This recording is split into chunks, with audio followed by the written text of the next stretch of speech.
Well, hello, everyone. How you doing today? Are you having yourselves a good fun time, perhaps? Is that possible? On a Tuesday? Would they really do that to us on a Tuesday? Pardon me.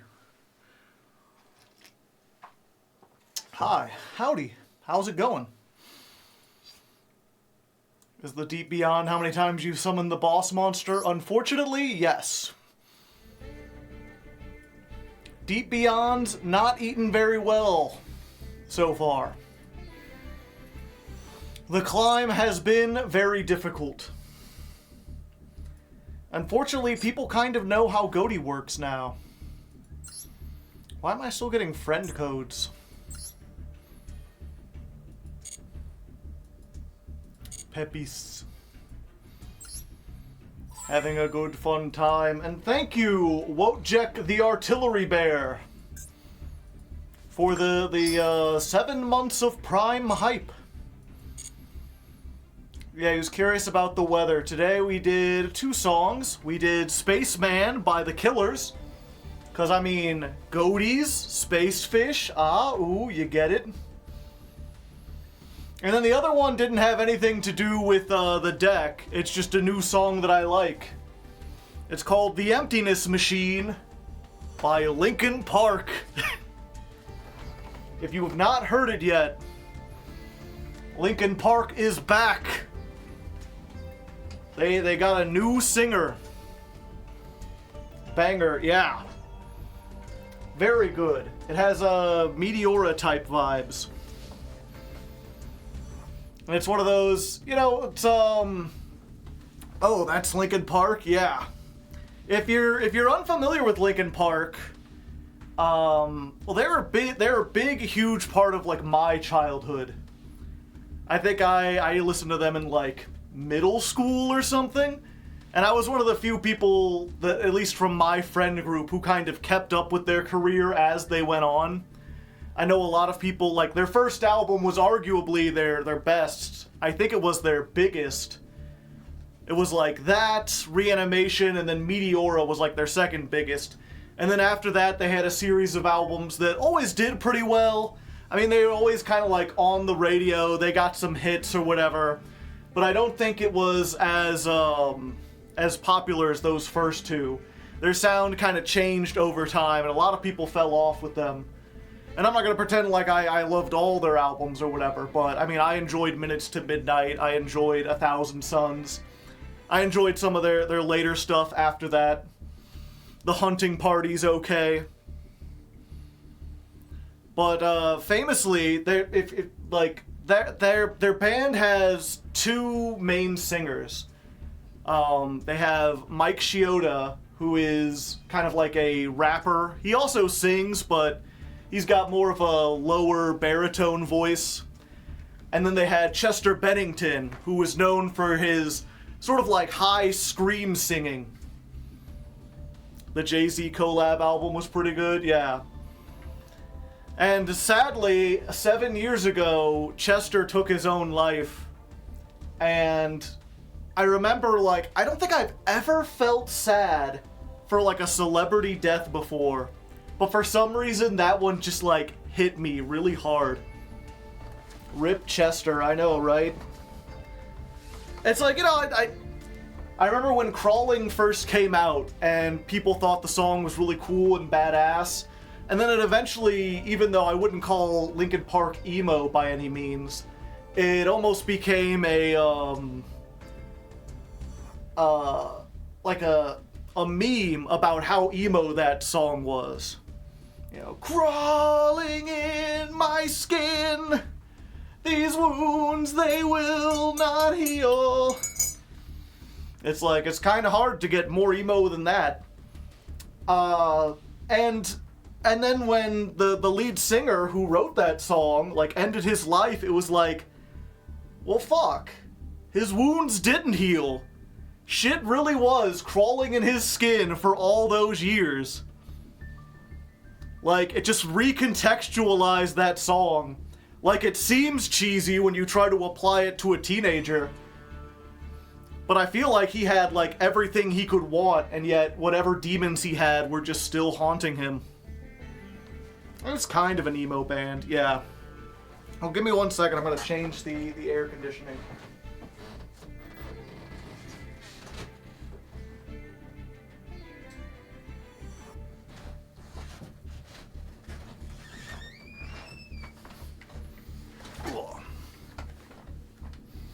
Made it a difficult shift to finish, yeah.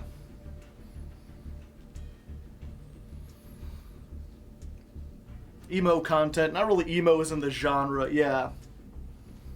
Well, people use the term emo as like a derogative. Emo is one of those things like, I think stylistically there are a couple, like at this point you can say there's a certain sound to emo, but in the 2010s, or the late 2000s, when emo music was kind of getting going, it was kind of used as a catch-all for any music that was angsty or overly emotional.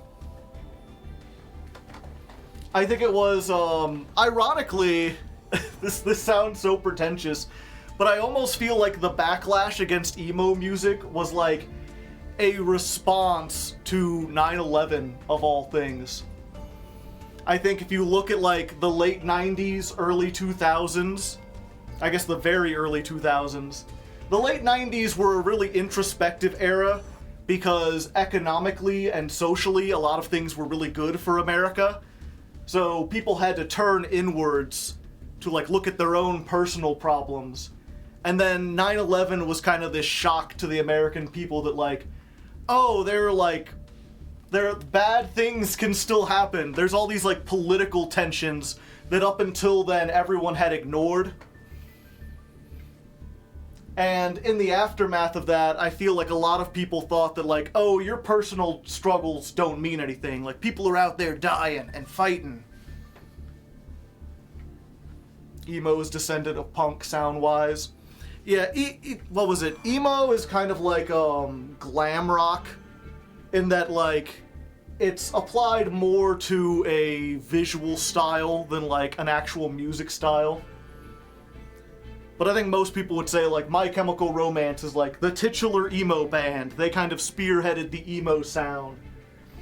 So if you wanted to say something about like musically, it would be an emphasis on sort of theatrical, musical inspired rock that also had like twinges of punk. Very sort of like punk-inspired guitars, very aggressive at times, but lyrics that were much more melodic. That makes sense. I didn't know where you were going for a second, yeah. Punk into scene into emo. I thought scene was after emo. Panic at the Disco, yeah. They were another, they'd have like these kind of like hard driving, very simple guitar riffs, but then paired with like musical storytelling that wasn't really present in punk music.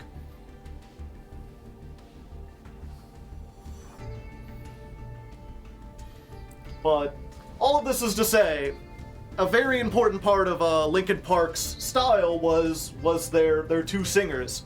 And when the one singer died, there was a lot of thought that like, oh, well, this is over then. Big car outside. Because it's like, what do you do then? You can't like replace Chester. Even though you could get people who sounded like him, like he was a main songwriter. And plus it would be this thing of like, you know, just this feeling of like it's someone doing an imitation. It's a thing that a lot of bands have trouble with, and almost no band I think has recovered from it entirely, except for I think AC/DC. If you don't know, their lead singer died, and if you ever heard AC/DC, I'm like, they found another guy that sounds like that. I didn't think that like anyone had a voice like that. And then they found another guy that sounded almost exactly like that. And people just kind of like accepted it. I think the mainstream didn't know like the members of AC/DC in the way that I think even like somewhat casual fans of Linkin Park had heard of like Mike and Chester. or how Adam is with Queen. Yeah, see, that's the thing. I don't think anyone, like, listened to Queen after Freddie Mercury. I mean, obviously there are fans who did. The band went on making music. They got a new person.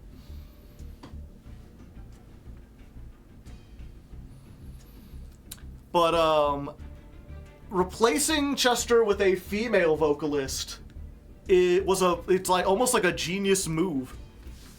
It's like, oh, so you can't, like, she will never sound like she's doing a Chester impression. But she's got this grit to her vocals that allows her to hit a lot of the same notes in a lot of the same ways that Chester did. So it's like, ooh. And yeah, a lot of the thing that I've been hearing is not so much about the music, which at least they released one song and they did a concert where they played like all their greatest hits and everything. Just to kind of show how she would fit into the band. And how the band does things live. Really great live performance, by the way. I would recommend looking up the version of Numb that has the new singer in it. But what I've been hearing about mostly is that she's a Scientologist.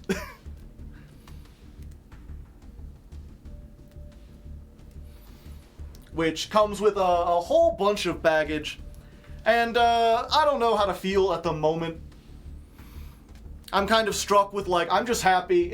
I think a lot of the comments I saw on the videos were the other lead singer of Linkin Park, Mike Chioda, for like years after Chester's death, like, he would do interviews or he would do tours, and like, he never seemed happy. He always seemed like something was missing. They would do like a tribute and they would get other singers to come in and fill in. He would do stuff talking about, oh, we're re-releasing new music, and he always seemed kind of like solemn and glum. And so to see this concert where they have the new singer, and he's like so excited, he's so happy for like the first time in like almost a decade. It's like, oh. So I'm just happy to see that like this musician that I really respect is like finally being able to get back on his feet after a big tragedy. So it's kind of hard for me to care about like, oh, well, the new singer is a Scientologist or whatever. Especially, at least one of these things, like, I could understand that criticism a lot more if someone had, like, joined Scientology. Because I feel like in the last 10 years, there's been a big, maybe 20 years, big awakening as to, like, oh, Scientology's mostly like a cult. It's done a lot of shady stuff. You don't really want to be associated with it. A lot of harsh criticisms. But it's important to remember that, like, Scientology has existed since, like, the 70s, I think. And in this case, like, her parents are big Scientologists. So in a way, not in a way, but it does feel like, you know, she was raised that way. It's the same thing with, there's a musician called Beck. I think fairly popular. A lot of people know him, like, soy un perdedor. I'm a loser, baby, so why don't you kill me? Yeah, like, a lot of people don't know, like, Beck was a Scientologist. I don't know if he's disowned it since then. But I remember seeing an interview where he's like, yeah, I'm a Scientologist. He's like, my parents were Scientologists. I was raised, there was just, you know, I didn't have a Bible, I had dialectics or whatever. You mean the guy from Futurama? Yeah. Someone in chat is maybe being in any religion is a cult.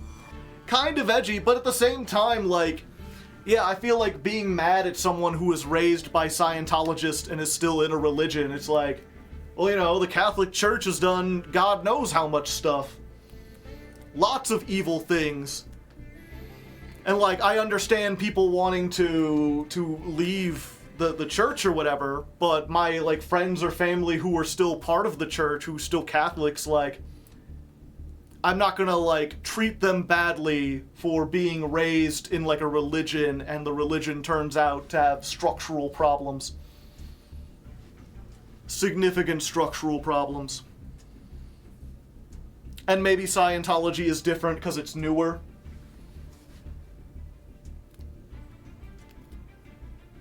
This is why it's so hard to mix religion, politics, and music together in the music industry. No one expects the Spanish Inquisition. Yeah, I mean, that's at the end of the day, it's like, you know, perhaps the same could be said of all religions.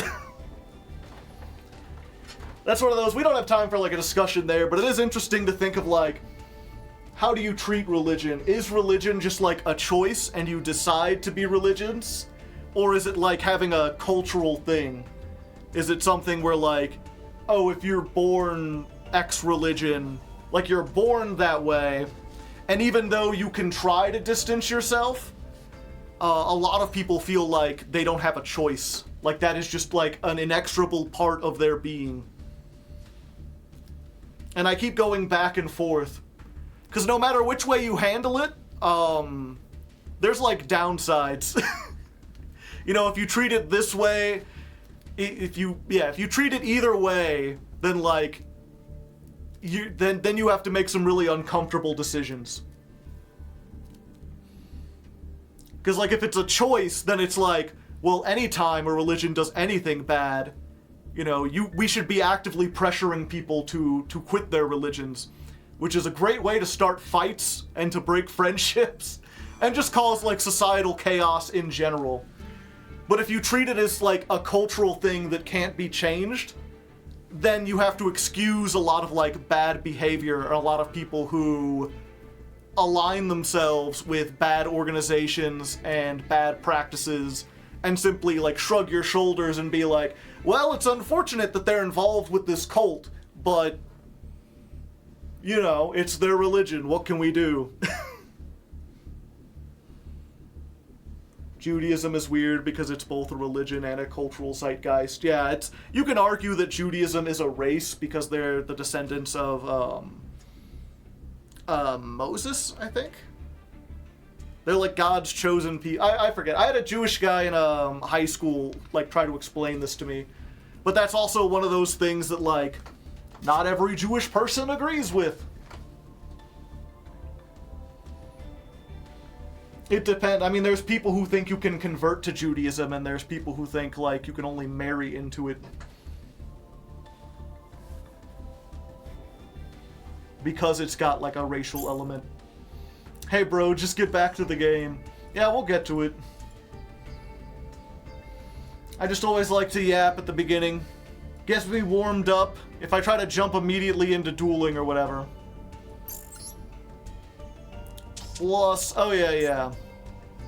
Okay, so over the weekend, I got another version of the list, Nimblefish, featuring, see if I can do this. Nimblefish featuring ice barriers. Just two. Just this guy and this guy.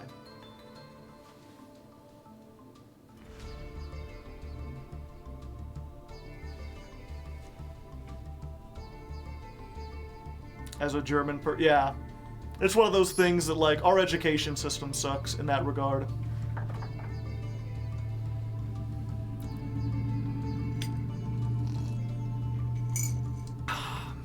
Ugh. Unfortunately, that's another thing that's sad about today is I was out of milk, or rather my milk had gone bad and I didn't realize it. So now I have to have coffee without milk. I love the yapping. But yeah, we've got this version, which I think is slightly better. I mean, I got into Diamond 4, if you didn't notice, we ranked up a little bit. But we're still, like, one step away. I think this is the best version. I think this is the best you can get for. Was Runic.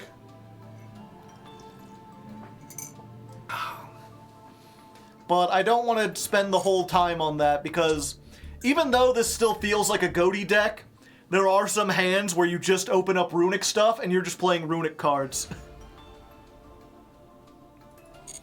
Let's do one test duel to, like, warm up. Also, real quick, we've got a tryout where you can play the winning team's deck.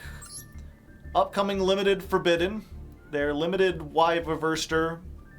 They've brought back Druis Worm and Skull Dread.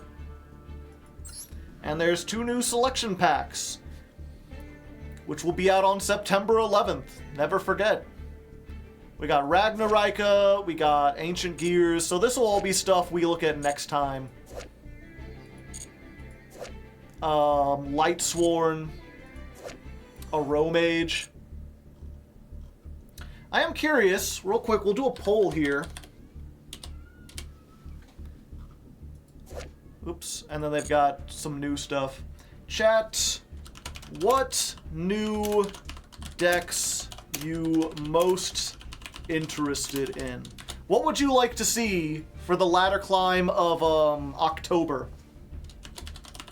Ancient Gears, Lightsworns, a Romage, other. Or I guess what's Gen X? Okay, Gen X, other. And we'll put that on the 5-minute timer.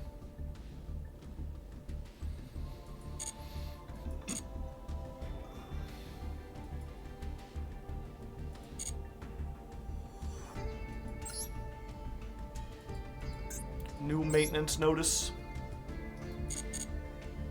Okay. Yeah, I really like Aro Mages. Aro Mages are really cool. The problem, of course, is that, like, the best way to play Aro Mage is to just play Plant Link.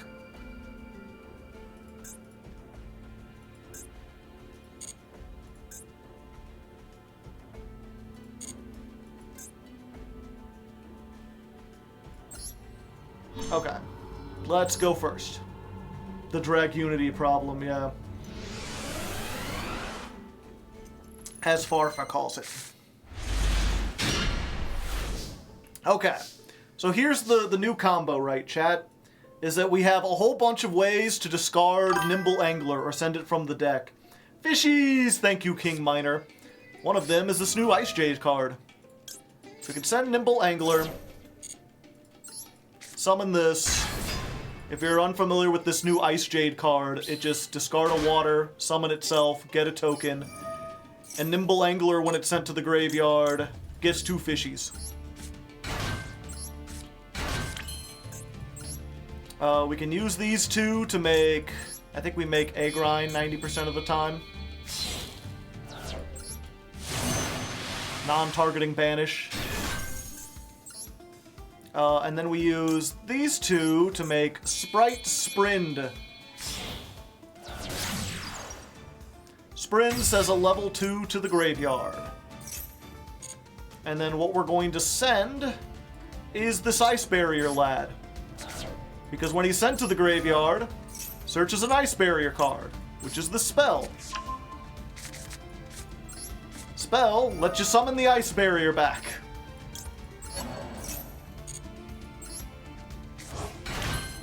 And then when he's summoned, you can send off a card, summon tokens. Most people know this part.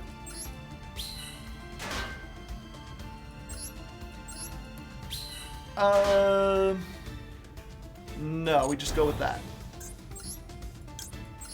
And then you're like, how is this a Ghoti deck? Ariampos. And that's how you get Ariampos. Any deck that can make Ariampos is a Ghoti deck now. Psych.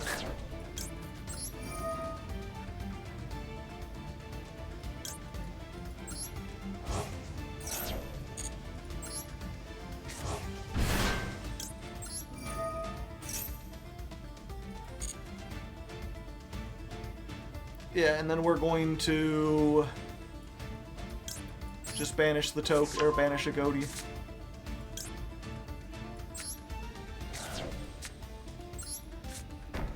And then let's just assume we don't have this.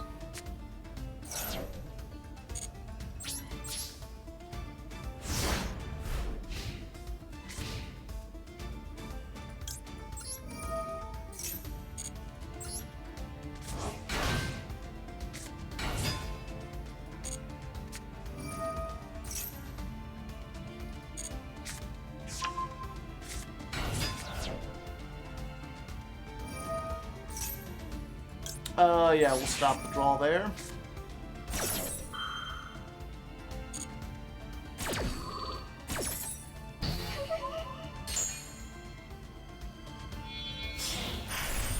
Dugaris the Timeless! You!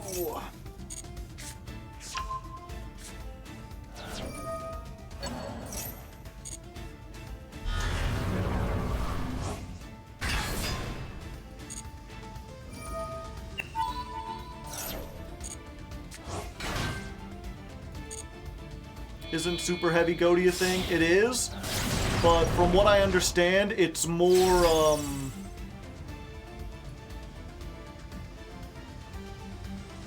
that's a problem. I didn't expect them to make that. Oh, fuck. Yeah, from what I understand, super heavy Ghoti is, more of a super heavy deck than a Ghoti deck. It's just like super heavy, but worse.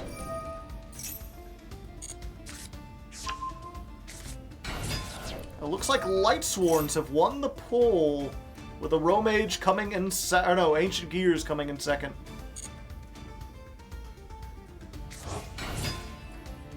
Okay, let's just try to put a stop to this.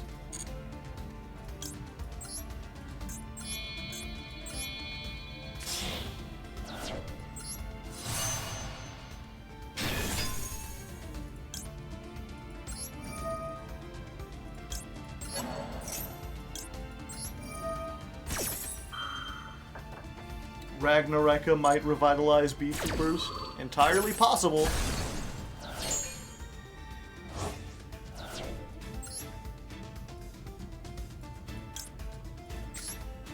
Can't wait for the Ancient Gear support. It's soon.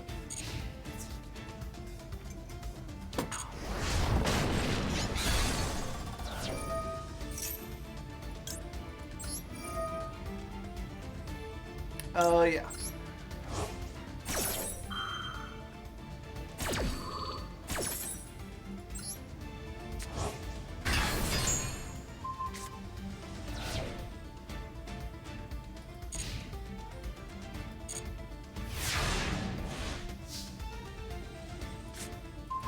Called by, but it came back.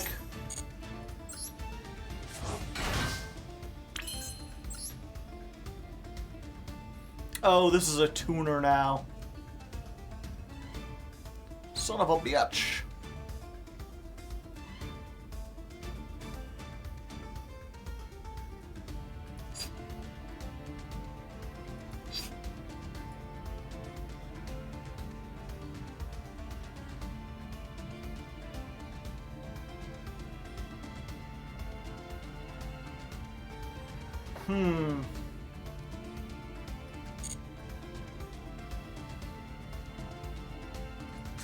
Yeah, I don't have an easy way over this.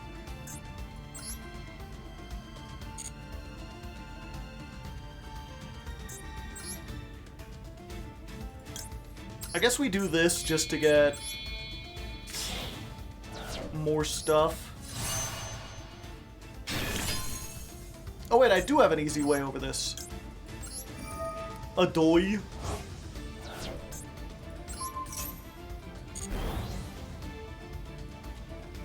I can just attack over it.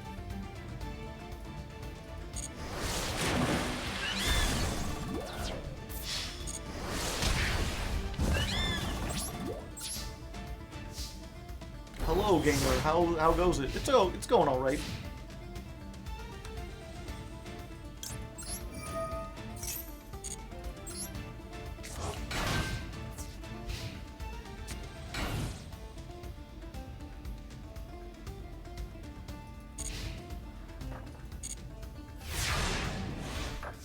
Main phase 1 is skipped. I'll make a level 16 synchro.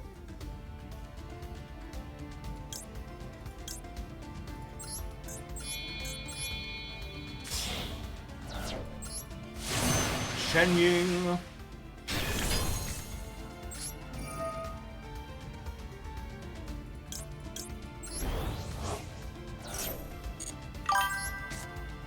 Darsh, thank you for the 28 months.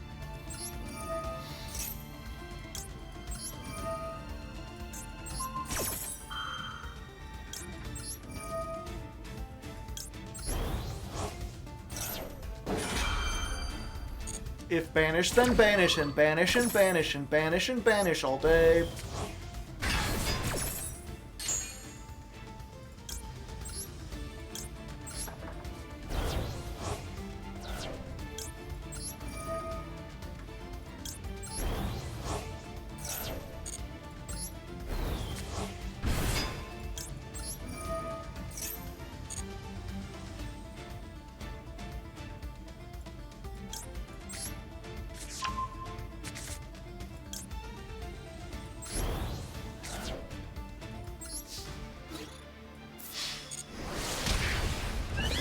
We got it, chat.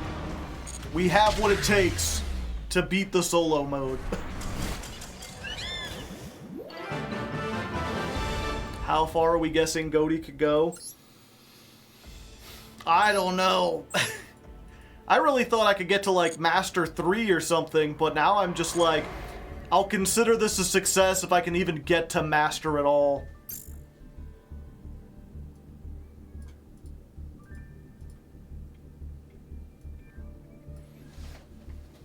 Diamond 1. I think it got to Diamond 2 last time, so if we can beat that, it'll be a success. Okay. Alright, Fisher lads and Fisher Lance, we're here once again. It's the dawn of the... I should have put, it's stream number 3. I need to change the thing.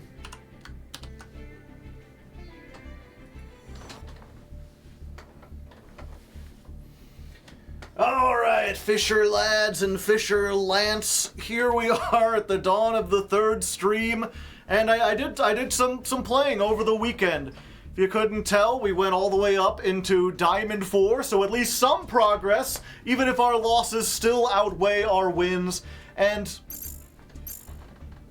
Okay, let's try that again. Alright, Alright, Fisher lads and Fisher Lance, here we are at the dawn of the 3rd stream. We're almost halfway there.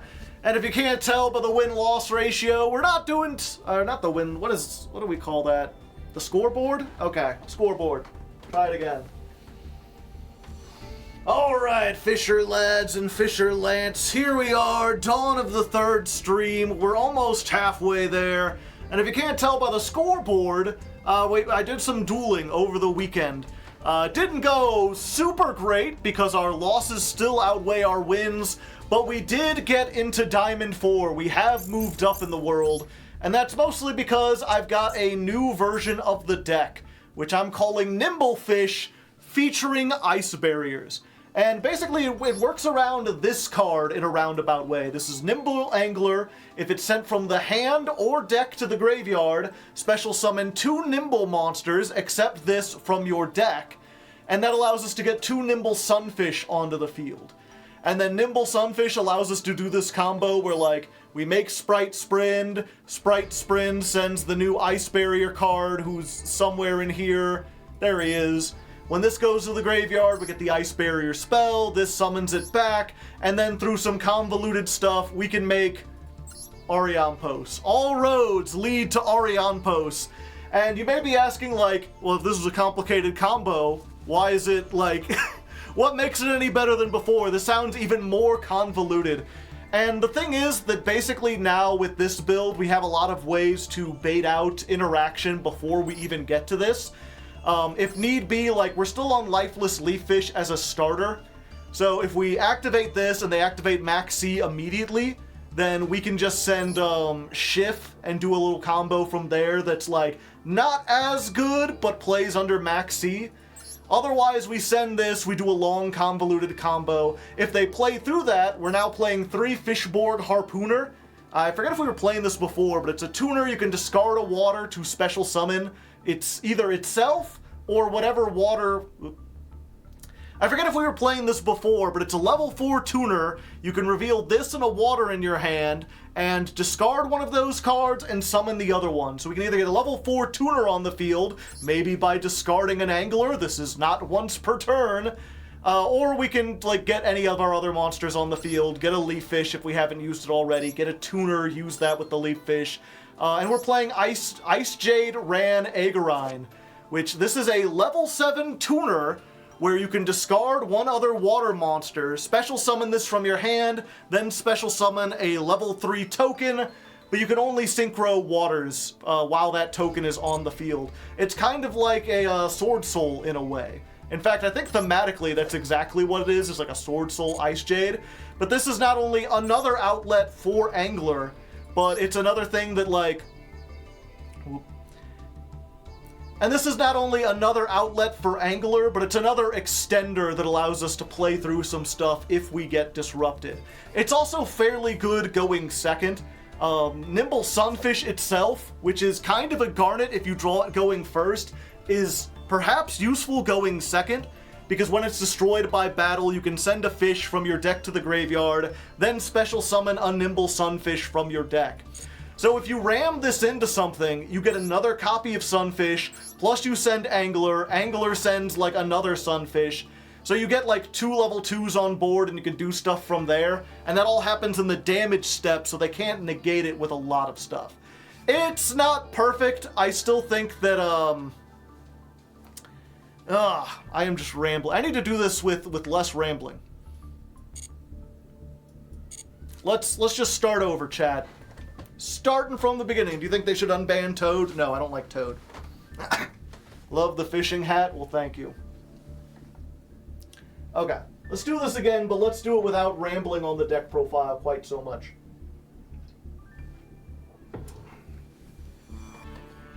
Alright, fishing lads and fishing lance, here we are at the dawn of the 3rd stream. And if you can't tell by the scoreboard up there, I played some duels over the weekend. They didn't go great, our losses are still outweighing our wins, but we did manage to claw our way into Diamond 4, and that's off the back of a new strategy, something I'm calling Nimble Fish featuring Ice Barriers. And basically it runs around these 2 Nimble cards, Nimble Angler and Nimble Sunfish. This card, if it's sent from the hand or deck to the graveyard, lets you summon up to 2 Nimble monsters from the deck, except for another copy of itself. So if we can get this into the graveyard, we can summon 2 of these. 2 of these let us go into Sprite Sprind, which does a combo with the Ice Barriers that get us to Ariampos. So it's just another way, another combo to get to Ariampos without necessarily using our normal summon, because we have several ways to either get this into the graveyard using Lifeless Leaf Fish, or we can send it with this Ice Jade card, we can send it with Harpooner. These are both cards that special summon themselves by discarding waters from the hand that can work as extenders. So we have a whole bunch of 1-card starters, and that allows us to play more hand traps, I think, than we were playing before, but also just extenders in general. And Nimble Sunfish can kind of be good going second. You can normal summon it, ram it into cards, and it has a floating effect that activates all during the damage step. You'll see it as we play it out. This is definitely better than all the other versions I've played so far. I think it works better than the white version of the deck, because that required a lot of 2-card combos, whereas this is more of a 1-card combo. But it's still susceptible to things like Maxi, being hit with like more than 1 hand trap, so it might not be the greatest. We might have to go to Runic Ghoti, or Rudy as I'm calling it. I have a version built, but I still want to try this out for at least 1 more day, see how far we can get without having to resort to the Runic cards. Because even if you haven't seen it, Runic Ghoti, still very much a Ghoti deck more than a Runic deck. You're doing a lot of synchro plays, unless you just draw nothing but Runic cards, then you're playing Runic. So I want to focus as much on like pure water fish synchro action as we can before going to the hard version. So let's jump in, see if we can get some good duels, see if we can climb up Diamond and work our way into Master. Alright. There we go. Dawn of the 3rd stream, deck version 6. Senrath, thank you for the 29 months. The primest of prime hypes. Prime real estate. Subprime mortgages.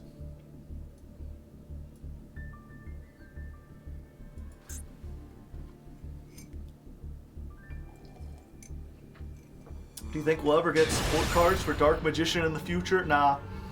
Nah, I think Dark Magician is over. I don't think they'll ever support Dark Magician. It's a dead archetype. Doesn't bring any money. Doesn't bring any new people back to the game. It's not much of a cash cow. I mean, who really cares about Dark Magician? This is all intense sarcasm, by the way. Alright. Interesting hand, but we have Maxi, and we have Nibiru, the primal being.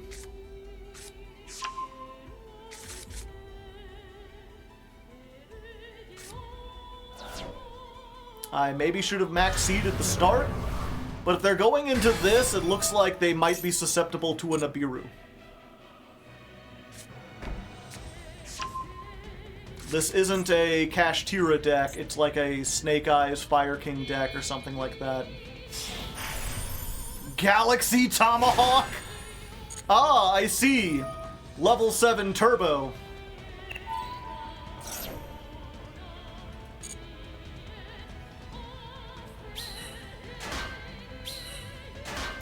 This gets them like a very big token, right? I gotta hope for some way to get rid of it, but I think we have to Nibiru here.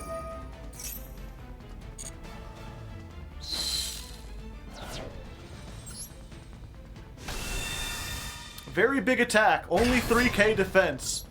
3k is all they need. 10,000!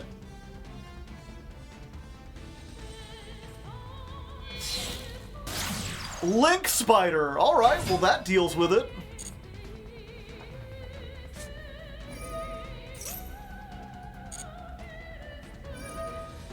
Okay, and now I Maxi because they don't have the Kashtira on board, so they won't steal a card out of my extra.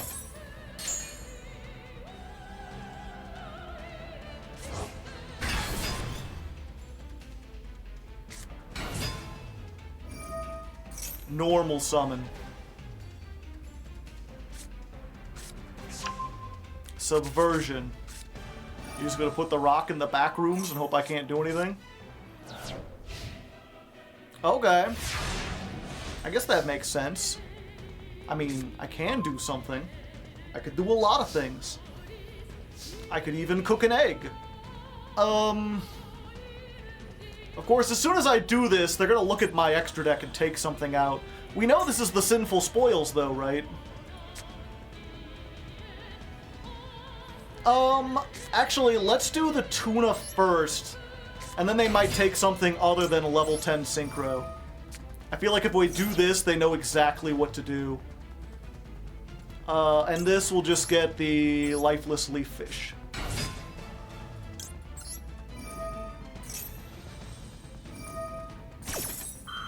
Alright, so let's see what they take.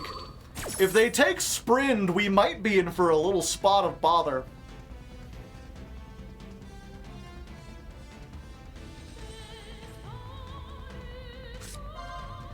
No, they took Ariampos. I do play 2 Ariampos, right?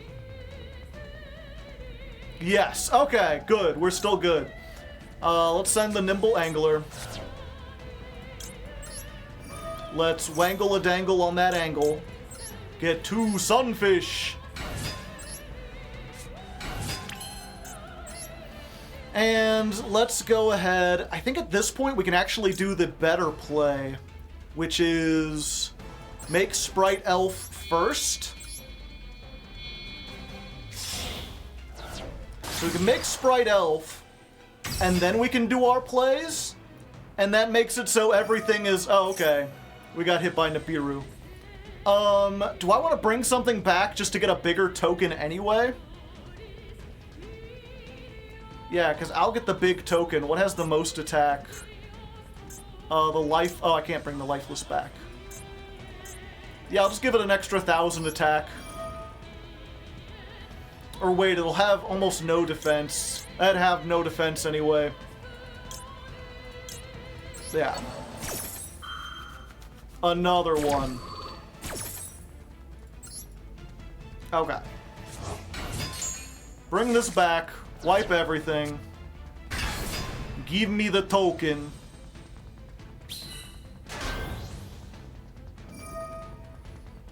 And then that goes. Okay. And then I think what I do... Yeah, we'll activate this. We'll send the other Agrine. And reveal our full power level. Summon a token.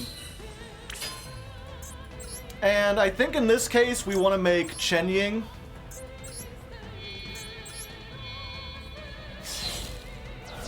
Because that allows us to deal with a whole bunch of stuff.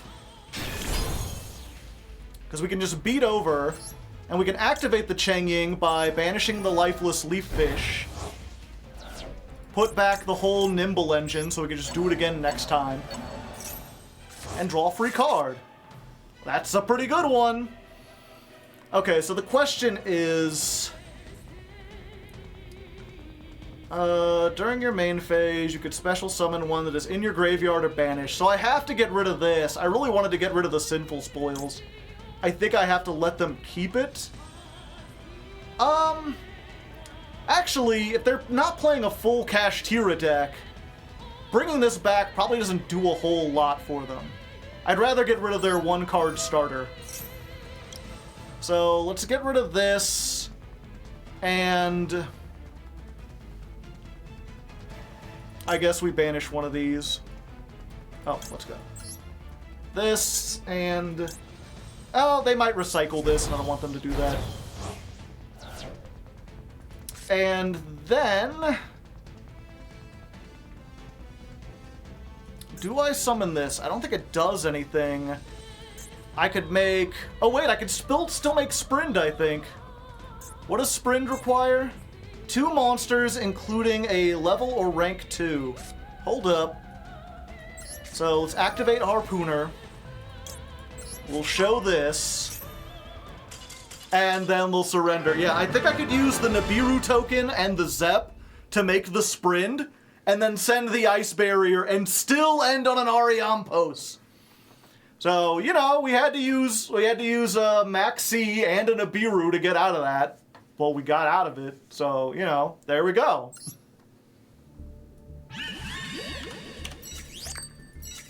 Good job, Dolphin.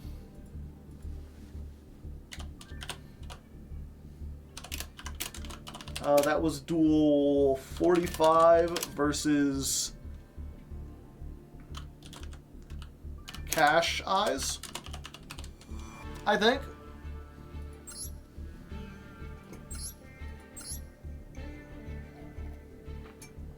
Yeah, it was Cash Eyes.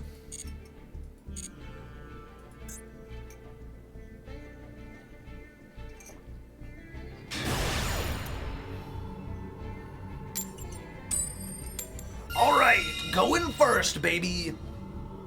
Going first, it's not the worst. I prefer to like to go first.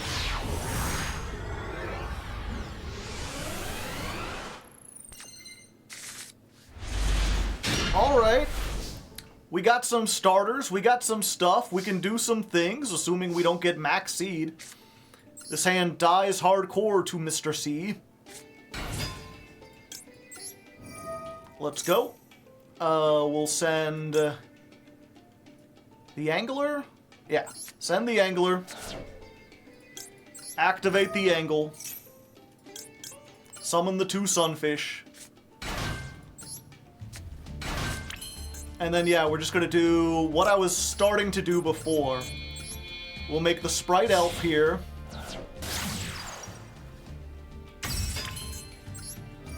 Elf will bring back either one of these. I don't think it matters. And then we'll make Sprite Sprind. It doesn't look as though they have Imperm, so I think all I have to worry about at this point is the Nibiru. which Elf doesn't help with. Okay, so this here's the combo. We're gonna send Mirror Mage. Mirror Mage, when it's sent to the graveyard, searches this spell, Freezing Chains. Oh, Drollenlock. Does Drollenlock hurt? Yeah, I'll have to be careful, but I think I still do most of it, because we kind of play around it. Okay, so this brings back the Mirror Mage. I think in this case, I might want to leave some extra tokens, because I won't go as far. I'm just going to stick to a regular. Okay, so we tribute off a monster, and we get to summon tokens, up to 3, and then this gains levels equal to the number that you summon. So you have to summon at least 2, and then this will be 4, 5, 6. You can go into Ariampos.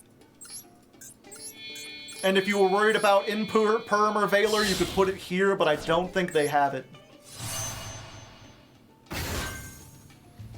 The question is, okay, we banish Sykes normally, but Sykes adds to hand. And we can't do that under this. So I think in this case, we just banish a tuner. Yeah, we just banish Pacey's. And then we're going to Eggrine. We're going to send off this. Summon this. Get ourselves a token. Let's go ahead, make ourselves the big Eggrines.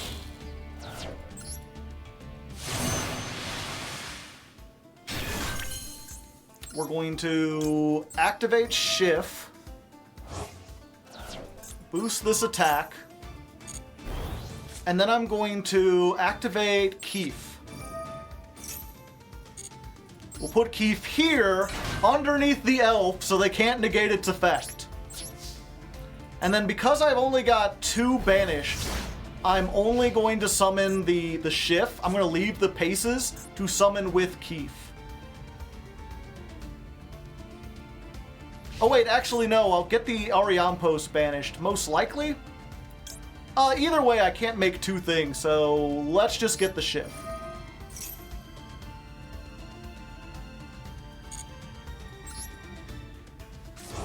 And again, this is the point of making the Sprite Elf originally, because we've had a lot of times when we'll get here, and then our opponent will just like in-perm on one of these 2. But by making Elf first, we assure that they cannot do that thing.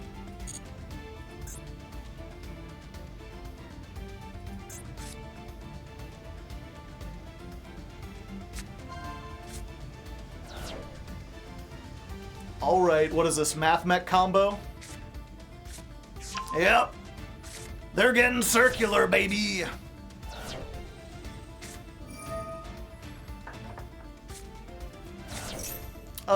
How is this worded again?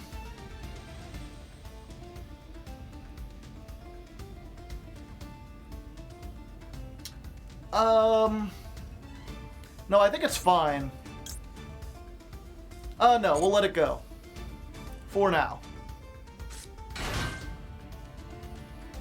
Do we just want to banish the circular here? Yeah. Goodbye!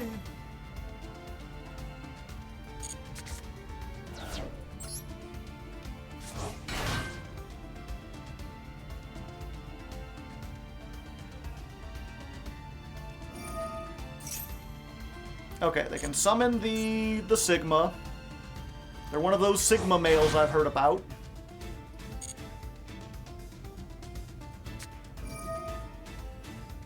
Addition.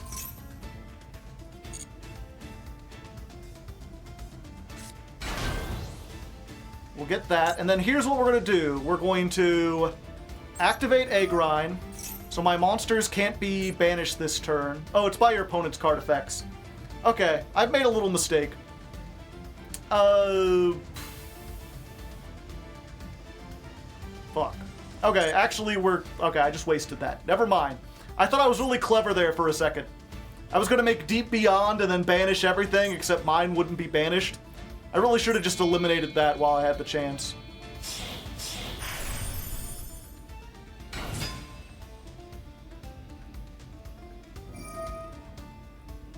Okay, so they get to add a Mathmech. I think we're still good.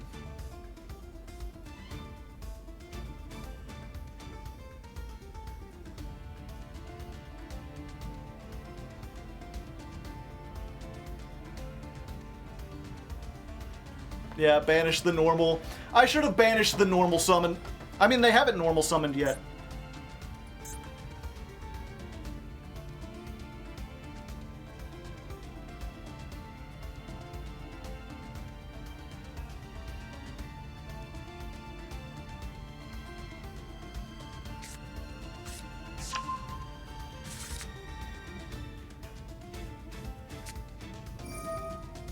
Ooh, Cynet Mining. Alright, so now we know the whole hand, right? Multiplication.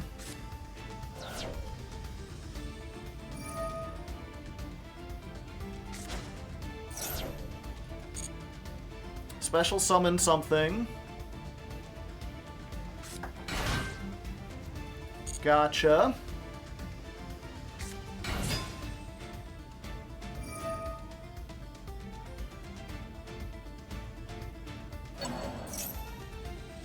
Okay, and yeah, this is where we do it.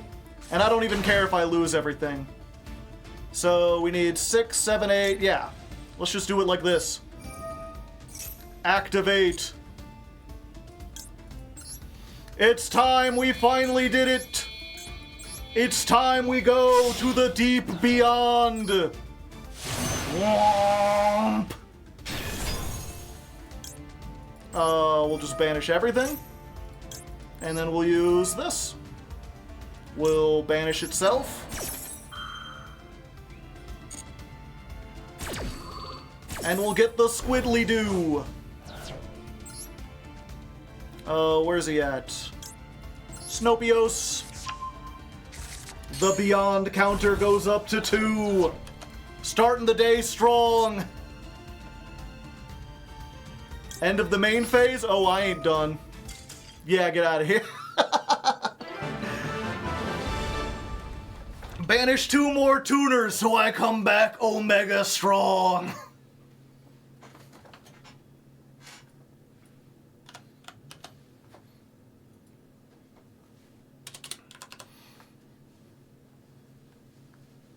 And yeah, I definitely misplayed that. I should have been a lot more aggressive. I was going for big plays instead of doing what I should have done.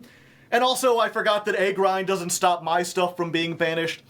But that is something in general, is if you can get it to where your opponent has committed everything to the field, that's when you want to Deep Beyond. I think previously I've been reluctant to Deep Beyond, because I'd have a lot of stuff on the field. That's the problem with these combo variants, is you lose stuff too. But when Deep Beyond comes back, you just attack for game anyway. So if you can get a good Deep Beyond, you've just won. Okay. Duel 46 versus Mathmech. Skip a lot of the thinking and include the thoughts at the end, where I explain the misplays.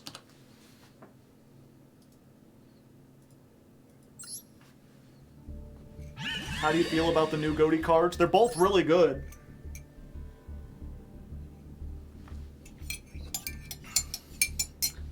I raised the win counter by 2.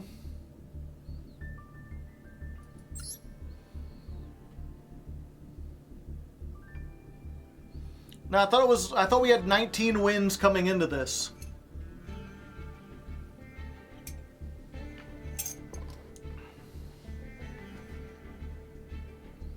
Yeah, we had 2 wins today.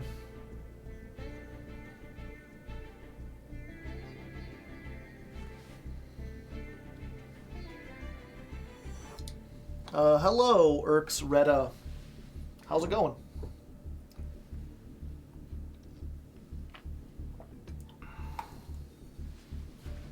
So what's the Ice Barrier doing in the deck? Making Snopios. Yeah, I wish there was a way to look back at, like, the VOD.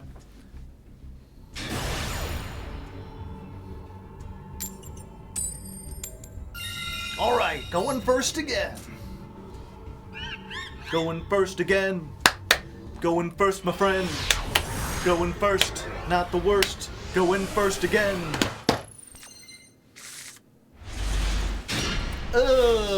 And this is a problem.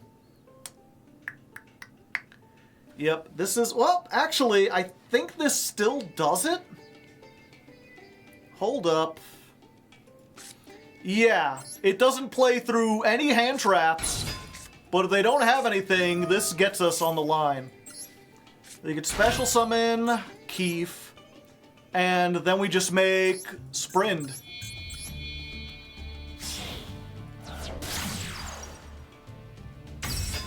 And then Sprint sends the Ice Barrier to the graveyard.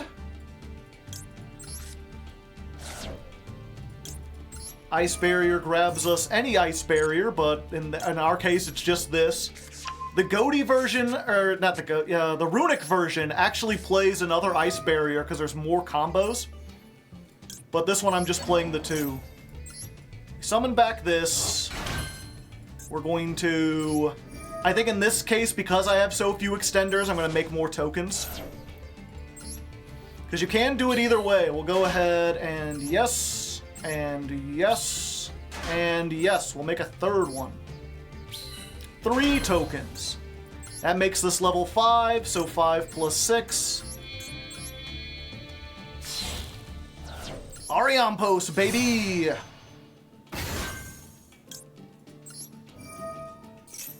And then Ariampos, of course, will banish Psyches.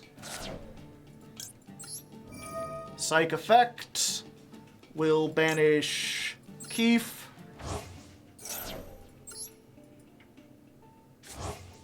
Summon itself. Activate.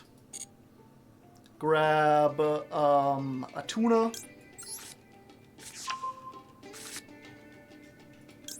Banish a tuna.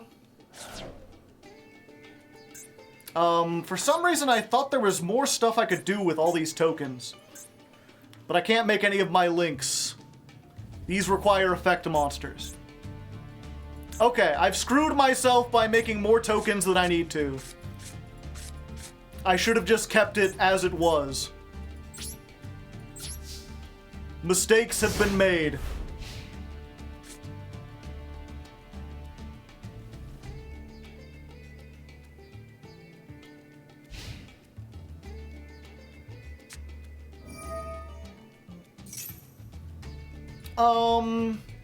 Yeah, we just negate the tip, right?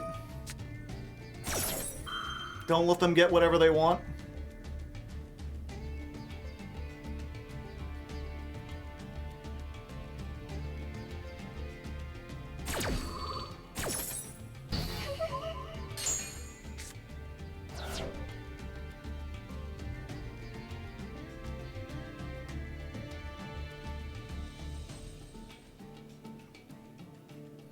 What if this is just Runic Ghoti? Then we're probably screwed. Max C saved for my turn. I was like, I have the Ash, and I forgot I already used an Ash.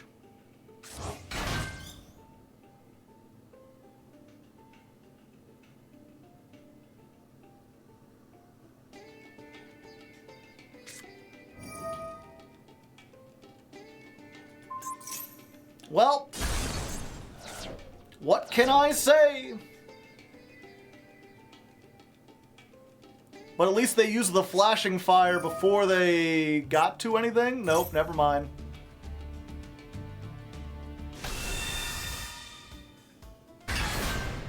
Nothing really matters. Anyone can see. Oh, is this just Runic Stun? I didn't think you still existed. Oh, because they have the space, we've now got this.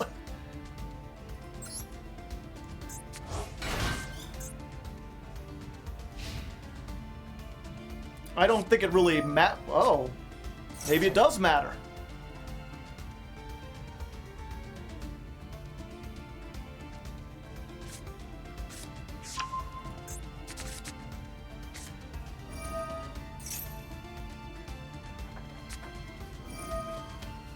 Well, fuck.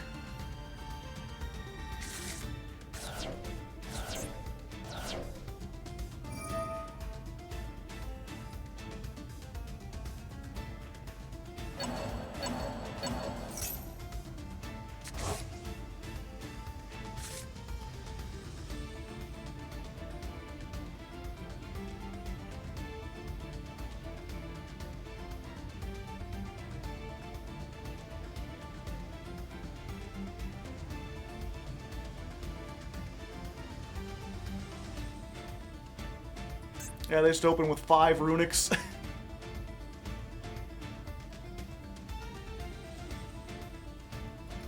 Keith can go into Tuna. Tuna can go into...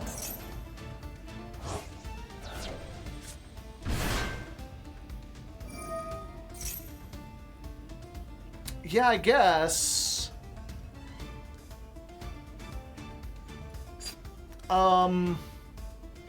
Yeah, we gotta get something going. Otherwise, we're dead. Get the Tuna.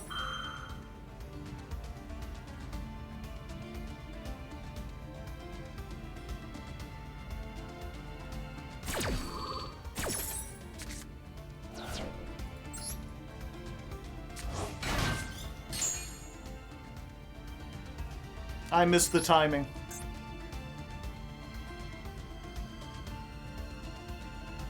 I forgot this was a when you can.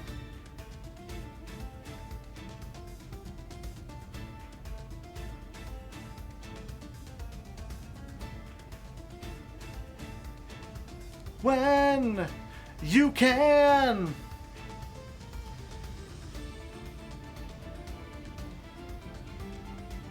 Yeah, I was gonna get Zep and then make a bunch of stuff.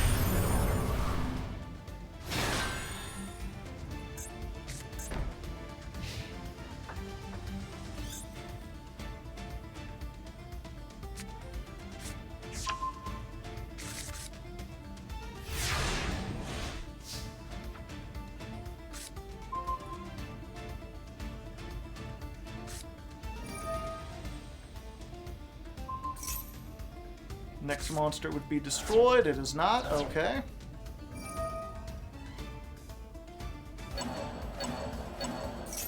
Yeah, I stopped the draw here.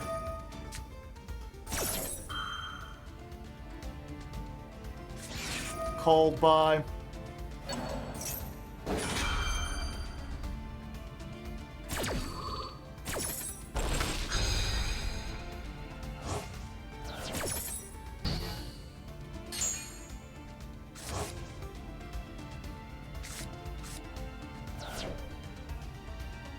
Maxi again.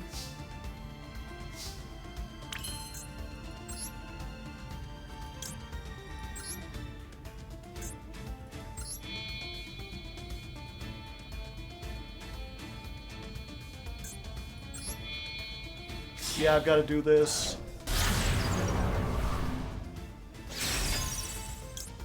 At least this gets rid of this for good.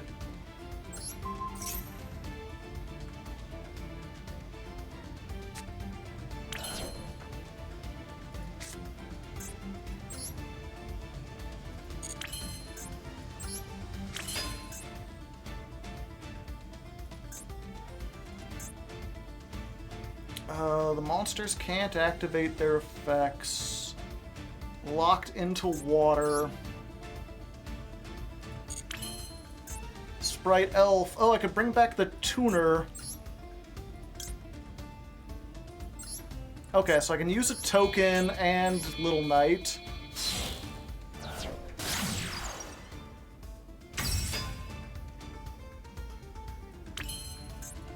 They got something they can activate.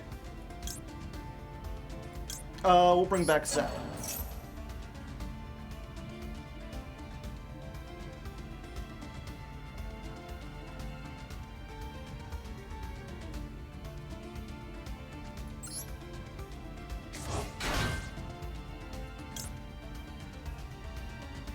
Oh.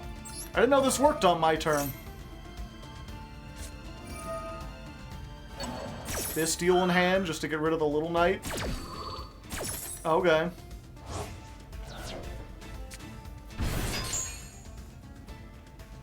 Oh, okay. I see what they're doing.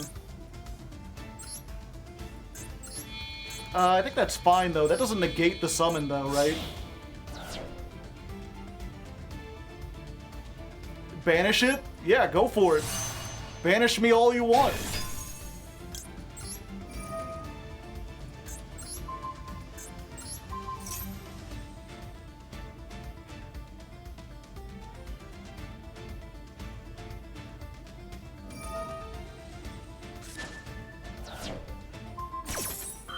Okay, I was gonna do that anyway.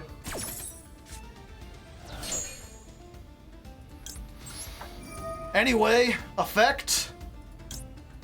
Banish Sykes.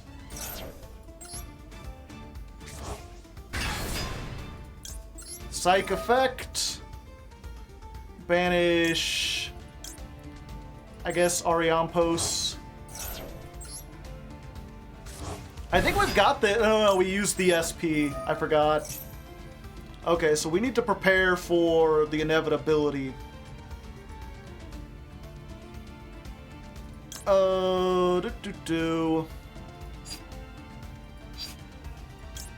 I think I actually add this. And we banish... Yeah.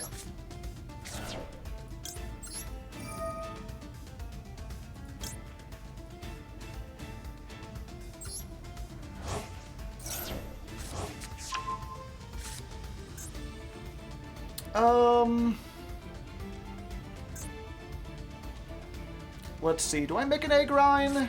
Yeah, I think we make an egg rind anyway. Let's go to battle first, because I'm not going to do a bunch of damage anyway.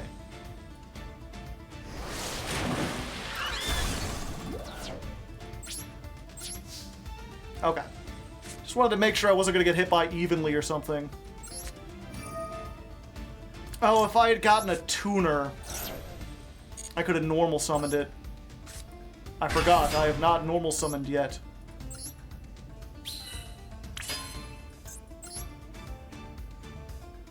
Ooh, do I make Raptite? Raptite to negate or Egg Rind to banish. I can't make Barone because I'm locked into waters.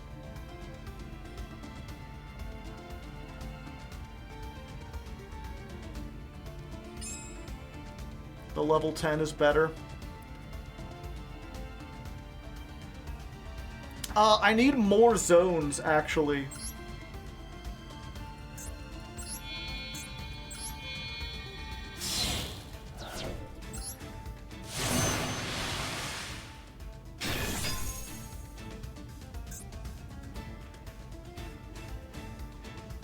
Oh, I miscounted. Okay.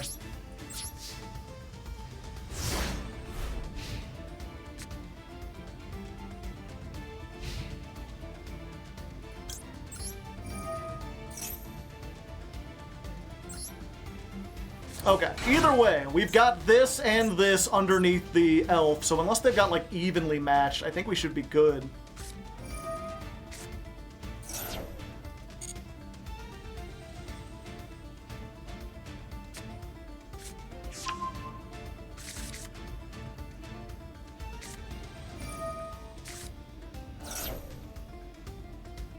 Charge of the Light Brigade. Yeah.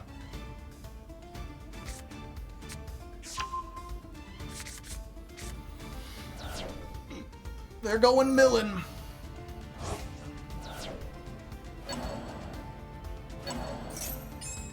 Putting back Typhon. Yeah, Typhon's fine.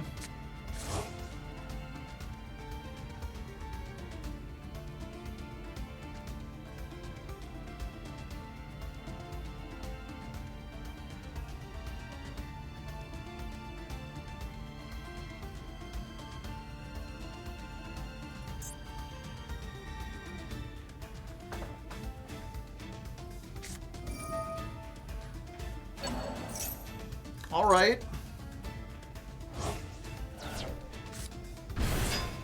What do you do with that? You making Typhon? Tribute it. Oh, for Lubellion. Okay, but you can't target anything that matters.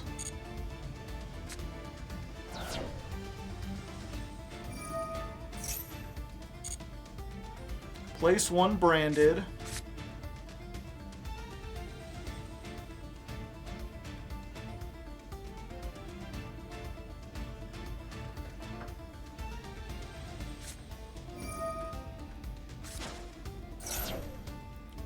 Yeah, we negate that.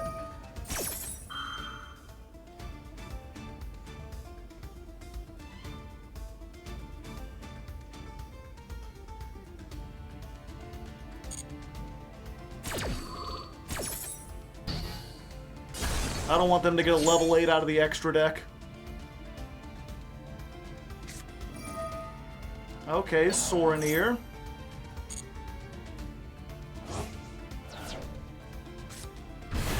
In defense.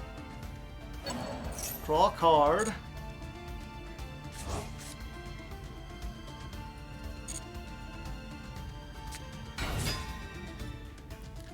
Ten.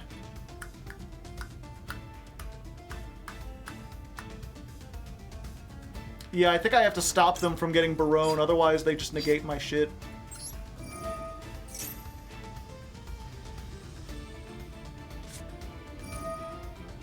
Flashing fire.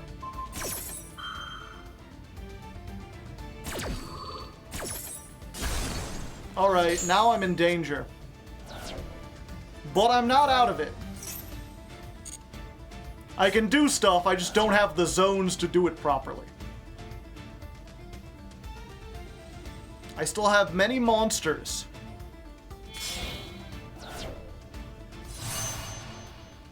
This Peter.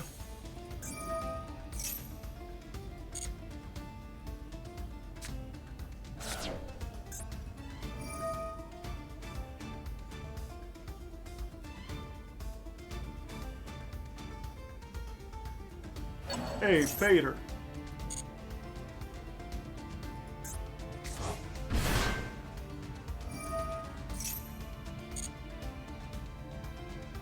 Oh yeah, and they have no battle phase this turn, so they can't, like, threaten my stuff. They have to destroy it with, like, card effects. Runic Tip, alright.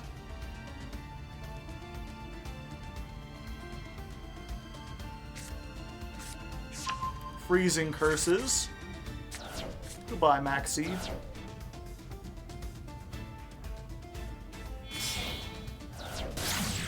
Spa. What you banishing? That makes sense.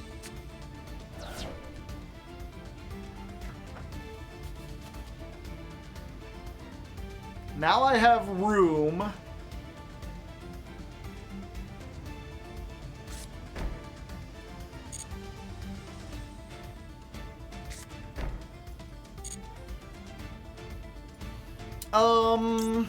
Yeah, I still think we take this out.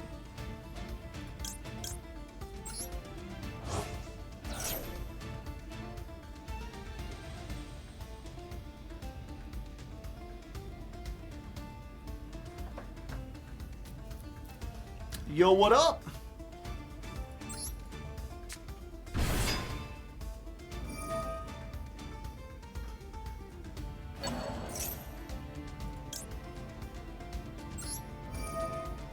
Target self.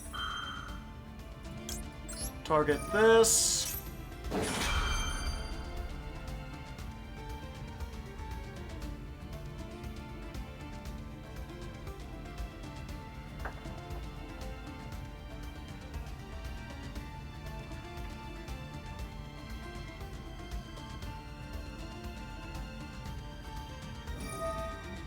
SP. Oh, well, thank you.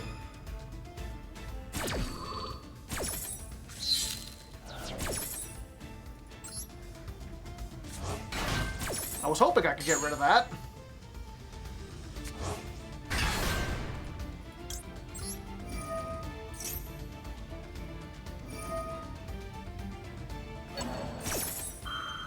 Oh.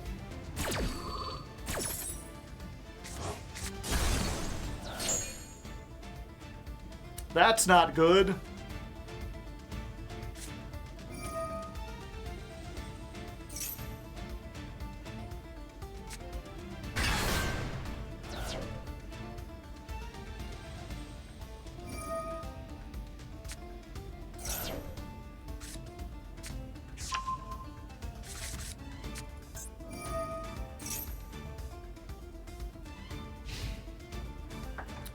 Battle phase skipped.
Shuffle it back.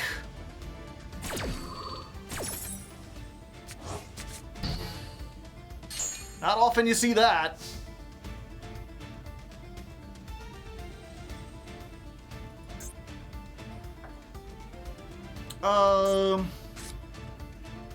Okay, this is really weird, but I have to do this. We will tribute summon the Eggrine using these two. Snopios will be banished, which allows me to banish Sykes to add it back to hand.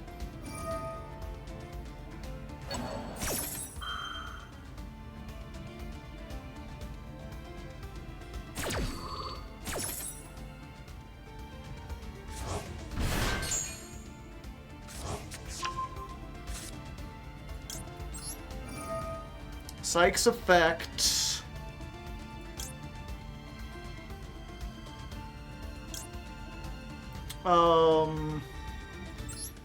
Banish fish.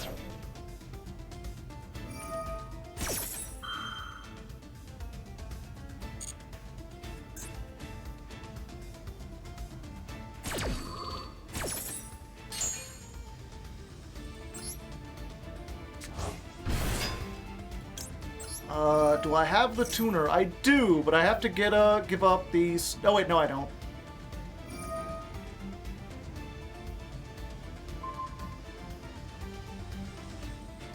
Oh, banish the Ascan. It'll be funny. No, putting that back.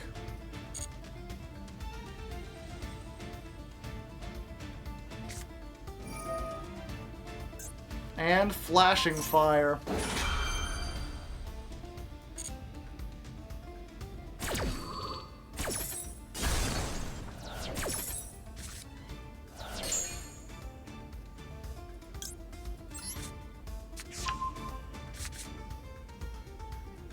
Damn.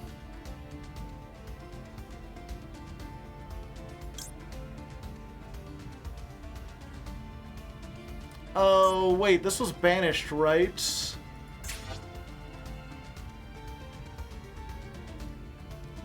No, they destroyed it. They banished the other one. I can banish Ascan from grave now? Yeah, but then I don't have a tuner. That's the problem, chat.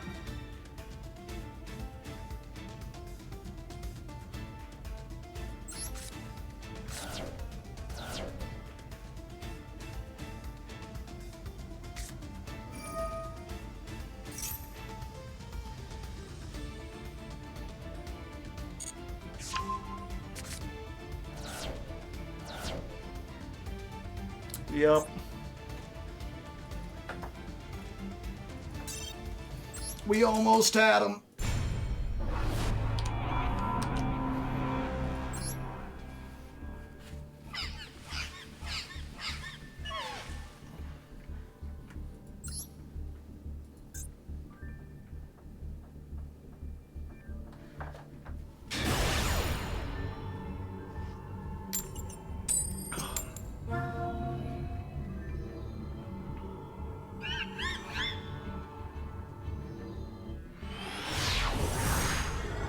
They knew the matchup.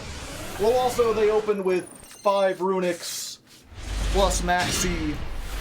Helps out quite a bit. Uh-oh. This ain't great. Dark Beckoning.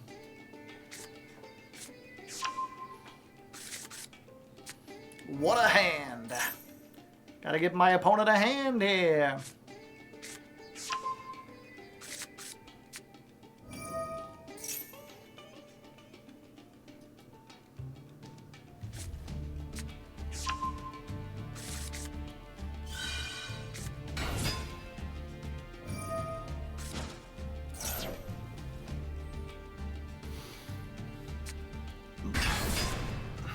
Can Kashtira synergize with Ghoti? I don't think so.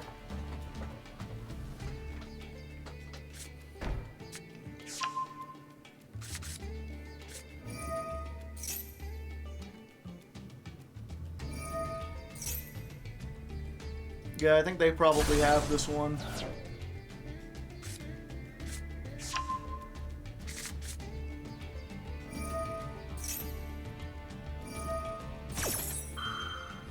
Yeah, because it's like, I can crash this, but it doesn't do anything.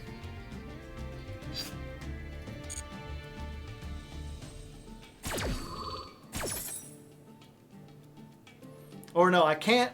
Normally I can crash this against other decks, but I can't against Jubel.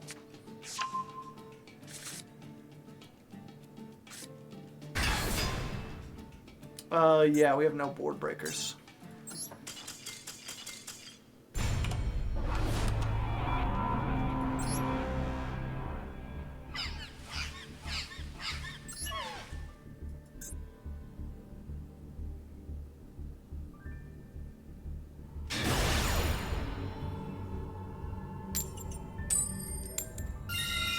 All right, going first.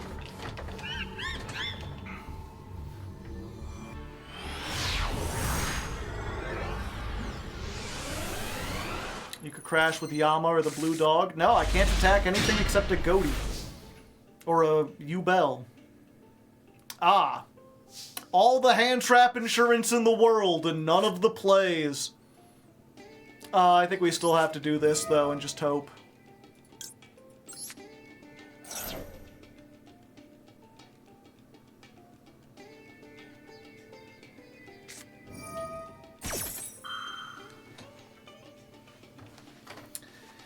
It's like the one thing I'm not prepared for.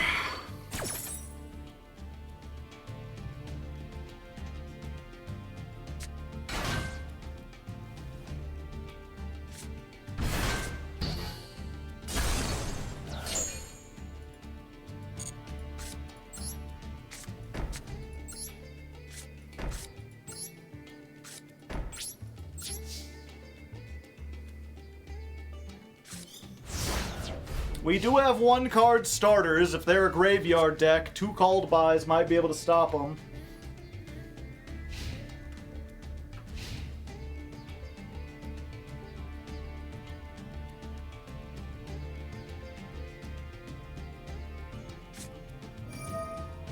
Oh boy.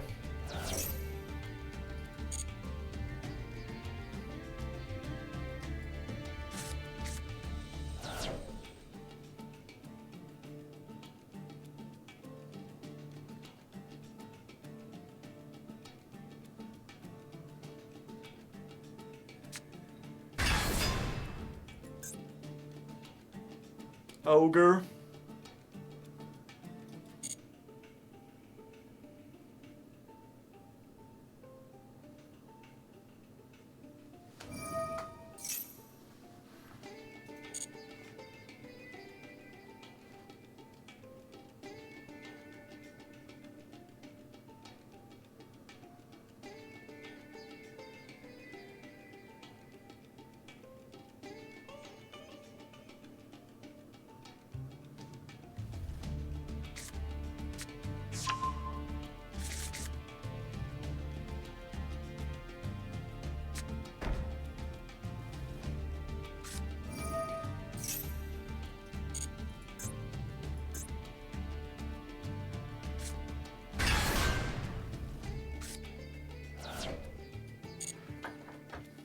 Yeah, and then they can just stack my deck. My only hope is that they don't know how this deck works.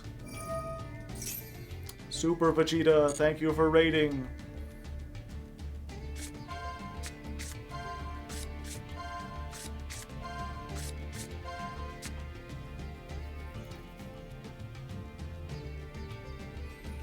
Nope. I wasn't getting out of this anyway.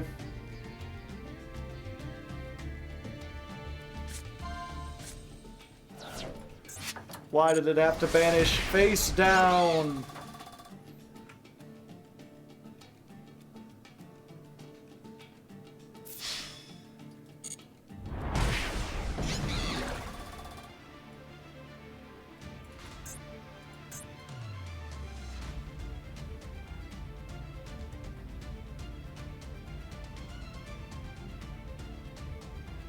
True, thank you, chat.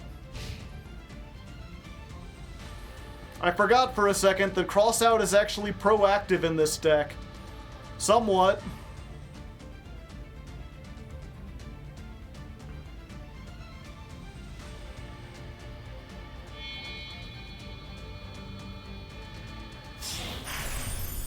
Shangra, Ira!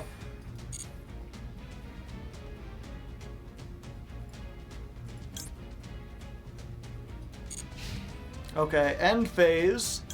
We will activate the designator. And we will banish... Shift. Its effects are negated this turn, but it'll come back in the standby of next turn. And more importantly, we shuffled our deck, so we might get something. This ain't it. Yeah, I don't got any traps. You don't got to worry about that. But it came back.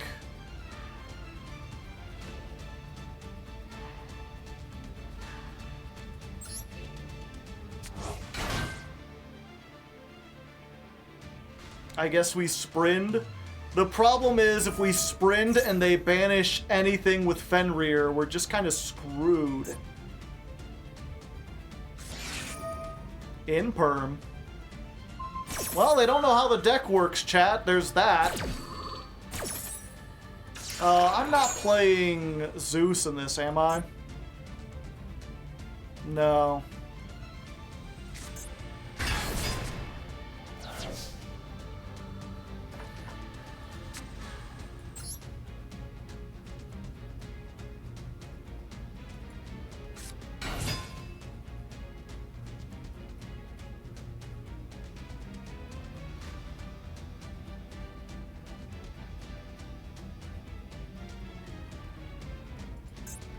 Crash. Yeah, I should crash. I can take the damage, right? When this card declares an attack. Okay. I'm not declaring it, or it won't be declaring attack. I'll be declaring an attack. Battle phase. Go get 'em, fish! Damage step shenanigans! Send a nimble angler! Special summon another sunfish! I don't have any more because the other two. I forgot that I had the... I started with one, so it doesn't do anything.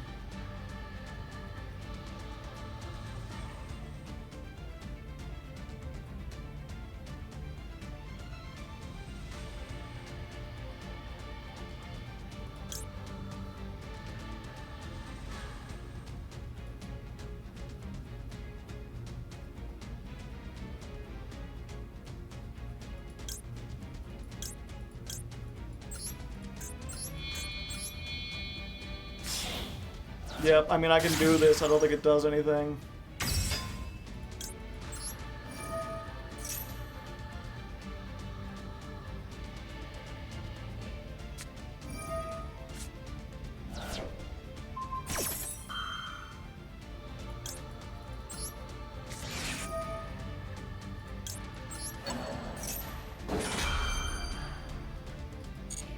the Nimbles are killing us, only because we opened with, like, so many of them.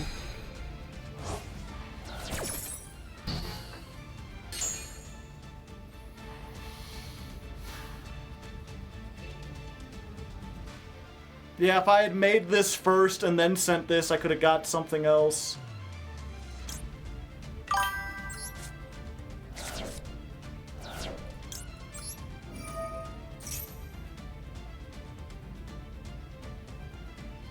Thank you, T. Teddy. TT Teddy.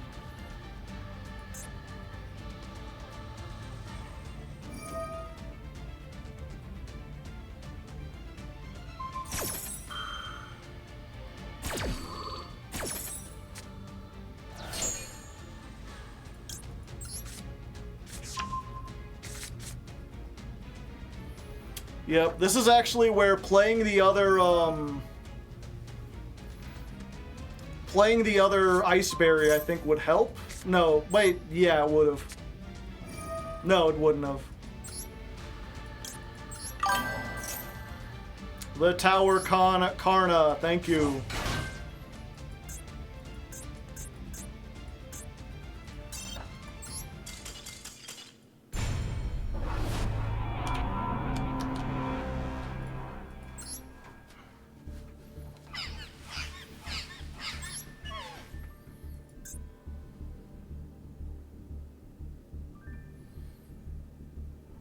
Yep.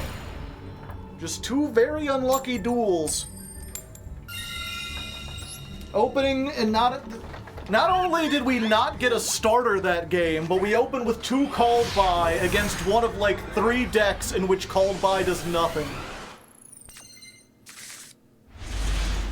Okay, this is good. This was good, I like this. We have outs for almost everything. Let's start with a tuna. Go tuna. Alright, doesn't look like they have anything. Let's go for the leaf fish.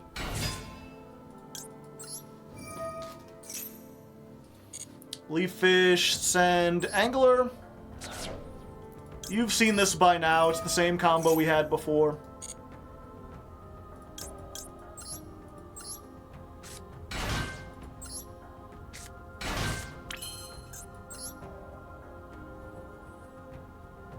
Yeah.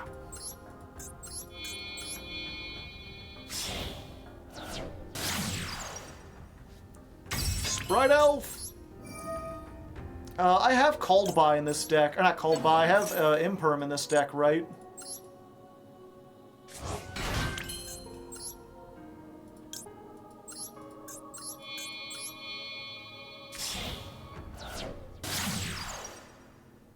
Love the content, thank you.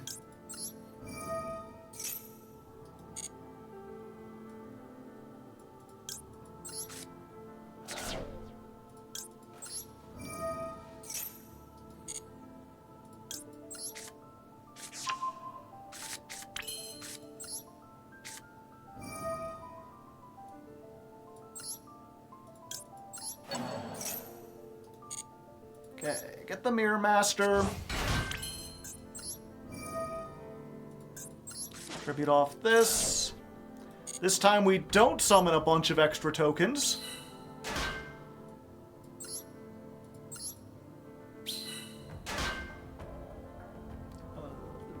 No.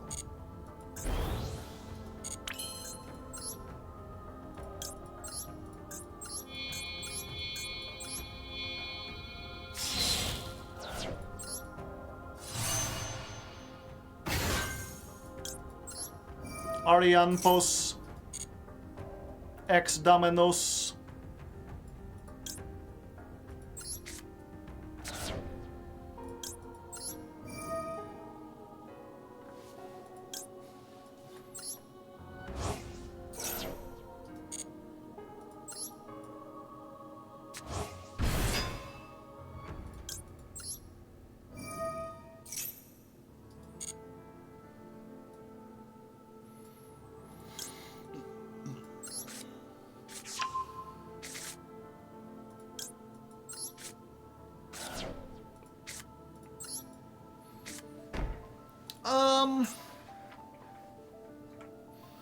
So we could activate it now to get Keef on board. Like, we could either set it, and then we have it against the Maxi if they use it on our turn, or the Nibiru. Or we activate it now to get Keef. I think we just activate it in the end phase. Or not. Why didn't it give me an opportunity to activate Crossout in the end phase? I'm disappointed. I wanted to do that thing. Cosmic Cyclone? Alright.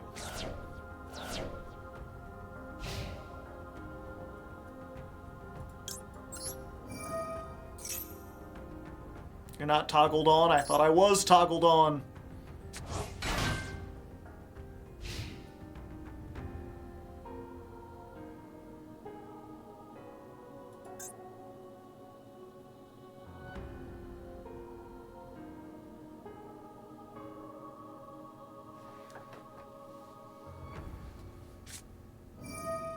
Dark Ruler no more. Well, that's the way it goes sometimes. Birds. Fucking birds.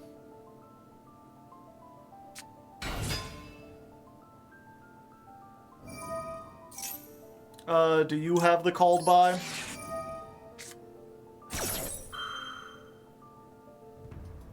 Doesn't look like it.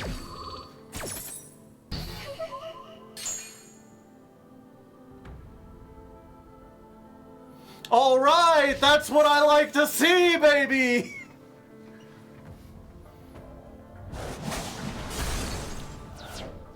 They know their plays. Alright, alright, alright, alright. My baby don't mess around, and this I know for me because I know for sure.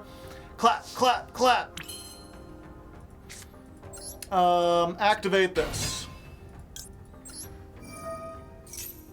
I'm gonna send Zep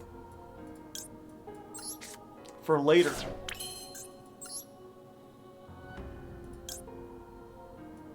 Then we're gonna make Ariampos.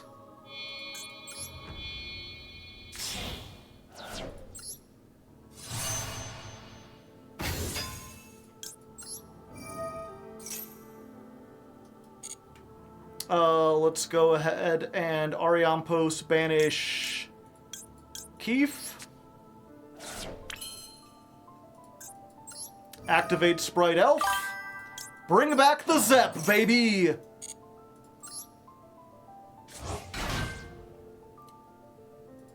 Yeah. Kaware, thank you for the gifted sub, and if you didn't get one, you gotta type evaded in the chat.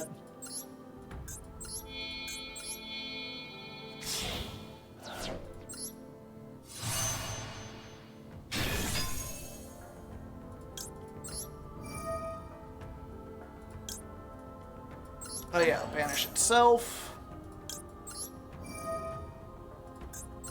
You and you!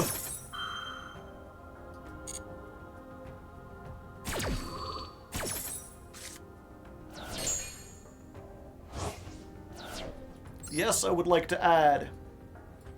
Give me my Snobios. But it came back. Yeah, we'll banish this. I don't think it's going to be the difference between game and not.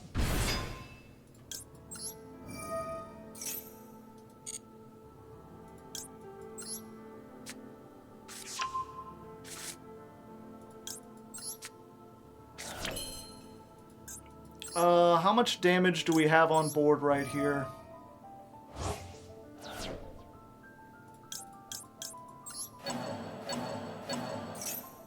Flu doesn't play Nib. Even if they did, we've got the cross out for the Nib. That's a good one. 65, 85 to 800. We're just barely not there.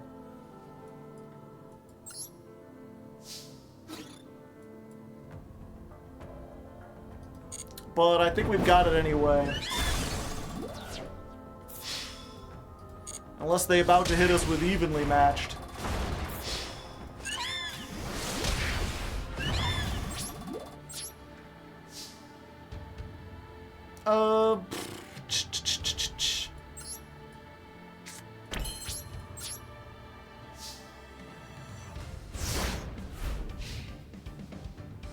It's not more Dark Ruler. That would be unfortunate.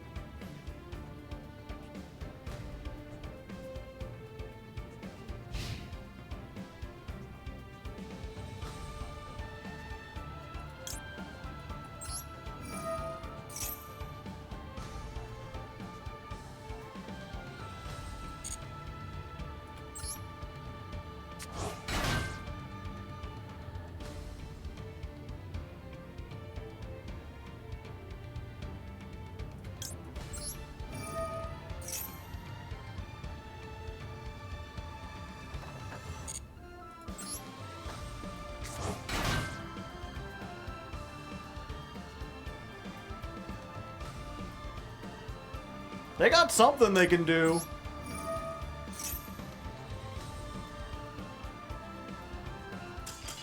Okay, there we go. Okay, we beat the birds. Ba-doom, ba-doom, boom, boom.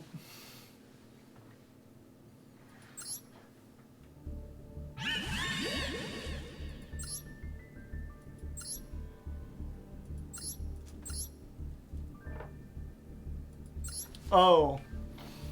Oh. Hee hee.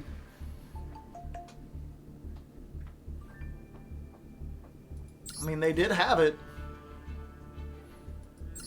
Could have been Book of Moon. One Dark Ruler, by the way. More than one is too bricky.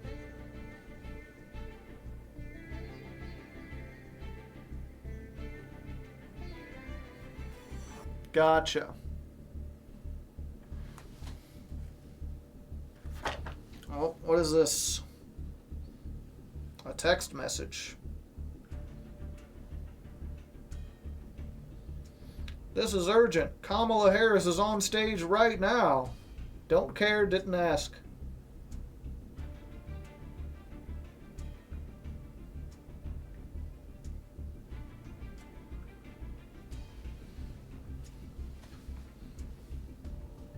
You watch Worlds at all? I watched the first round. I watched Joshua Smith just barely lose. That was a very close game, though. Fire King versus Branded. Anomalous Harris is on stage. Alright, we're going second against a 60 card deck. We've got the Ash.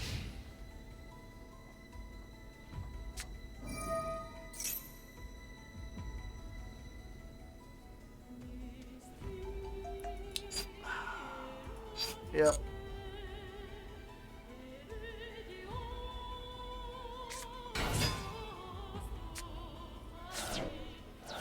Hey, those are some pretty good mills.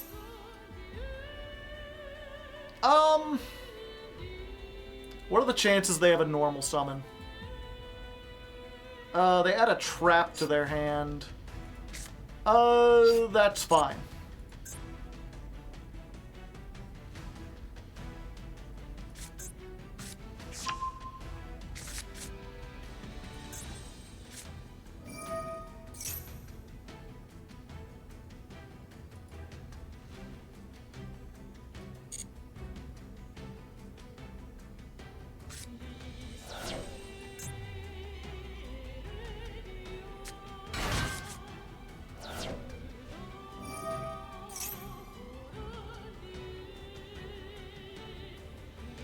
What am I more afraid of? I think it's the Tearlaments.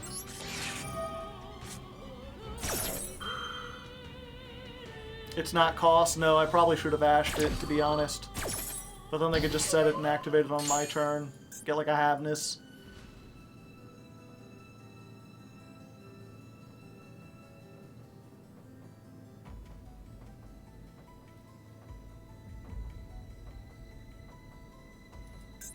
They didn't search with a loober, so they must already have it. Either that or they misclicked. Oh. Alright. Weird. Why are you playing a loober the doober a boober? Okay, I guess we just do this.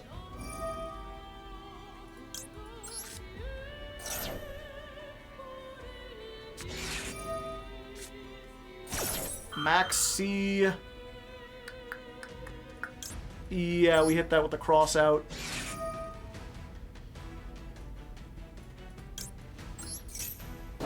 I'm like, I could banish a Ghoti with the cross out, but it wouldn't be coming back to anything, and I'd rather have the called by for the tier limit cards.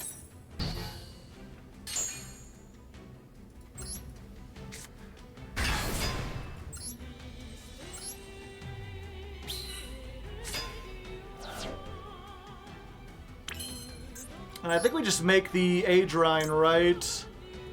Because we have no way to banish. Although... no, they have nothing there. If we called by while we have Chen Ying, then it gets rid of, like, multiple cards.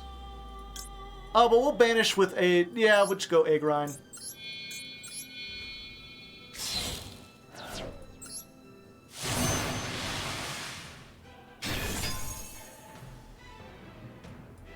Okay. Agrine, attack. No! No, I wanted to... damn, misclick.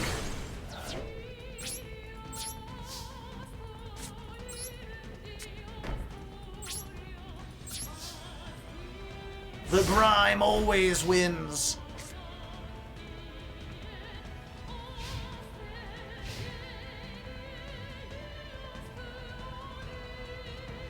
Yeah, I really wanted to attack that.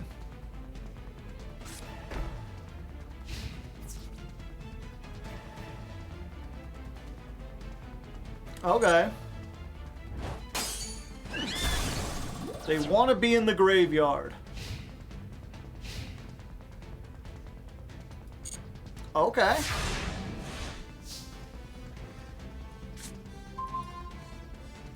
This has to go from hand.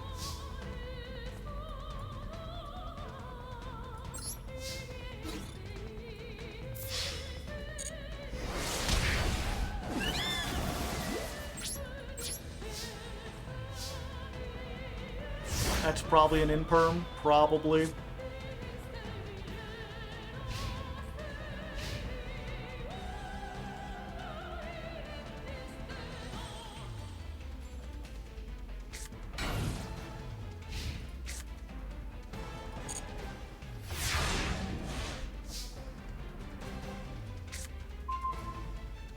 Oh, that has 1,000 attack. Let's run it out. We can get another 2 on board next time. Oh, we're not killing them this time anyway.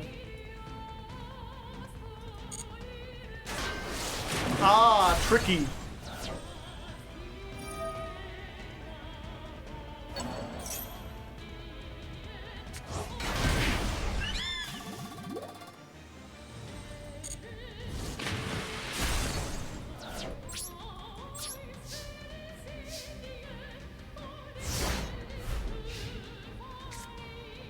Yeah, we deal 1,000 either way.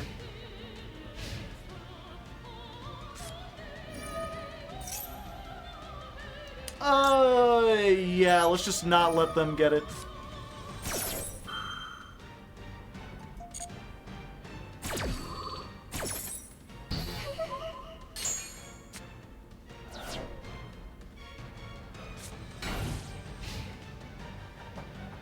You have lethal next turn, yeah.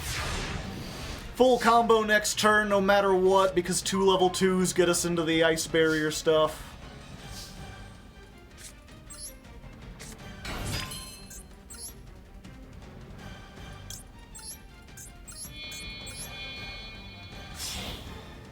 Go into Sprint. Sprint effect. Send the ice barrier dude, who would normally search this, but we already got it.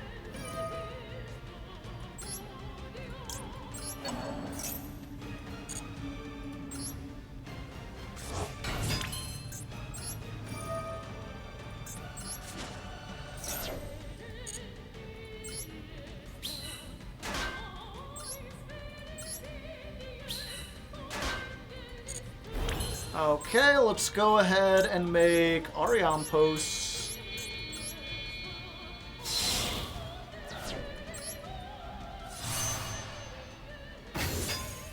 And we go through the trouble of doing everything? I think we do, just in case, because it's not like they have Nibiru or whatever. Plus, if this is like a set, whatchamacallit. No, if they had Kid Close. If they had Rhino Heart, they wouldn't set it. But it might be something with 2100.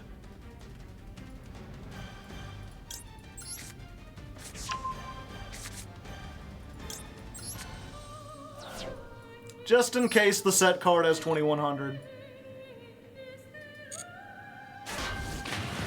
18, yeah. Alright, egg grind. Grind their egg to meet my bread.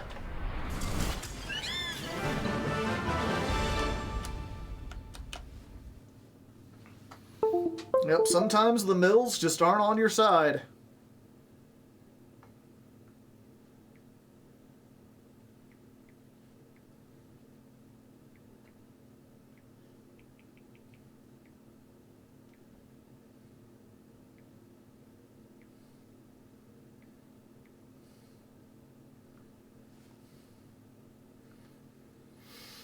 Urgent! Before Kamala steps on stage, donate! I don't think she needs my money. I'd rather give my money to people who actually need it.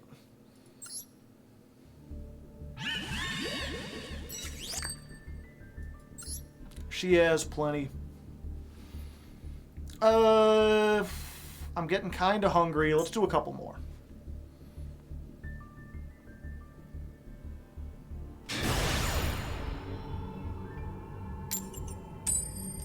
Yeah, I don't know why he declined the Aluber effect.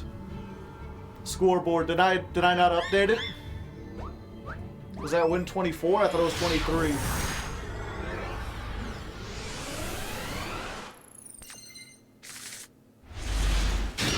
Well, we got a Veiler. That's a trap. A hand trap.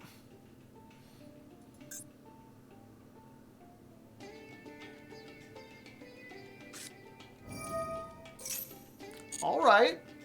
Oh. Yeah, I could activate this. I don't think I'd want to, but I could.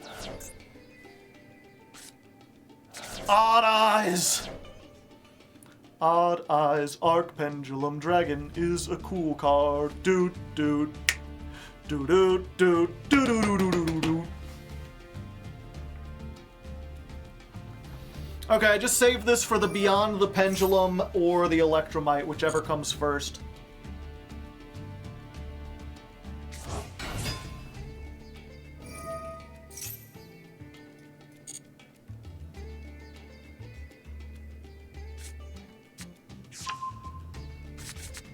Oh, is it just Zark Turbo? No, I played this in non-Zark decks.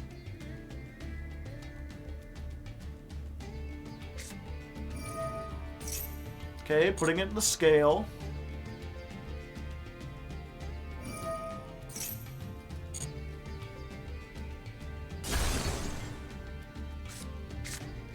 Add the donut.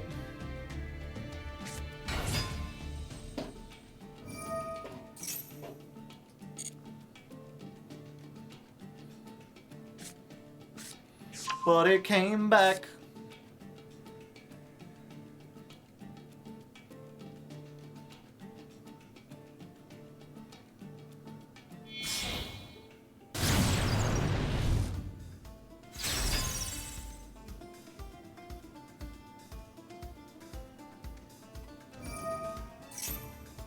Okay. Go, Veiler! Veil, their Electromite! Ah, they drew it. Alright, we're just going in, baby.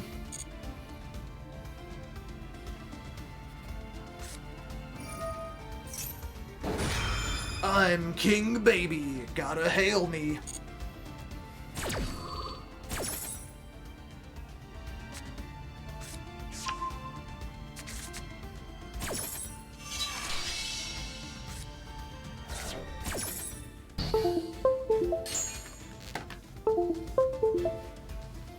You might have time to make food. Maybe.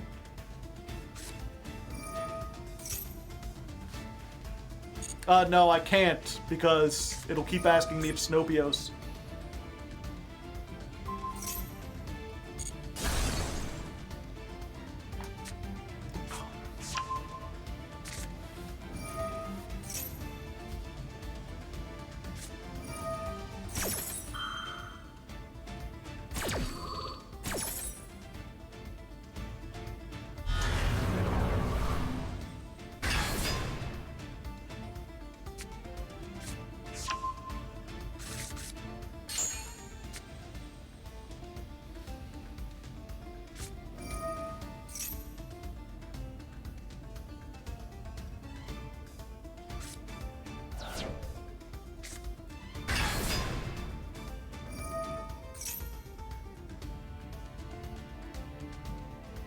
Does this hand break full pendulum board? There we go. Probably not. It depends what they make. But if they're just going Zark Turbo, I might be able to get the egg grind out before they launch it. And then she makes it so all my monsters can't be destroyed. So the Zark doesn't do anything.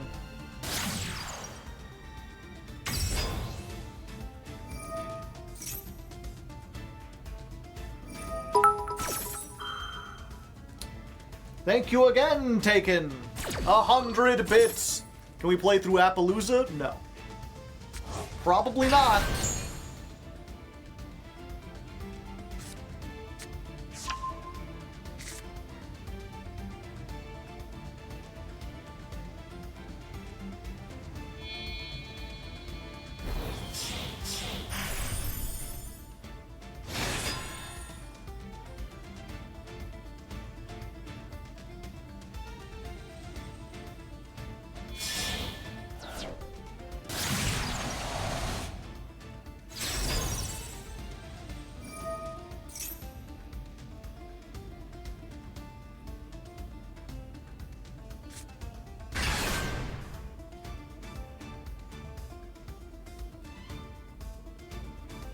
Just two, Matt? Yeah, so if we lifeless and they negate it with the Appo, we can walk over the Appo.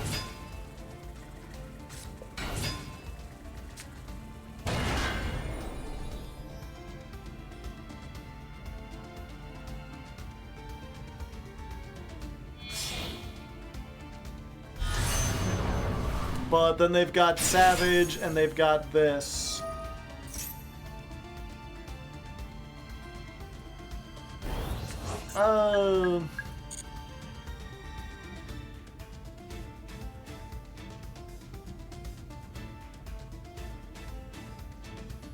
There is one more chance. We might be able to make them surrender by being very cheeky.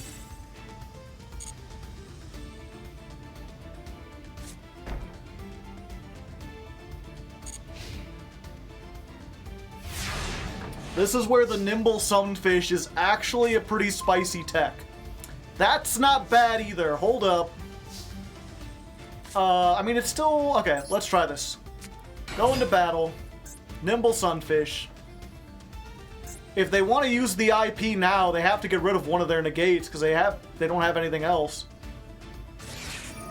Oh, Maxi on top of everything, my favorite.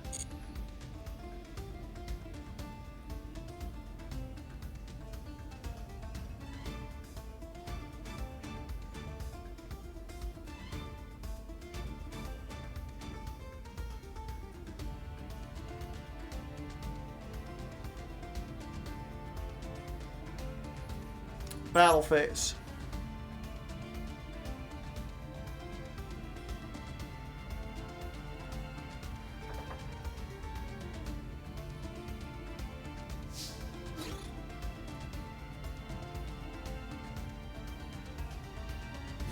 Go into this.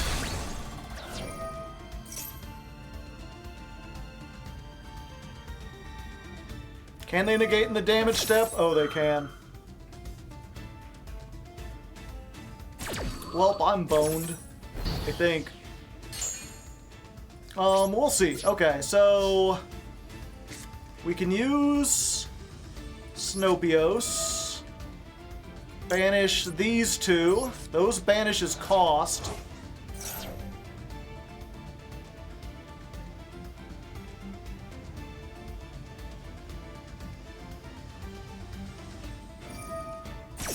Okay, they'll negate.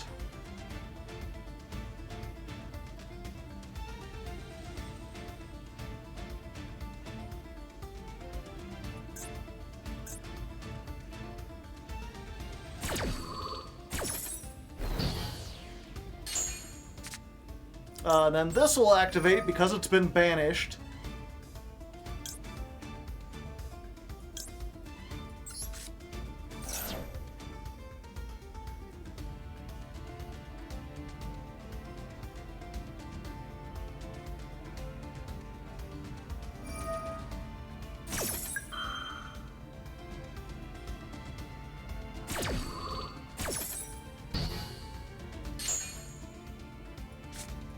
And then they negate this one.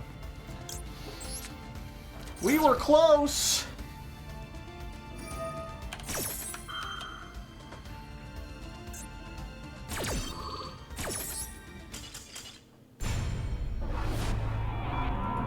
Can they make a second Appaloosa? If they had one.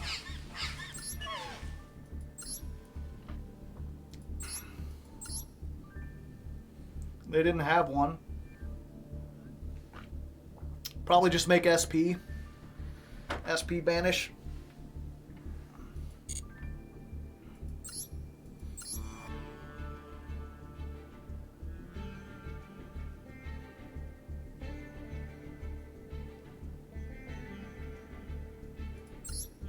Huh. Okay, chat, so that's why they didn't search anything with a Luber. Because they're not playing branded fusion in this deck. They're just playing the branded cards to trick people.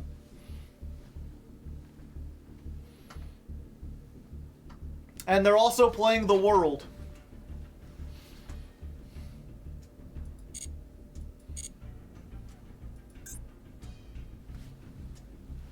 $60 cards. They forgot the most important one.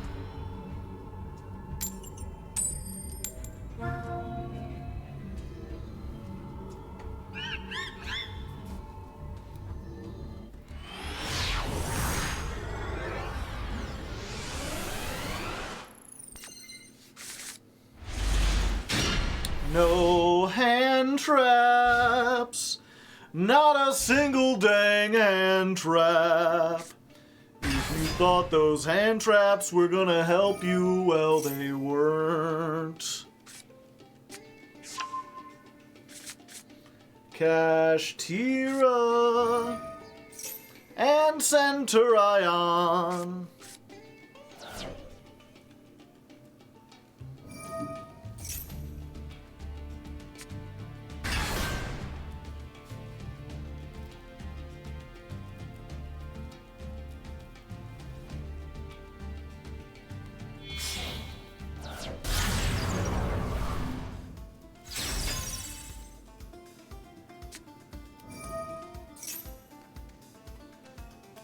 Have we played a non-cash deck? Yeah, I'm sure we played a couple.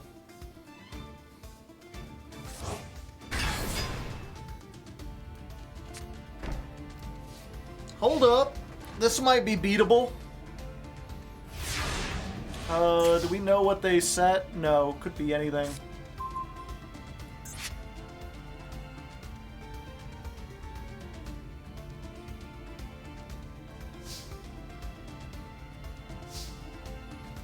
Okay, let's go ahead and activate this. Send a card to the graveyard. You got Imperm? No. Let's send the Angler. Let's put a dangle on that angle. They'll get to take a peek. And Max C. Yeah, we gotta call by that.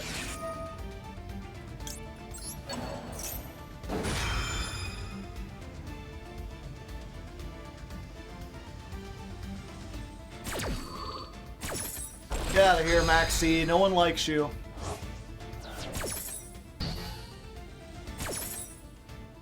Alright, what will they take?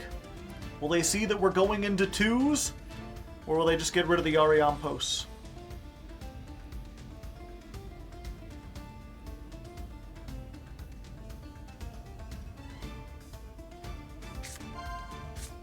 Gigantic Sprite. Wrong answer. I don't think I've made that yet.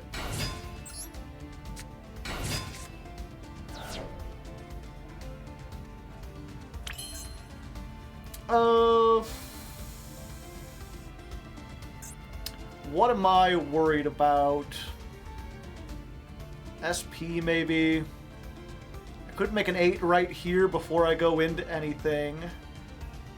I could also just battle over the SP or the IP to bait it out.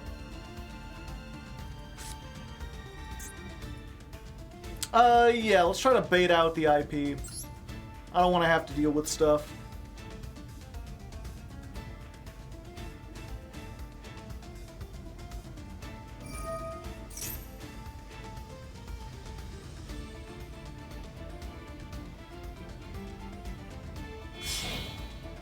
Goodbye! Yep, just a spa. Spa.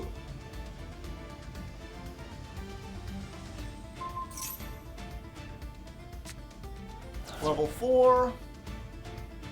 Makes sense. Continue the main phase? Yeah, I will.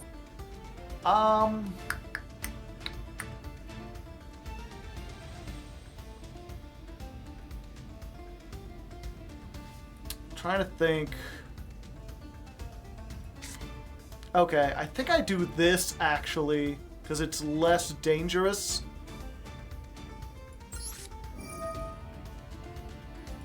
We'll show the shift. Show that. Because the problem is if I put everything into a sprint and then they banish it, then I have nothing I can do with the ice barrier. This puts them on a little bit of a tricky pickle.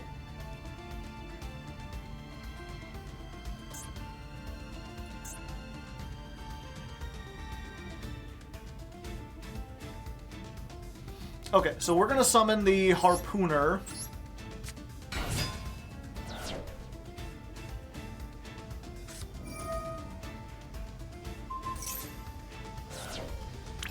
Banish it. Okay, we'll shift here.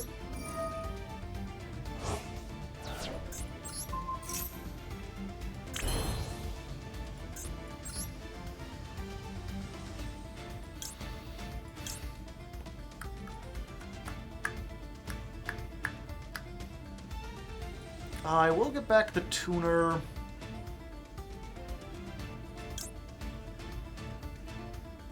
I think it's better just to keep these on, actually. Because then I can make a 6. Or a 10. Yeah. Yeah, we're actually better just doing this.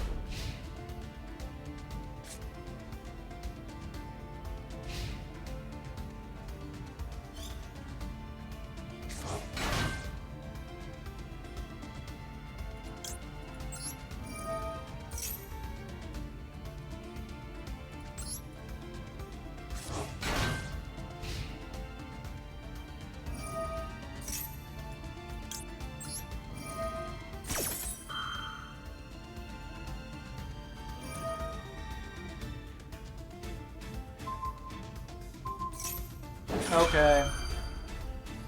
Yeah. We just gotta hope they can't, like... If they normal summon Ash, then it's probably over.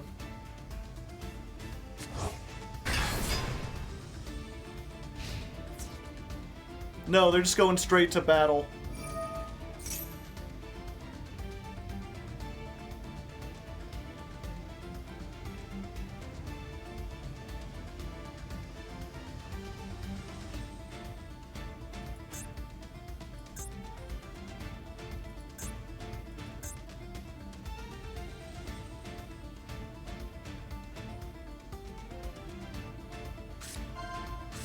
Okay, one ass can gone. I float, bitch! What do I want to send to the graveyard? Yeah, I think we just send this so we don't draw it. But it came back. Fuck. That's what I was worried about!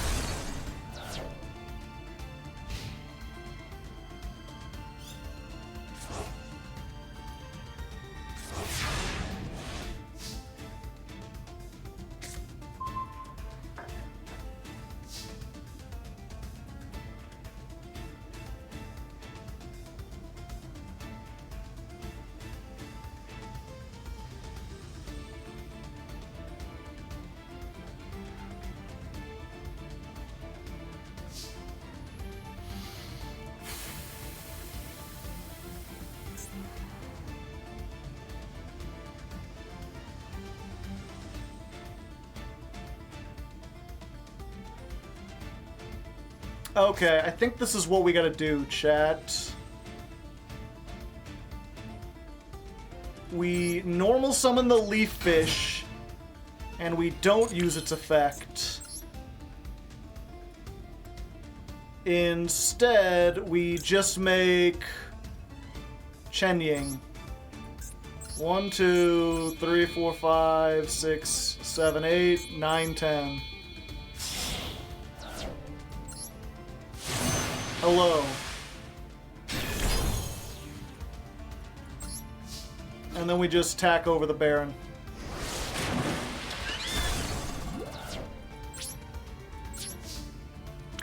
Main phase 2. We banish the leaf fish. We put back all of our nimbles.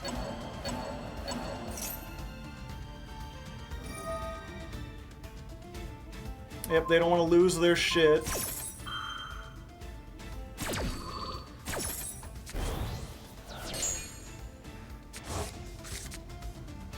Draw a card.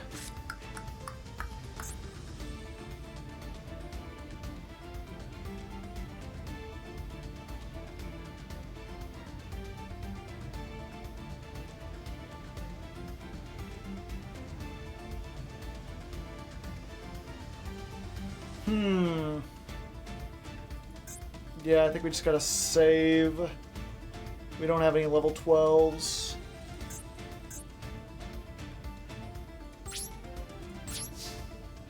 Yeah, like we could discard Zep to banish Schiff, but that just gives them a monster they can attack into with their Kashtira to get an extra damage on board.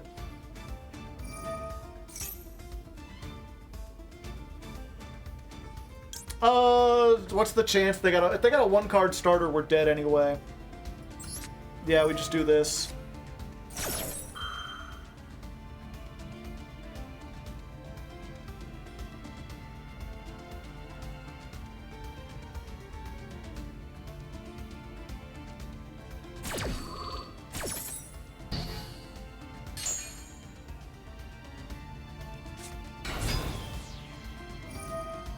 Fuck. Yeah, but they were doing that either way.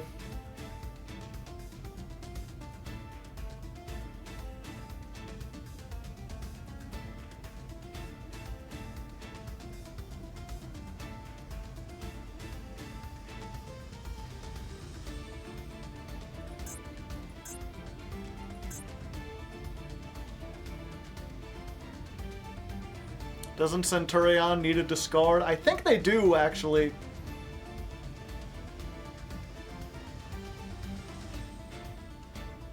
How confident would I be with Ghoti IRL? What do you mean by confident? Like, confident that they'd succeed? Or just how well would I know they plays? I think I could play them in real life. I don't think they would do very well. True Dea. I think they're just hoping I fade a draw step. Yeah.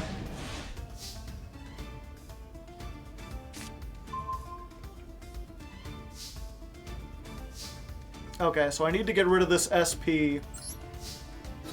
This shit's pissing me off.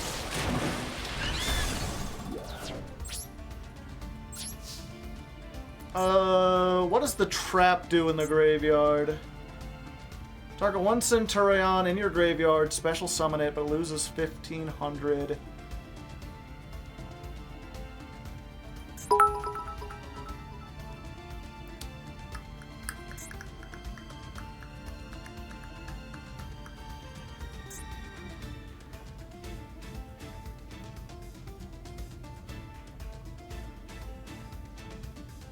Reborn a Synchro? Yeah, I think we need to do this.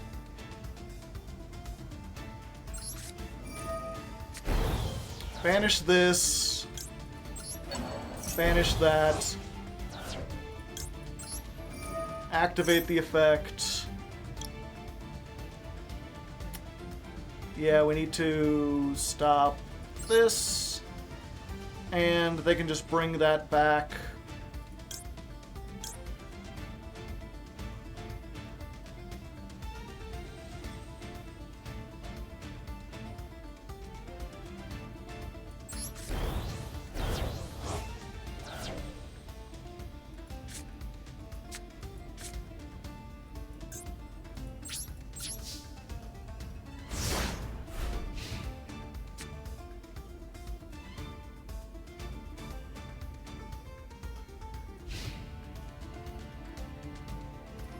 Okay, Shift comes back.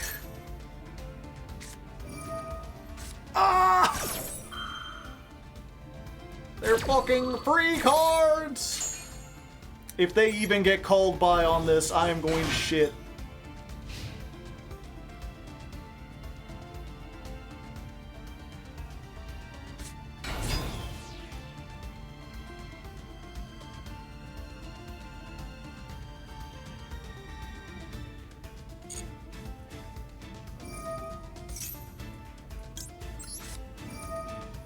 Baylor, please stop.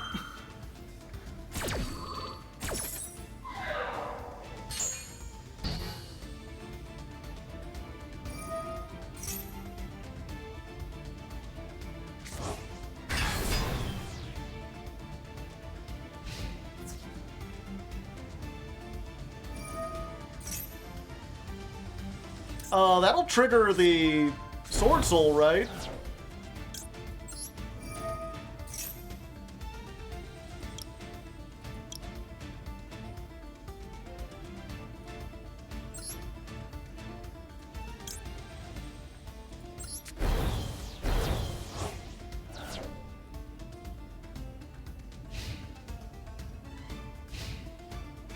Alright, alright, alright, alright!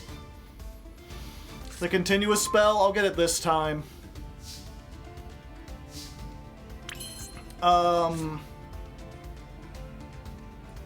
Yeah, we normal summon this. Activate, send off this. And there we go. Okay! A hard-fought battle, but we did it!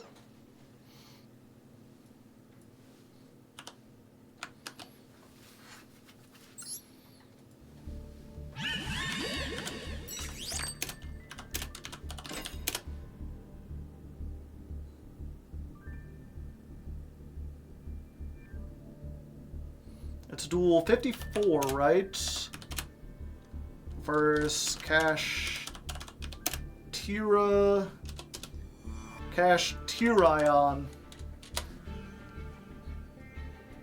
Literally the SP in Unicorn game, yeah.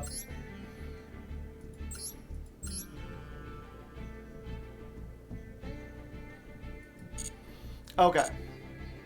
Give me a second, chat. I'm gonna go make some food real quick. I got some stuff I can microwave. I'll put on some music.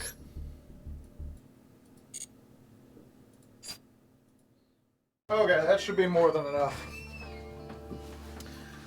So I heard someone say while I was gone that the debate's going on.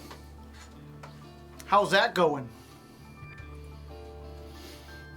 I can't stand to watch modern political debates.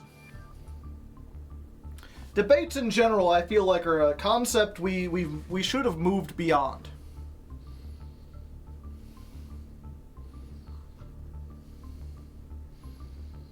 Trump is entirely unhinged is how it's going.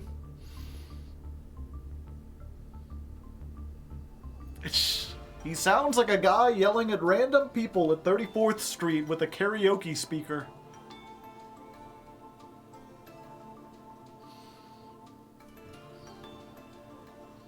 Oh, MBT has a debate thread going. Late great Hannibal Lecter mentioned. The late great Hannibal Lecter.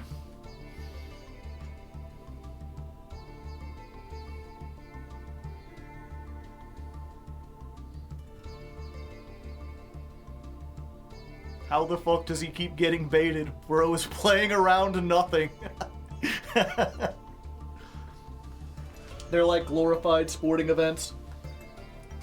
The thing, if I ever get back to making videos for the political philosophy channel or whatever I want to call it, I did want to make one about like how debates don't really determine who is right. They just determine who's better at debating.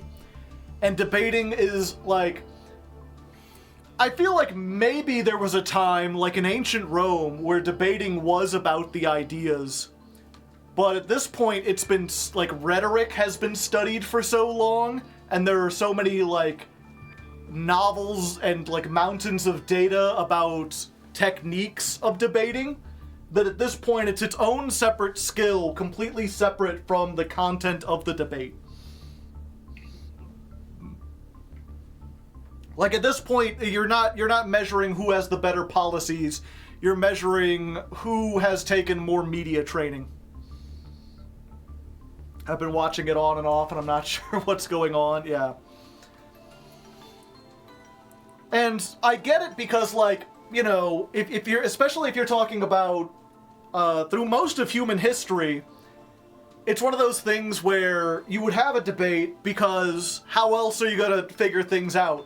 Right? Like, if you're trying to compare and contrast two ideas, the best thing you can do is get two people who believe in those ideas and have them argue back and forth in front of an audience. It wasn't the best way to solve it, but like, what else are you gonna do? I think the modern thing is to make edited videos. You know, because if you're in a live situation, you will not be able to necessarily present the best version of your argument. I would rather see, like, you know, both candidates have like a week to put together a video. Be like 5 minutes, 10 minutes or whatever, where they're just given uninterrupted time to talk about however many topics. And then, like, your opponent has 2 or 3 days or whatever to put together a video to reply, and then another video to reply, and have a series of, like, replies where you're given, like, days to sit there and think of, like, the best way to do it. Although I guess then you still fall into the category of, like, well, whoever's best at editing or whoever's best at writing. But I feel like it gets rid of the like, in real time, it lets you focus more on the policies. Supermassive PowerPoints. Essentially, I think that would be a better way of doing things. Also, the fact that you spread it out over several days means that, like, the problem with debates also is that, especially for an audience who doesn't know a lot about debating, they're often left with just their emotional opinion, you know, who looked like they performed better.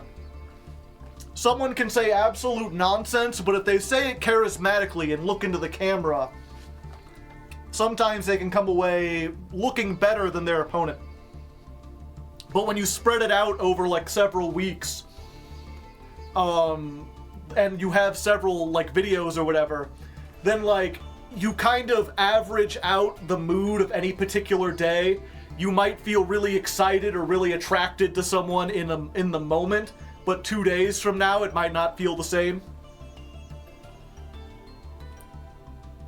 They'll put inspiration. I think there should be rules, right? You're not allowed to use music. You're not allowed to use, like, visuals. The Reagan tactic.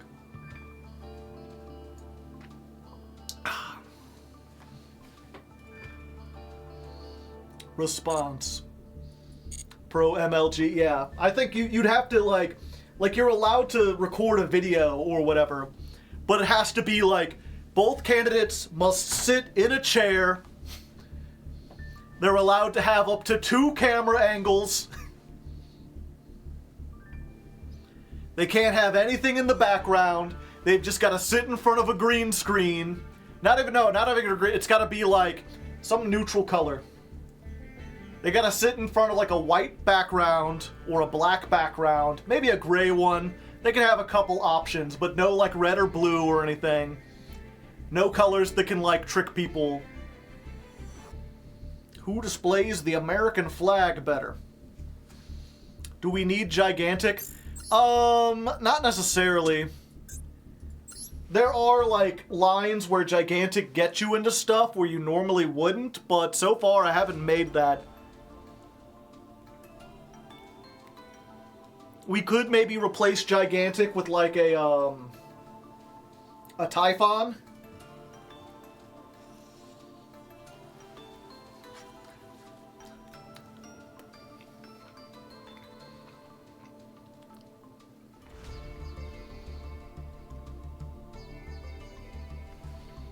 I also haven't made this yet.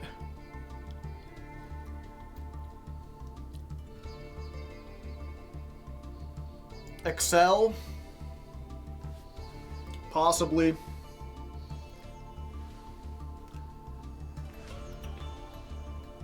More gas? You can't have more gas in the extra deck.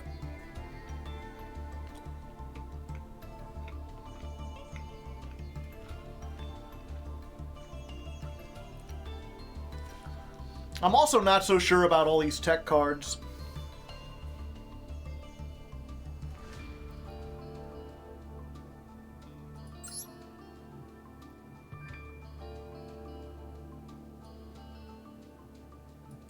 Okay. Let's just jump back into it.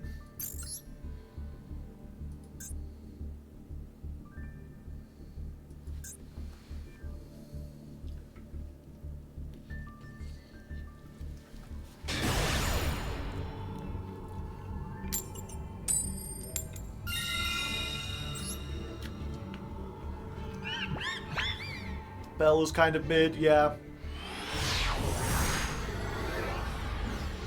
Alright, we're up against the MCU's most deadly anti-hero. Will I be able to beat Venom? Not with this hand. Shit. Or actually, no, not with this hand. I would need more. I got all hand traps and nothing else. We're just setting this and passing.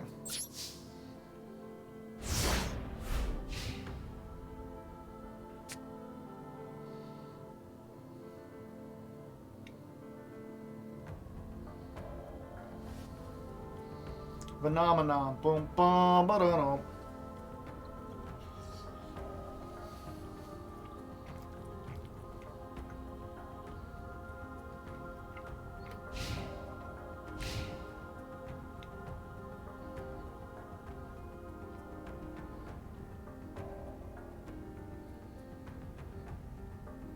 If we can, we want to try to use the Ash first.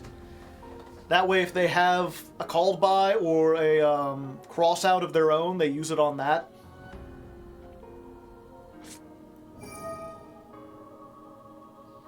Okay. Board breakers.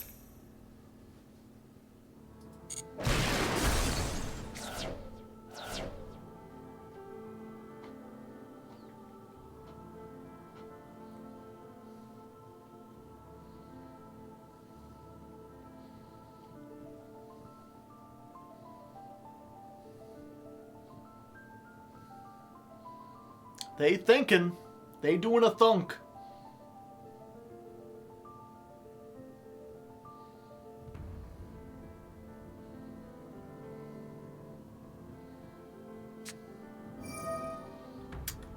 Prohibition. So it's like that, is it? Eddie Brock had one bad day. Okay, I'm not allowed to use Ash. Is it neither player? Cards with that name cannot be activated. Alright.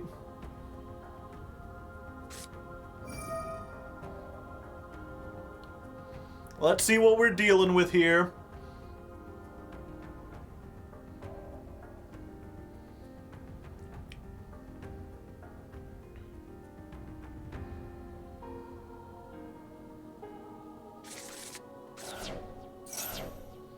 Going for 6. Yeah, it's just stun. Oh, please get the water barrier statue.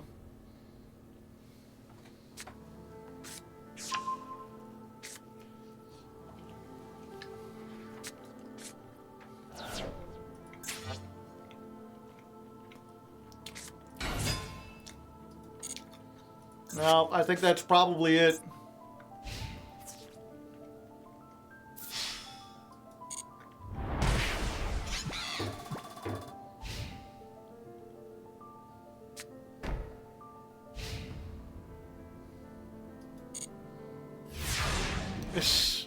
Stun is based Yu-Gi-Oh! Down in the chat. Like, yes! Yep. Can we stall off Ash's defense? No.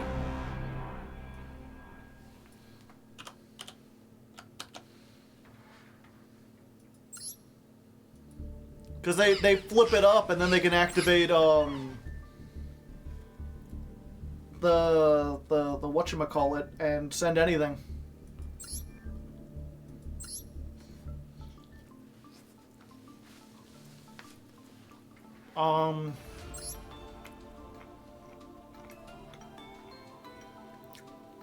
Leaf Fish exactly beats over it, assuming they have nothing in the background.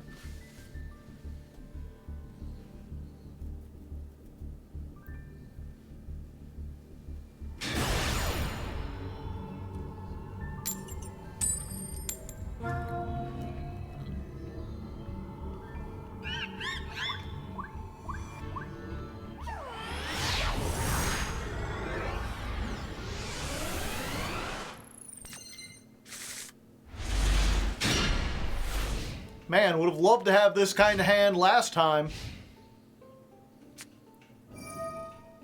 Fuck.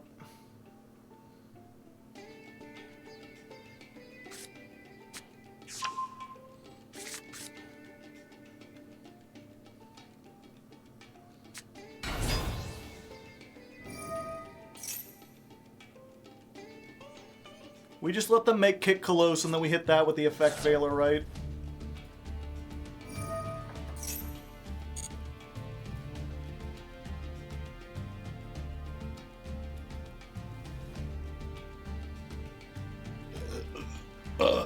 Pardon me. My honest opinion on the paleo ladder climb, I loved it. I'd do it again if I could.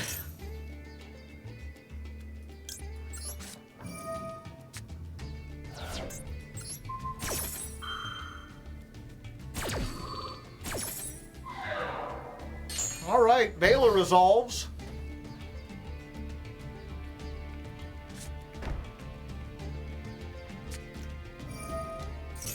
Special summon a Tearlaman, okay.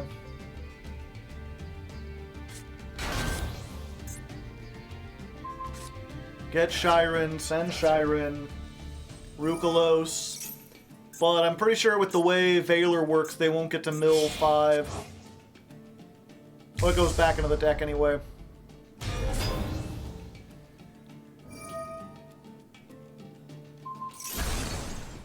Rukalos, pop the back row, get another field spell.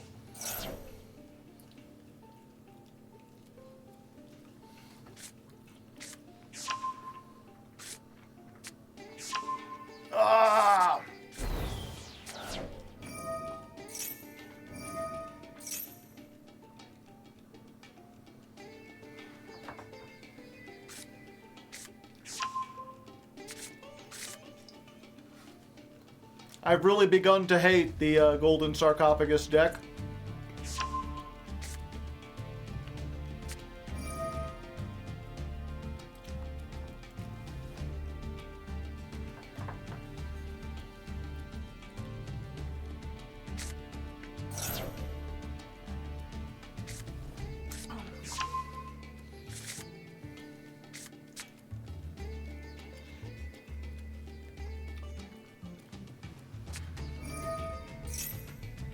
Oh?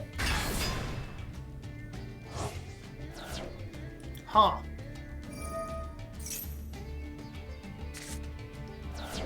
Fuck. Fucking Keldo!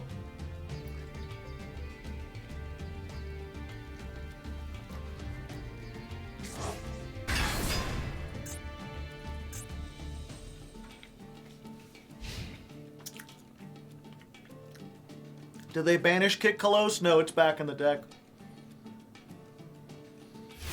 If they didn't make Zombie Vampire, then this is probably like a maxi, right?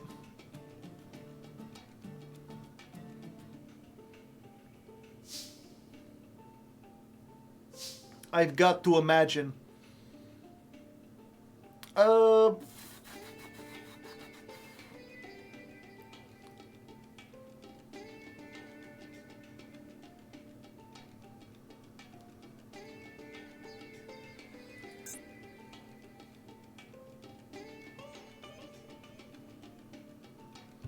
Okay, let's try to bait out the maxi first. Or bait out and see if they've got a maxi.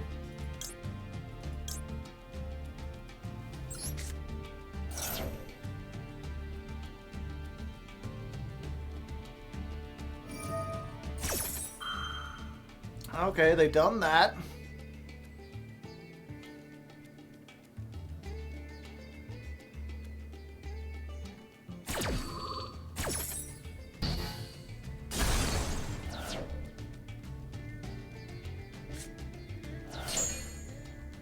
Send that mill 2.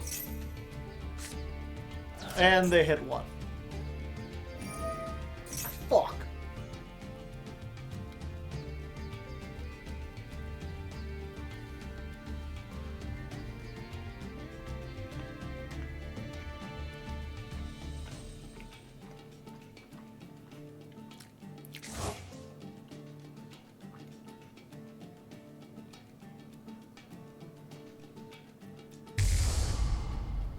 Kit Kalos.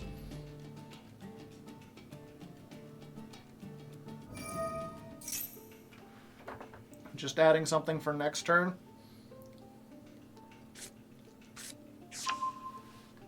Alright, alright.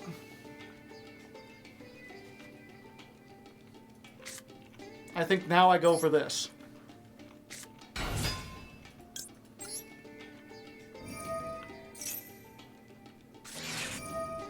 Ash Blossom.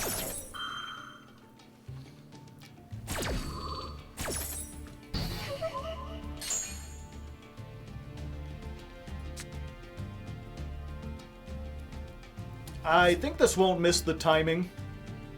I hope so.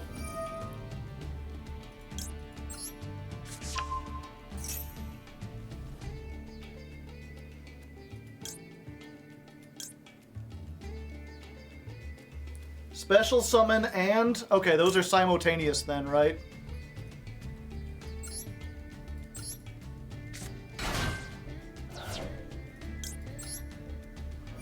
Alright. So use this. That allows us to get... Shift.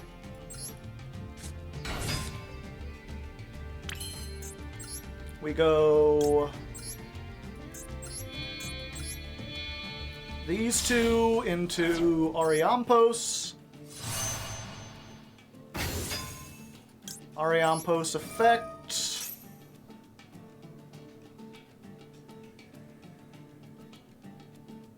What do they have that they can act? Oh, yeah. They can shuffle back some stuff.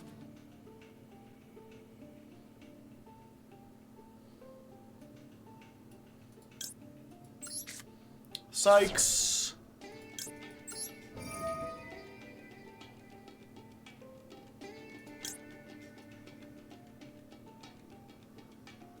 Um...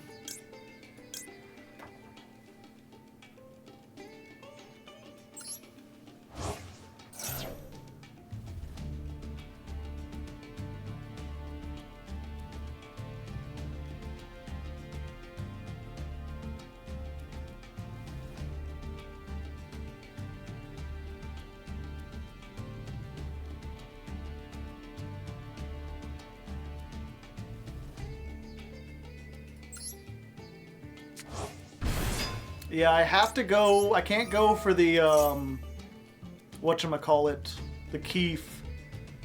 Because if they activate it at resolution, then I'll have no tuners. So I need to get a tuner now? Yeah.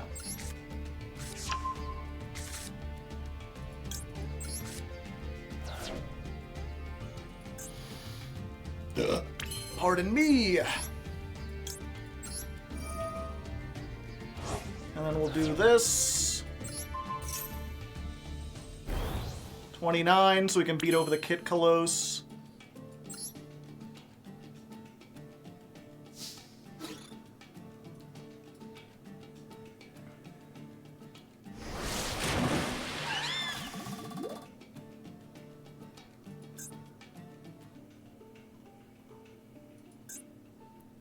Huh.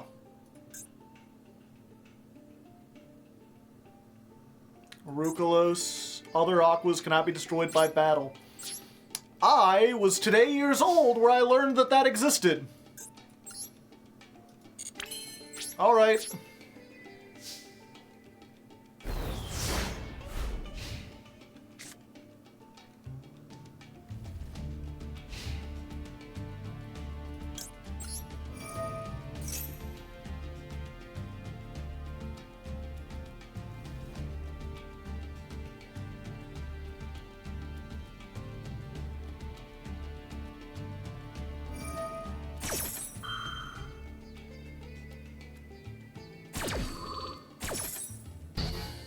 Oh, they're using it here.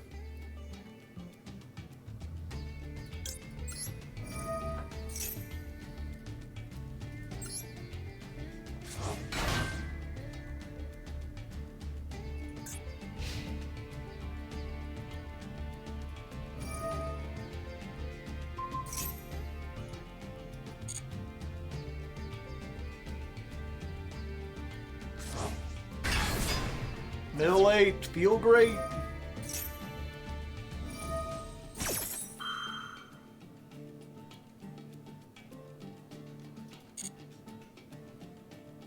Yeah, if I had both of those, we'd be in a much better position.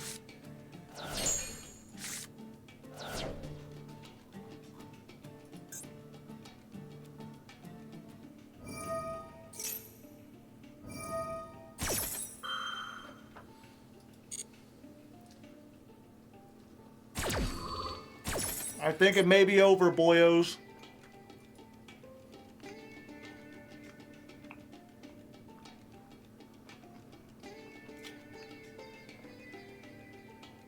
Can you deep beyond? No. If they had let both tuners come back, I could have deep beyonded no matter what.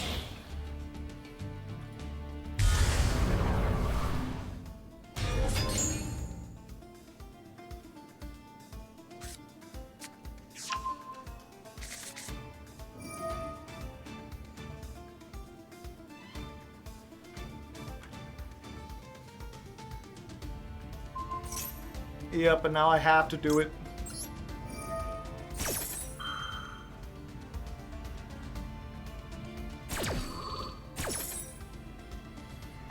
White aura time. This can't be destroyed. This will get them more. This will come back. This will come back. Although I think I still do it just to survive. Yeah, I think I do this just to survive.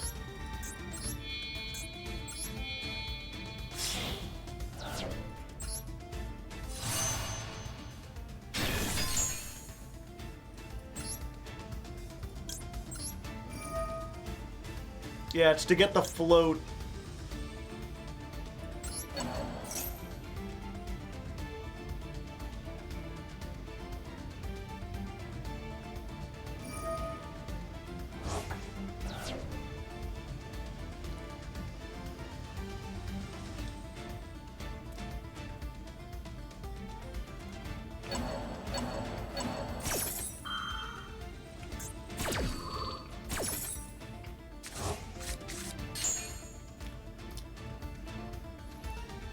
My hope is they just go over the psychs first.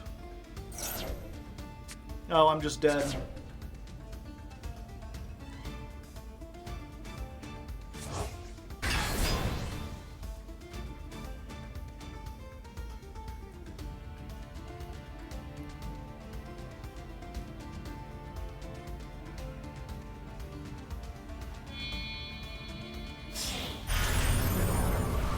Out.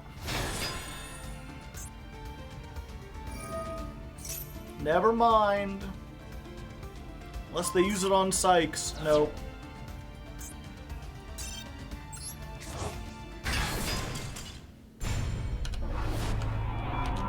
I really hate that they made a card that's like quick effect triple DD Crow from the graveyard.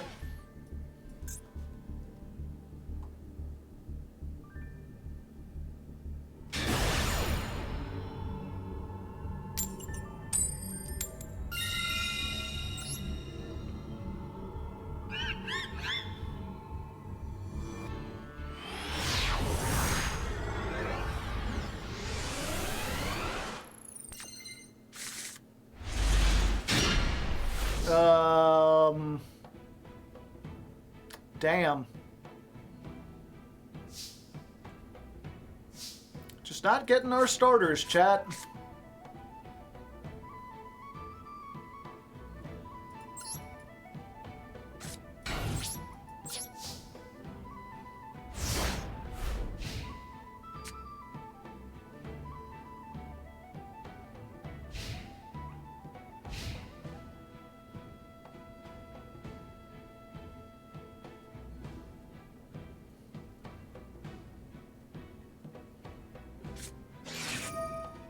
Ice barrier. Yeah, let's try to ash this.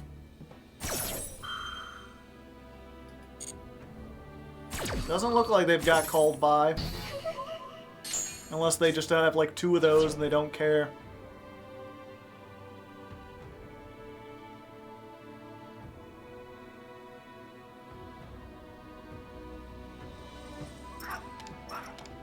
Bark!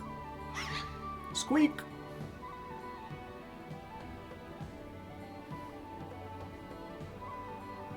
Oh, are you cracked on hand traps too? Oh, hello there.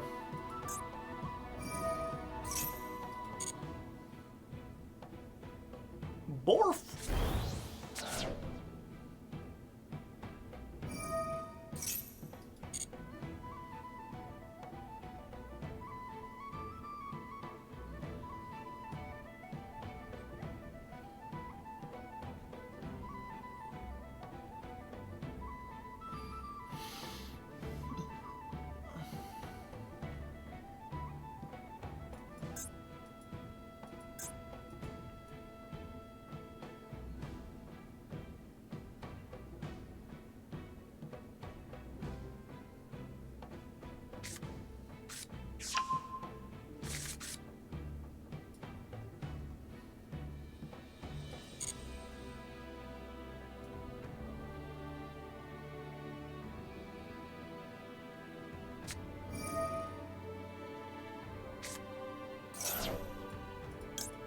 Alright, Maxi here.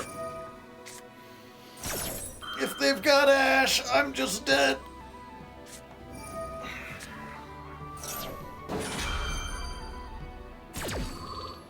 Yeah, I just don't know what I could do, Chad. It feels like it's just bad luck. I'm playing one of each of these. It's the minimum number you can play in a Ghoti deck.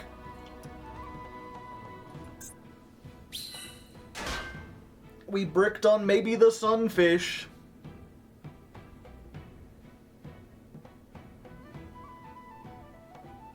I could play just 2 of those.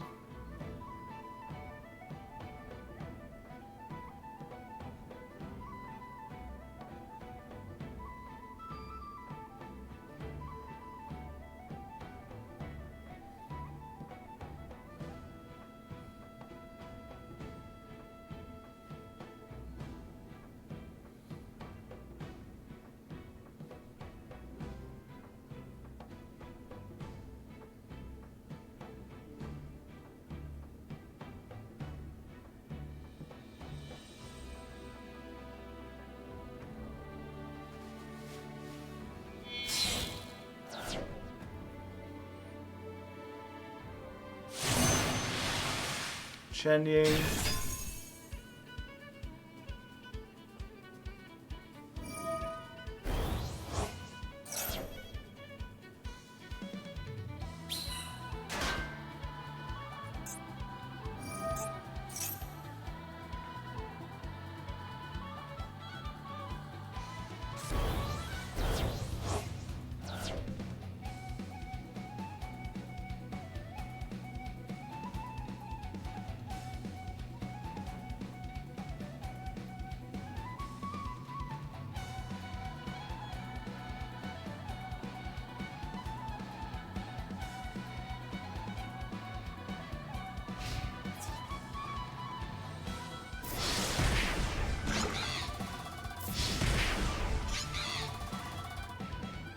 I mean, we do have 1-card starters if we can draw them.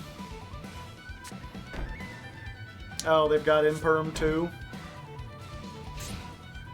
Must be nice.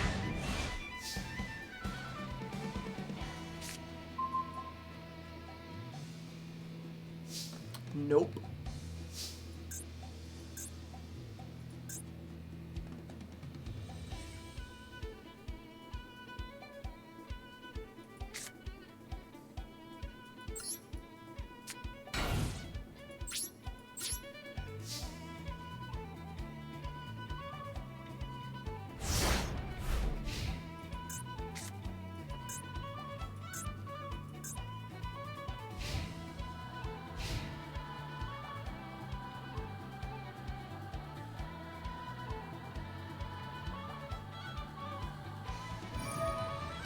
Oh, this is just once per turn.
Alright, so we've been going kind of back and forth. This deck can be good when it's good, but when it's not good, oh boy, is it not good. We've been getting some awful, no good hands.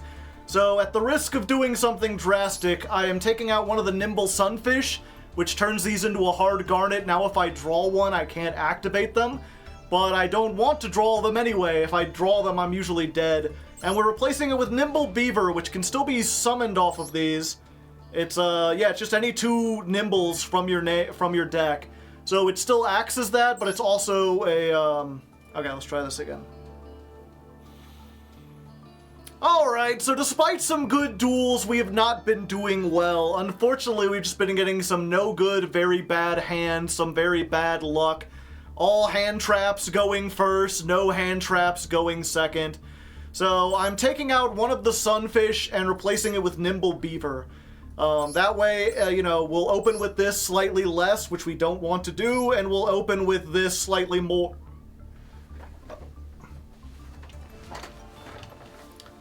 Just play 41 cards. That makes it less likely I'll draw my starters.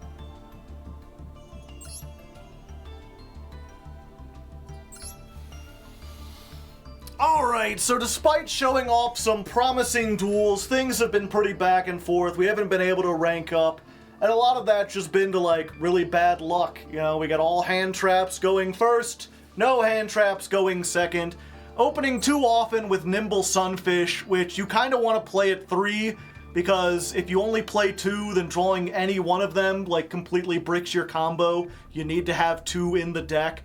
So instead of removing one, we're adding another Nimble Beaver. This gives us a bigger deck, so what does this do? Why are we doing this again?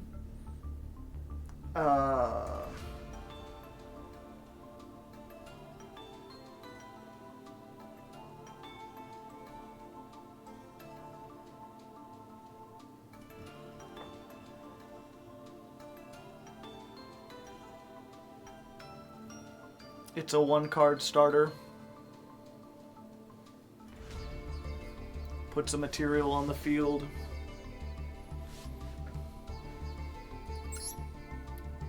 Yeah, Angler in the hand with either of these is a good 2-card combo, but I think we shouldn't be building for 2-card combos.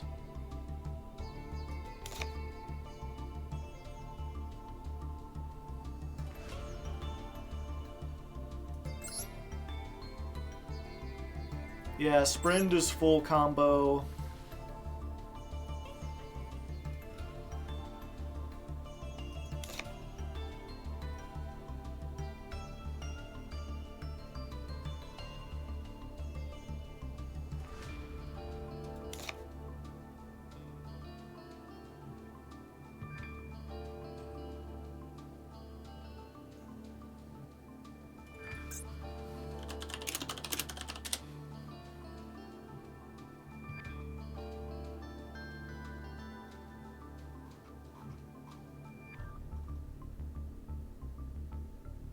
Although 1-for-1 only gets us that.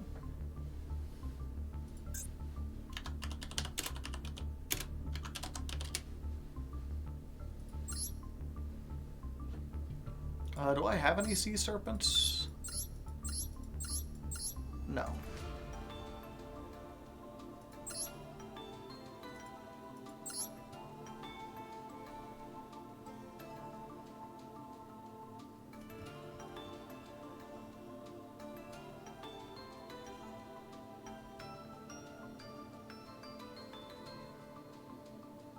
Build for 2-card combos. That's what the last one was doing.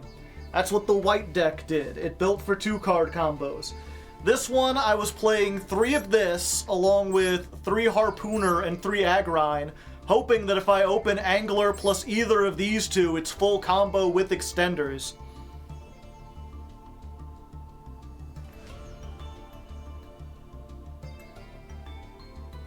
But that wasn't working. This is still a good extender. This is still a good extender.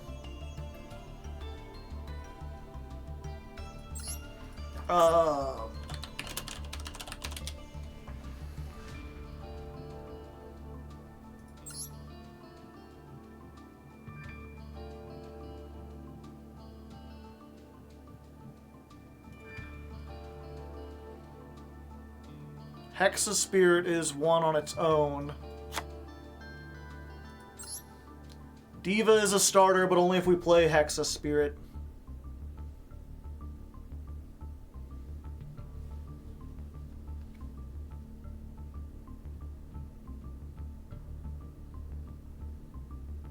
Second Nib. The problem is Nib does nothing against Yubel. But I guess we just have to be like, we lose Yubel if we go second.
I wish I could search.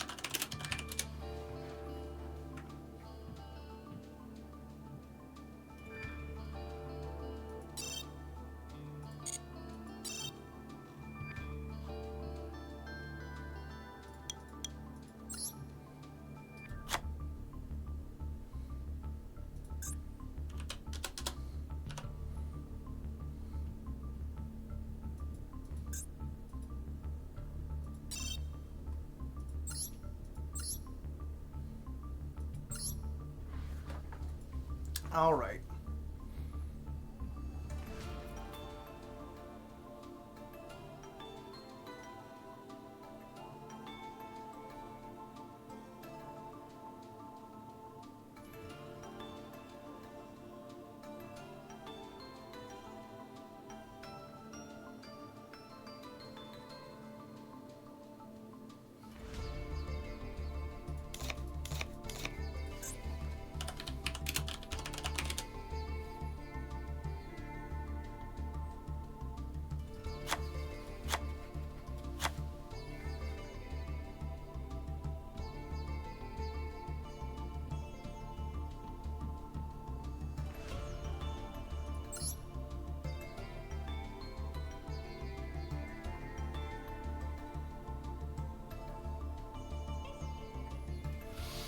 The problem with this is then it gives us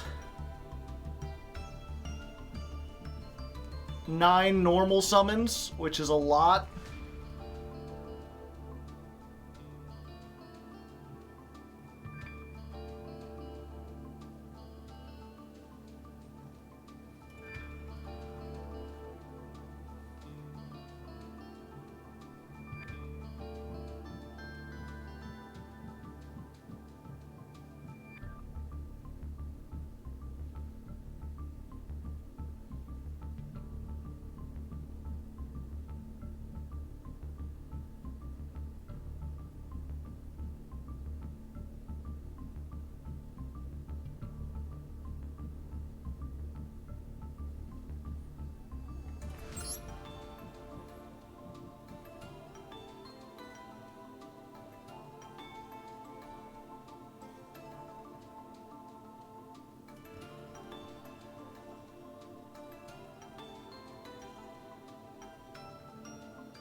Uh,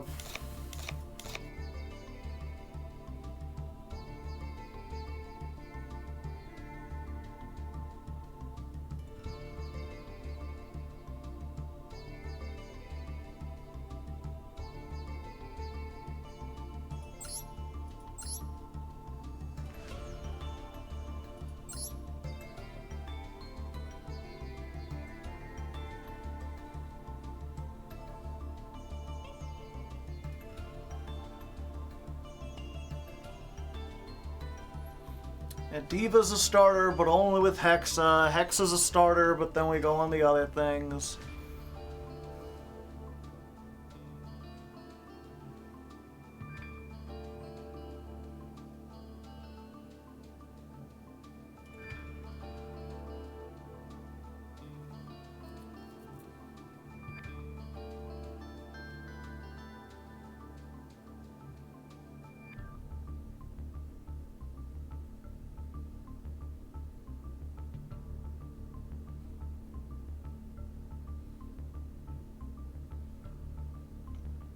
Diva get Diva is Sprind. I forgot Diva can get Diva. We just got an awful lot of tuners then is the problem.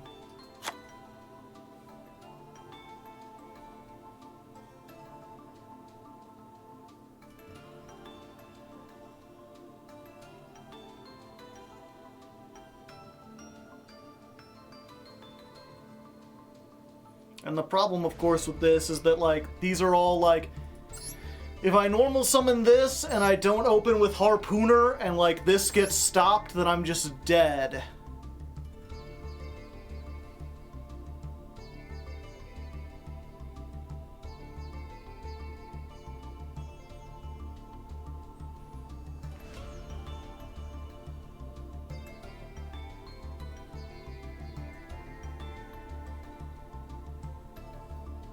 That's the problem, is like, I'm not opening with enough starters, but every one of my starters is like a normal summon or a 2-card combo.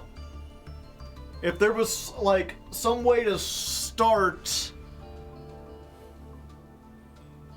Like, there is a way to start without a 2-card combo, or with... Yeah, there is a way to start, but only a 2-start. Only with 2 cards.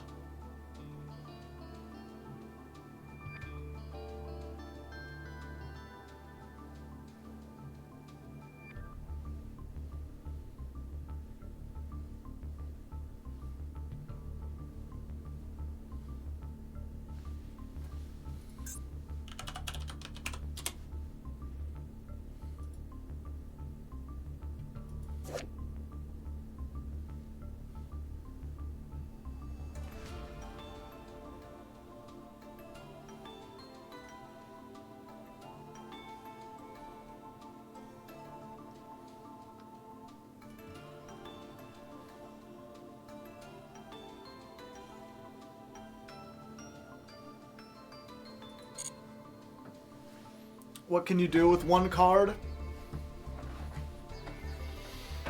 Like, if I get Leaf Fish send Angler. Angler summons 2 Sunfish. 2 Sunfish make Sprind. Sprind sends Mirror Mage. Mirror Mage gets Freezing Chains. Chains brings this back. Tribute the Sprind to summon 2 tokens, and then make Ariampos. Making Ariampos.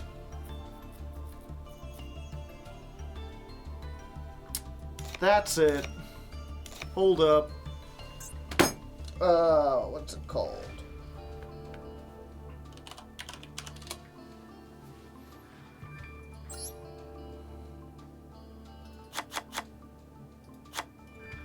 Supe. That's a starter from hand that doesn't do anything.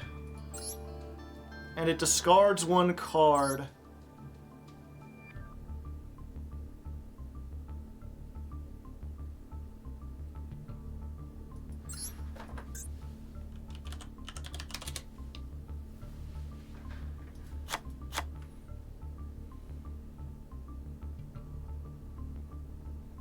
New Crystron's just got leaked. I mean, where?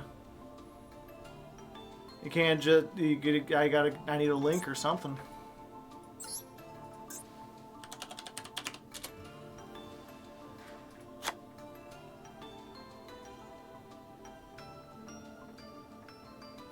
Their effects haven't been translated. That's not very good to me, is it? How badly do we need Agrine? We don't. We took it out already.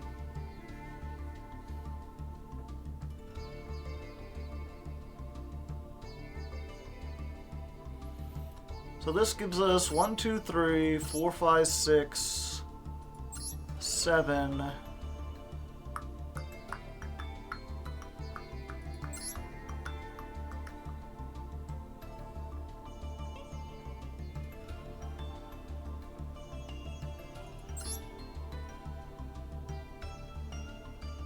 But after I do that, I can't summon anything. Okay, so actually this combo...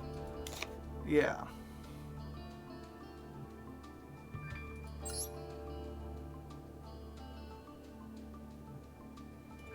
I'm pogged out of my gourd!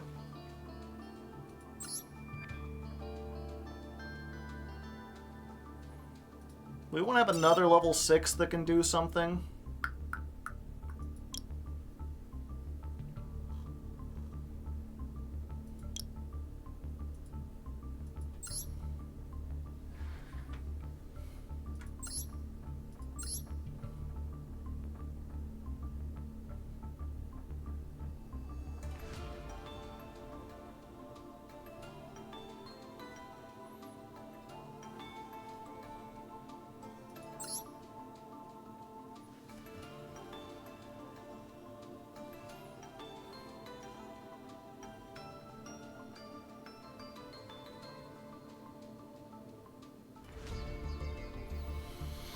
Yeah, I don't want to play Foolish because the only time I would ever want to... Like, Foolish turns off my entire combo. It's only good if I open with a starter that gets interrupted and then also foolish. Does it trigger the angler? Yes, actually.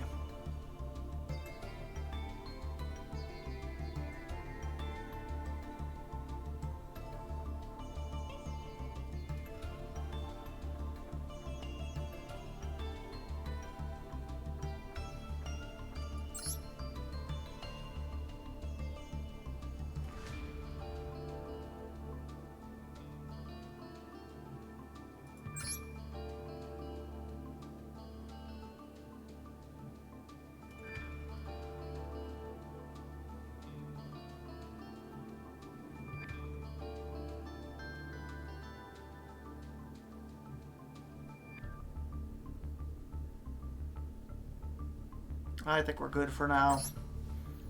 Okay, let's try this version.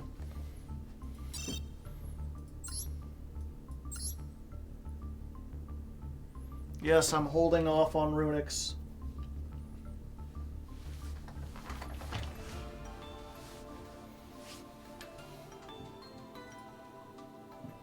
Yeah, I know people keep saying Runics got announced, but it's in Japanese, so I don't know what you want me to say.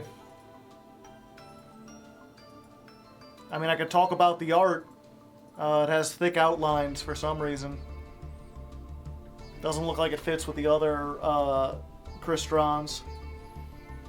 There's a level 5. Do they want a level 5? I guess it's like Sulfepnir. They've got a new Synchro. Well, I guess there is one thing. They've got a spell, chat. A continuous spell. I've long said that Crystron's Smyger can search a Crystron spell trap. And there are no Crystron spells. Now, presumably, there is one. And a continuous trap, yeah. That has the new monster. The new monster is a 7-star. Makes sense. So probably not a boss, probably some like crazy extender thing.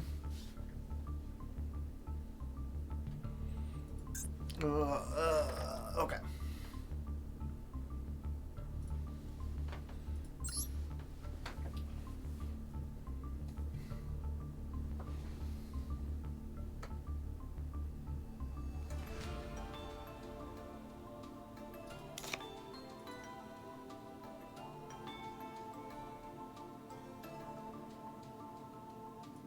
Okay. Alright, so despite a promising opening, this deck has not been doing too well. And most of that's just because of bad hands. We've not been getting our openers. We only have 6 one-card starters, and they're susceptible to every hand trap. So we haven't been doing... okay. Alright, so despite a promising opening, this deck has not been doing very well. We've been going up and down. We haven't D-ranked, so at least there's that. But unfortunately, we're just running into the same problem as last time. We had a lot of 2-card combos that were good if you could open them, but we weren't opening them. We were getting very bad hand luck. And then we had 1-card combos, but there were only like 6 cards in the deck that did that, or I guess 5.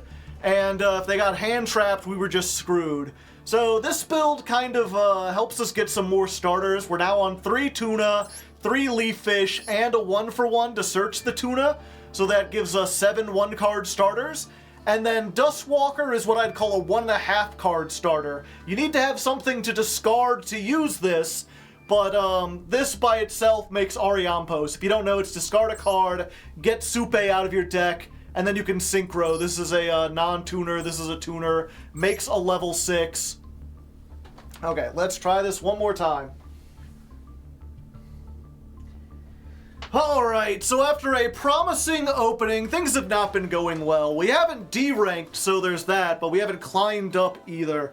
And a lot of that's just the same problems we've had before. We really only have like one card starter, and they're like the normal summon. It's either tuna or leaf fish. Whoop.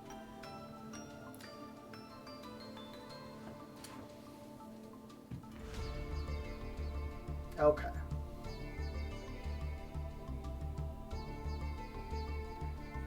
Alright, so despite a promising opening, things have not been going well. We haven't been able to rank up. We haven't D-ranked either, so at least there's that. But a lot of it just comes back to, you know, the same problems we've had before. We have a one-card starter in Leaf Fish, or activating Tuna for Leaf Fish, but these are both normal summons. And while we had some plays that we could make without using our normal summon, they were all 2-card combos. And despite playing all those at 3, we very rarely opened up with the 2 cards that we needed, which in this case were an Angler and some way to discard it. So we've got Angler down to 1, we're only playing it to send it from the deck. We've got the Sunfish down to 2. If we open it, it's now a hard Garnet, but hopefully we'll be less likely to open it. And then we've also got Nimble Beaver, which is another thing that we can get out of the deck with the Angler, which is also a 1-card starter in of itself if we normal summon it. So now we've got 1, 2, 3, 4, 5, 6, 7, 8, because we're playing 1 for 1 to get the Tuna. And then the newest card we've added in is Supe Duskwalker. This is what I'd call a 1.5 card combo. You need to discard a card from your hand, but it can be anything. So as long as you've got 1 card, you can discard it, summon Supe from the deck, 1 + 5 = 6, we get into Ariampos, we go from there. I was thinking about doing this with the Angler, because it's like, oh, we discard, we get some cards, but this locks you into Synchros for the rest of the turn. So it really is a backup. We have to try to do one of these first, and then if it doesn't work, we've got this as a backup. So hopefully this works a little bit better. We've also changed up the hand trap so that we're relying on Nibiru more. I feel like the other ones weren't really pulling their weight, and this is a lot more impactful in the modern game. And yeah, we're just gonna see how this goes. This is still Nimble Fish featuring ice barriers, and I guess now Supe, mark 6.5.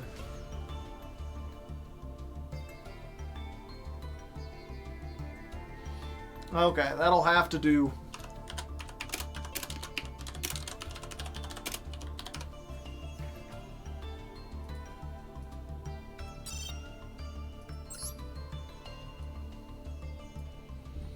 I don't know if we have a mod in chat who can just pin something that says like, yes, Hardleg is aware they made new Crystron support. Someone's had a bad day, take it one time, doing that shit, then you hit a big rhyme.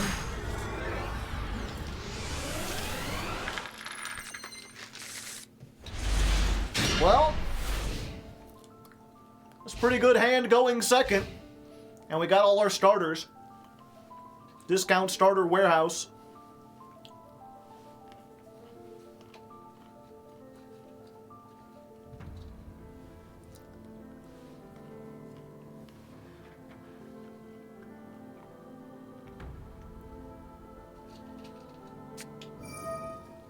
Ah.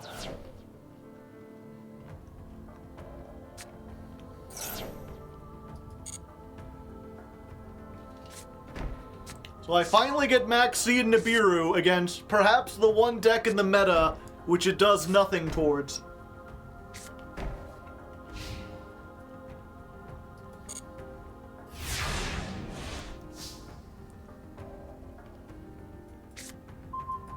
Well, now we got 3 extenders. Is that what they set? Yeah, I guess we gotta do this now to get at least 1.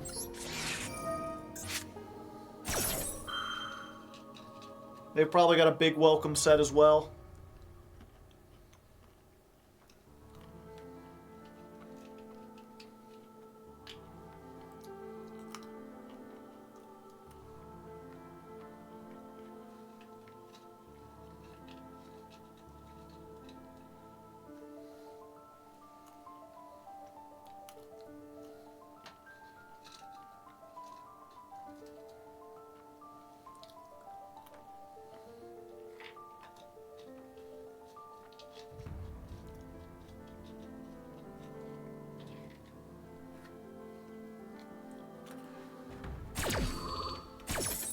Oh, they thought about that for a while. I guess they don't have big welcome. That's weird. Why would they use this just to get welcome?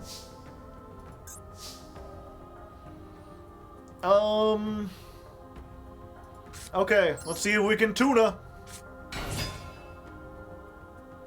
Oh, they've got Solemn Judgment set. Interesting.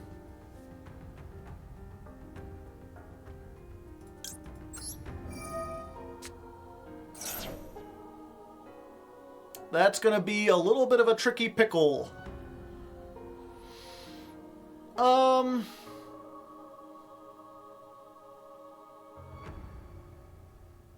Do we do the... Yeah, we try this. Leaf Fish go. Leaf Fish effect. In perm.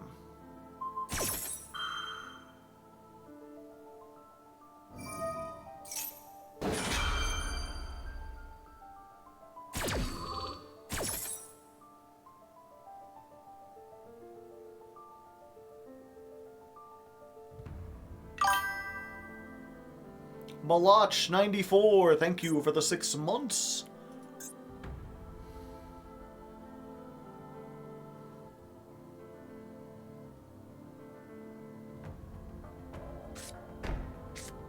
Setting a punishment, alright. I think we're still in a pretty good spot. Let's activate Harpooner. Let's reveal the other Harpooner. One way or another, I'm summoning Harpooner.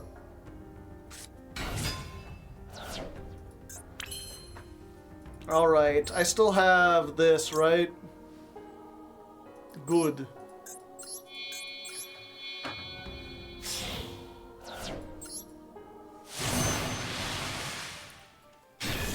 This should bait out the judgment. And now I just gotta hope that last card don't do anything.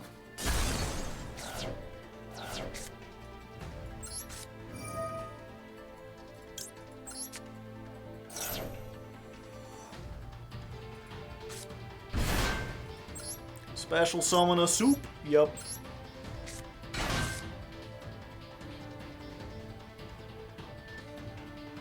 Nope, they got something they can activate.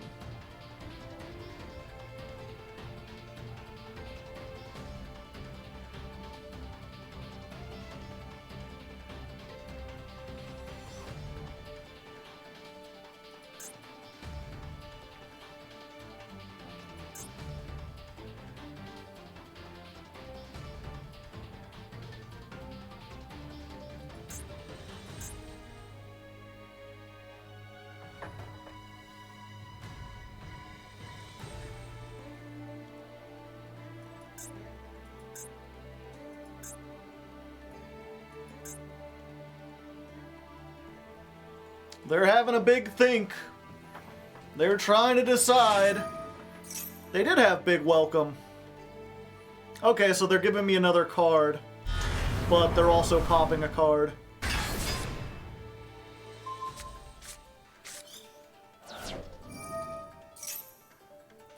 Pick from hand, maybe?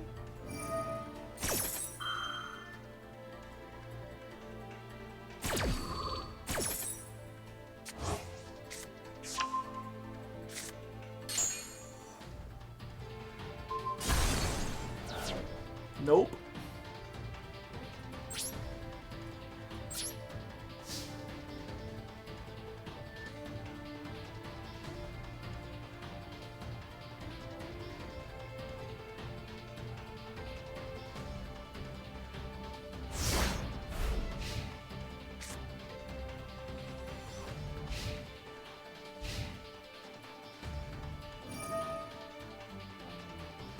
Yep, I think I just lose here, unfortunately.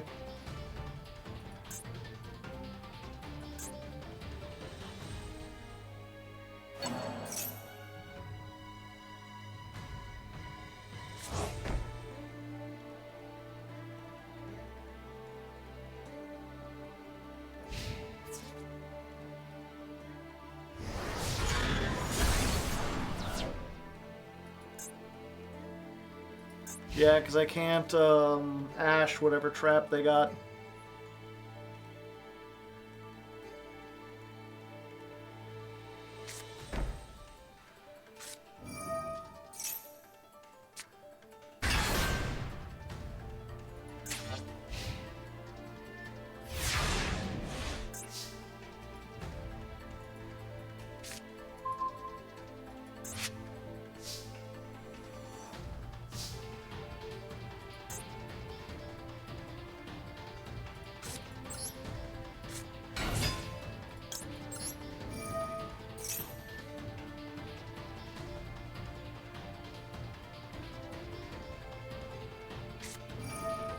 Another one.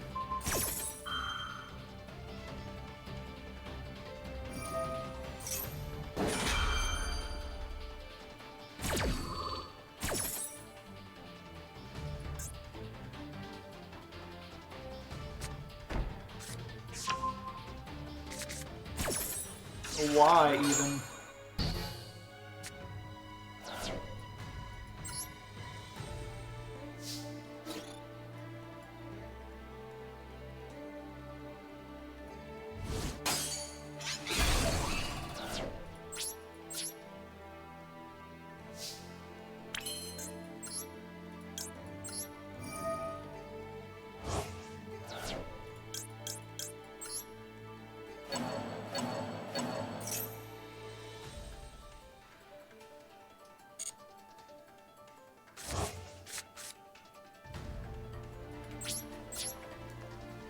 Just go next. What if they summon 5 times?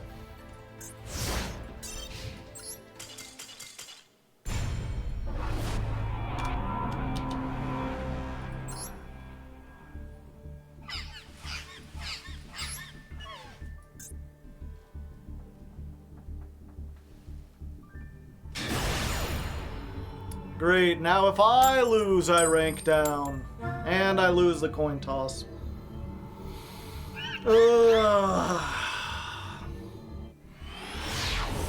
What are the chances I'll get Maxi Nibiru again this time? And it'll be a deck that it actually works against. Well, I got Maxi and Supe.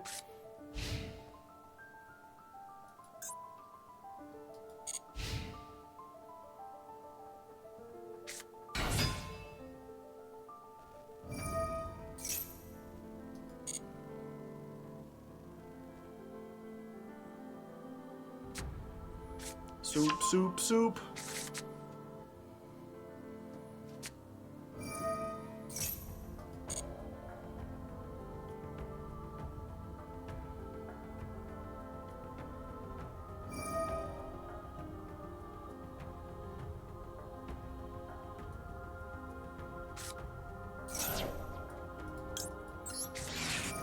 Yep, we do this now. They have the least number of cards in hand.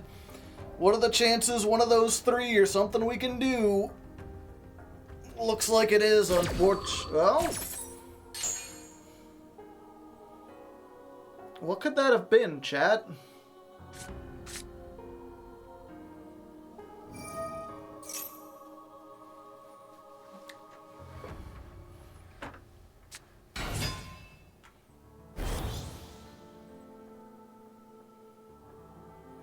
Crow, maybe?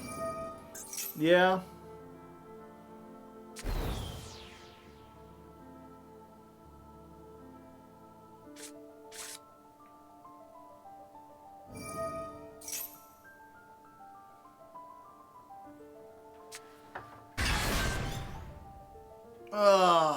Drawing all the called buys.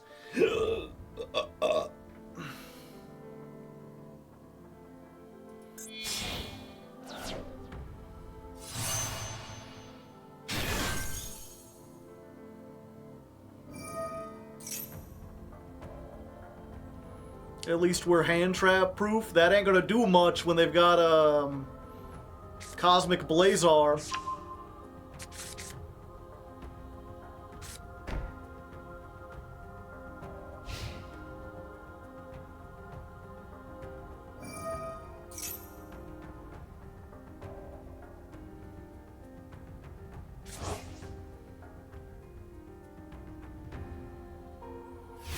Yep, Maxi and draw phase. We'll get another, like, 3 draws.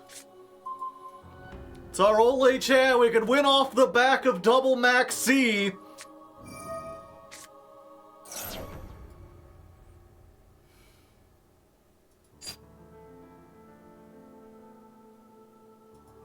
Wait. Called by their Maxi.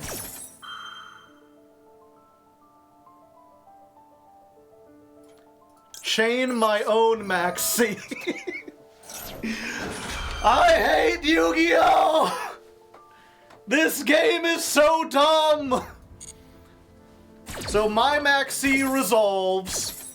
Then called by hits their Maxi. So it's negated.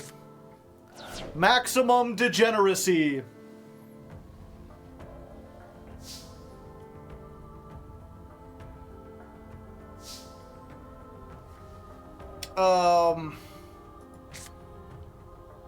I think I have to do it like this. Normal summon shift. And then their turn goes. Main phase 3!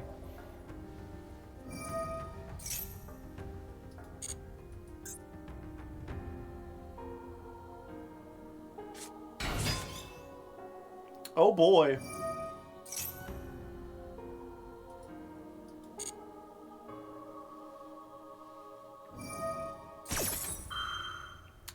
If I called by the Trudea, it still works, because it's a spell trap effect, right?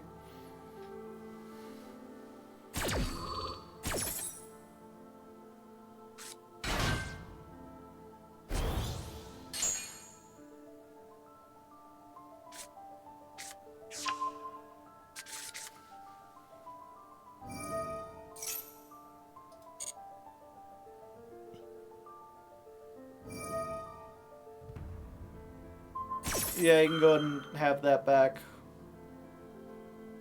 Wait. Yeah, that don't do anything.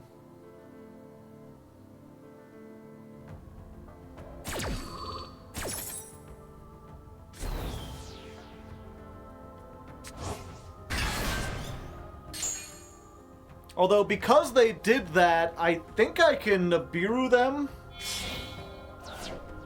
No, but I'll Nibiru them as soon as they get the thing, so I'll bait it out.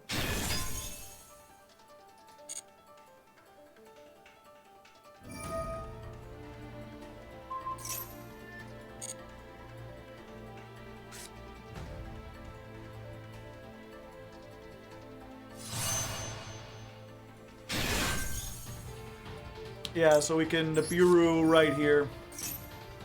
And that just forces the Blazar out instantly.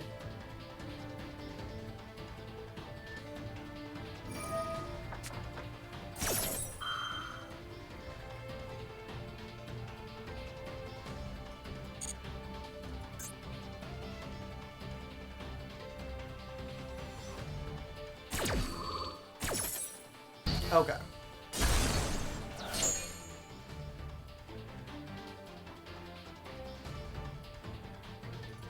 Okay, now we can activate Keef, because we control a fish, we can summon this.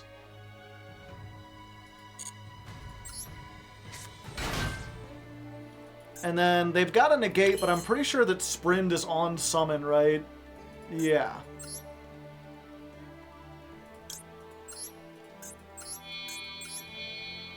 So we can send these two, get the Sprind.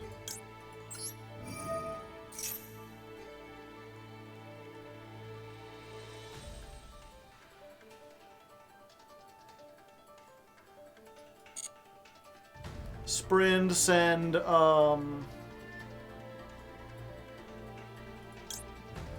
yeah, this.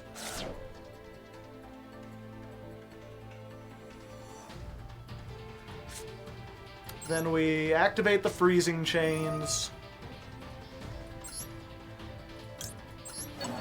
Bring back the Mirror Master.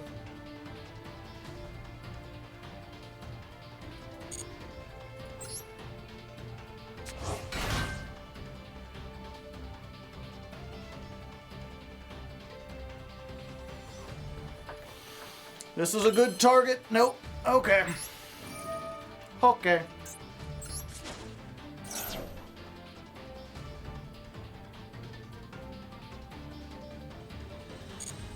Okay, we're gonna hit this. We're actually gonna summon all three. Yeah.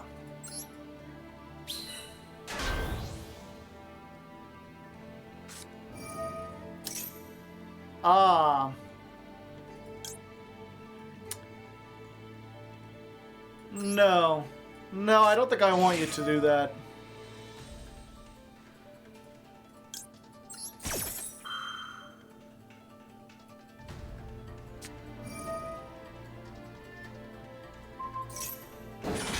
Okay, so they're getting rid of that.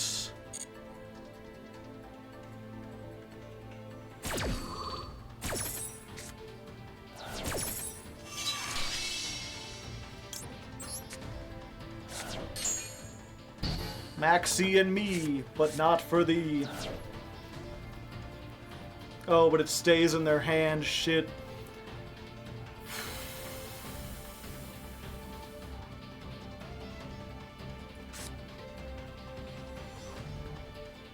Yeah, we do this now. Activate Harpooner. Show the Harpooner.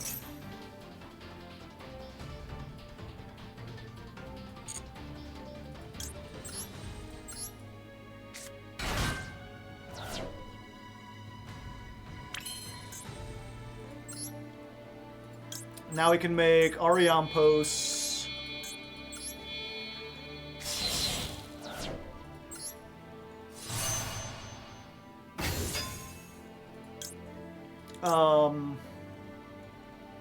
Sure.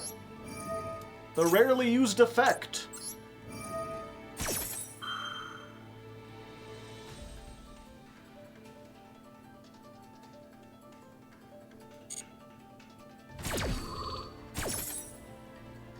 Okay, we'll banish Sykes.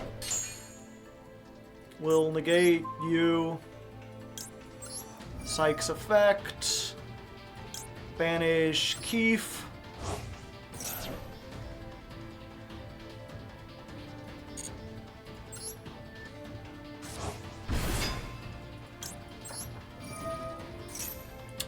The problem is, how do we get rid of this? We need another tuner on board. Oh, that gets a tuner, doesn't it? Okay, let's just banish this for now.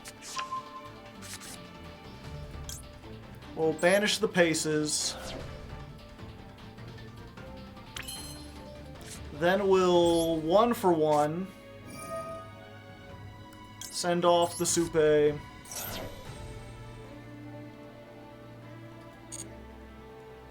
Get the tuna. Tuna effect.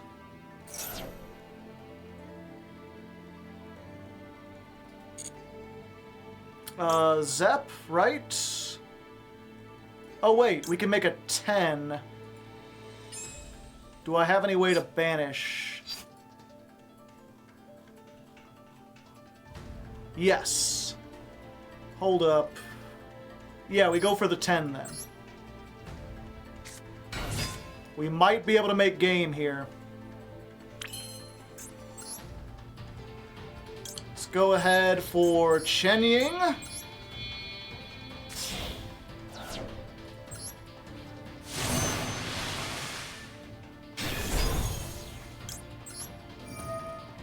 Activate this. Banish itself.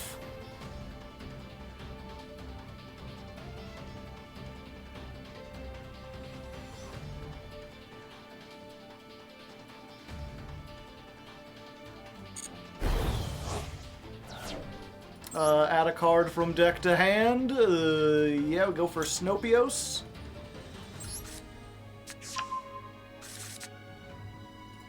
Chen Ying effect.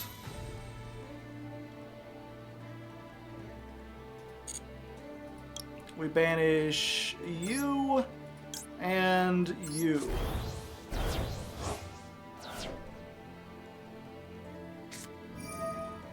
Magnamut.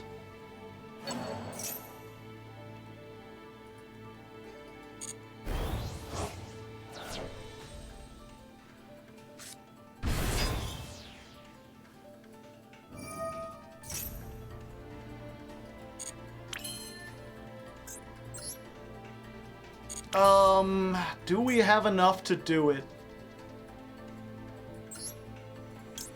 Activate Shift. Bump this up to 29. Calculator time. 29 plus 42 plus 21 from Snopios minus 13. 79. But Chen Ying will go up when I banish 2. So I believe this is game. Just in case, I'll tag myself. Battle phase? Go Chen Ying! 44! 29! Go Snopios! Barely get me gay! I feel like I have to include that one because it was a hard-fought battle, but it should go to show you the uphill battle we're facing. When I got to Max C twice and negate their Max C, and we just barely won. And if it had gotten to their turn, I don't think we could have gotten rid of the fucking Cosmic Blazar, done anything. We would have been, like, super mega screwed. But, you know, I guess that's the game. That's the game we're playing. I want them to ban Max C so bad. I had such a reprieve playing the Paleozoic episode. Now that I'm back into it, I just want to claw my face off. Like that movie Face Off.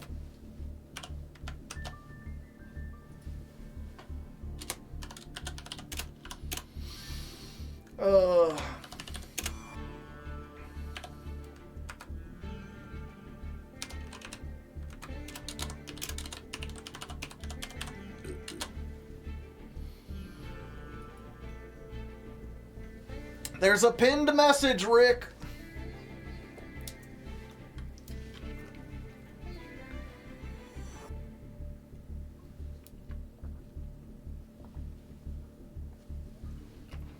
Why summon Magnamut in attack mode? Good point.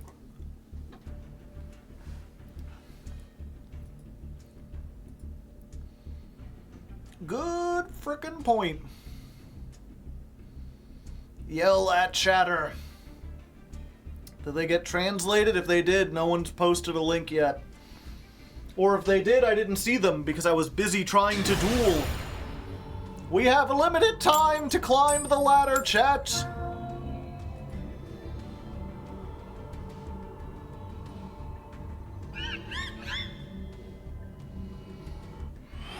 Your opponent activates a card or effect, quick effect, special summon a Crystron from your deck, then immediately after this resolve, synchro summon a machine. That's the tuner.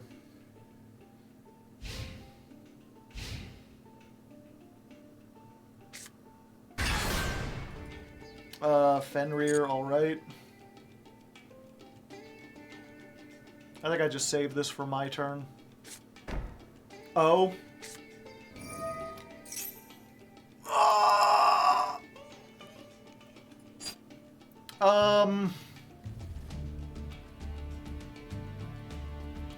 I might as well, right?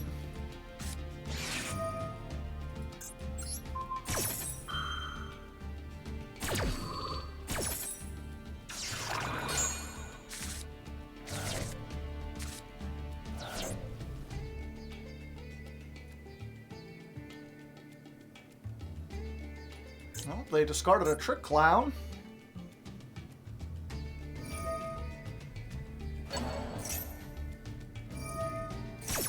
And mill 2. Maxi. Were your 2 cards Ash and or Called By? Doesn't look like it.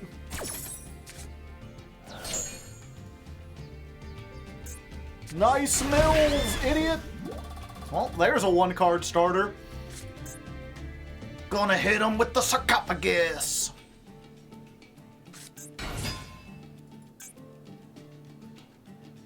Yeah, now you just make a redoer. Play on my turn. At least my one trap is in the graveyard, so I can't get any more. Ooh, you were so close, buddy. You have no idea. You were gonna face the reckoning!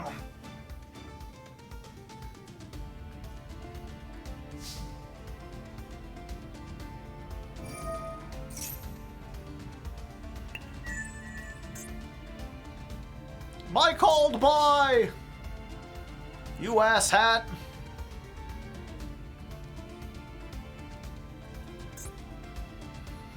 Do I try this first?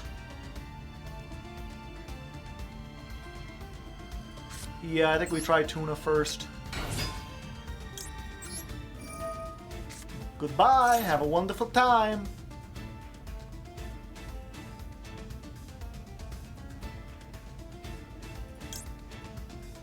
Yeah, we're just going for this.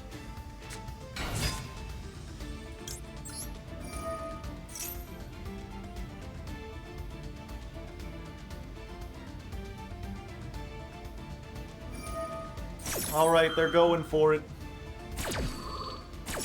Activate the redo.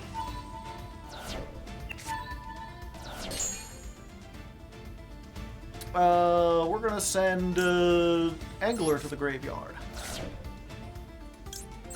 Let's wangle a dangle of an angle.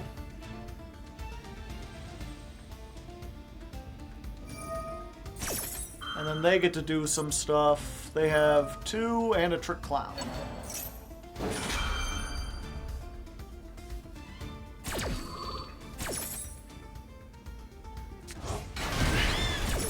They've taken 2,000. I'm close to victory.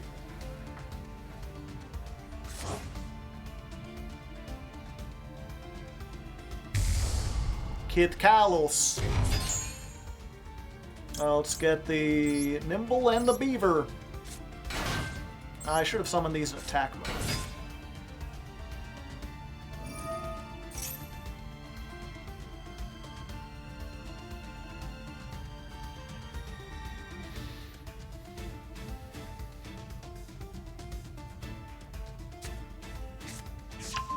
Search Scream? What, really? Huh. That unusual.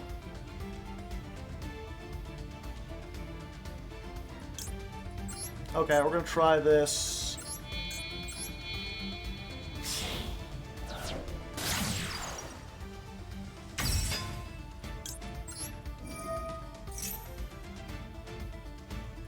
We're gonna send Mirror Mage. Activate the Mirror Mage. Give me this shit.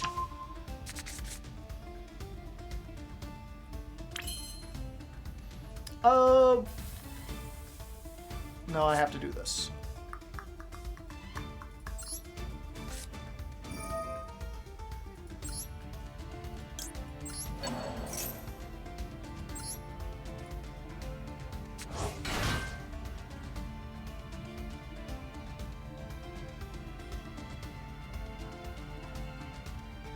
You got a Nibiru of your own, buddy?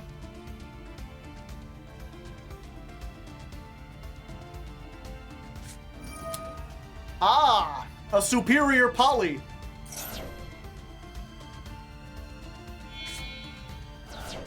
Goodbye!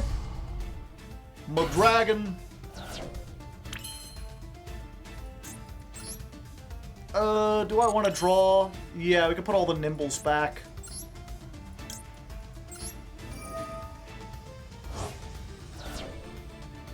Let's go... Yeah, Nimble, I guess Tuna? Let's put back to level 4. No, Tuna's a starter.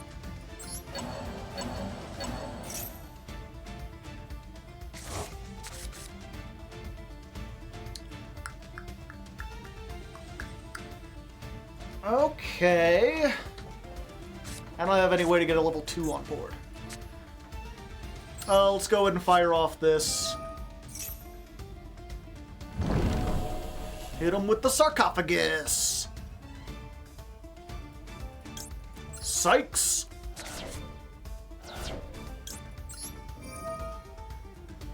We'll banish the paces.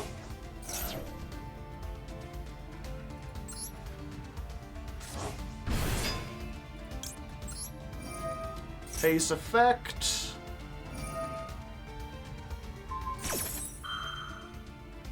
Gotcha. Unfortunate, but... I mean... I know what I'm doing. Let's see, I could go for Keith.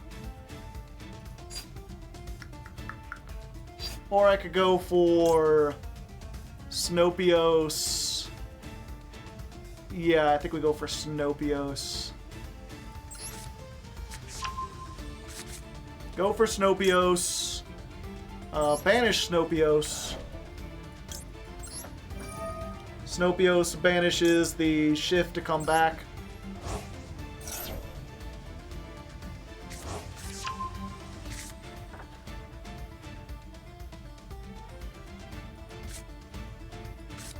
And then I could put...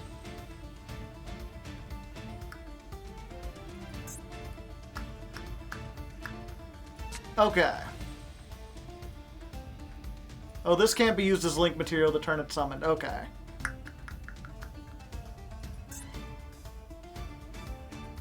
Okay, I think I still go for this. Activate this. I'm gonna show the sunfish.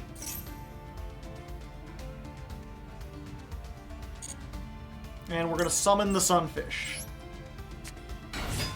Because I put back all the nimble stuff. So we can go to battle phase. I can take not very much damage.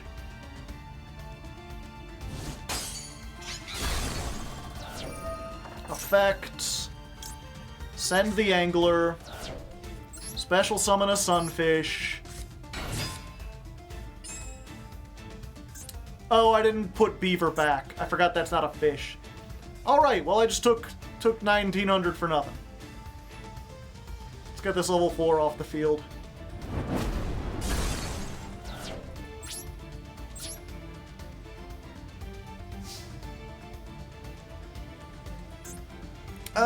Okay, we're in a pretty bad spot, but we might be able to do it.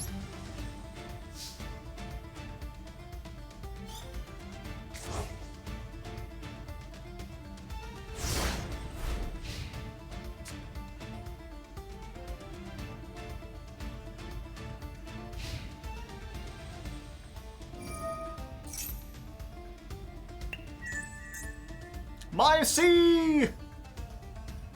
Stand by, but it came back.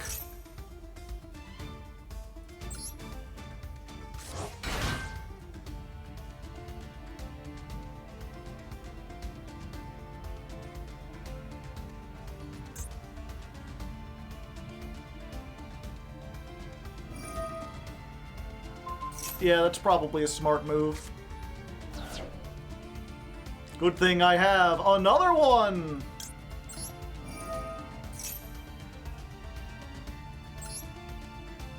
Okay, I just need to wait for them to summon one monster.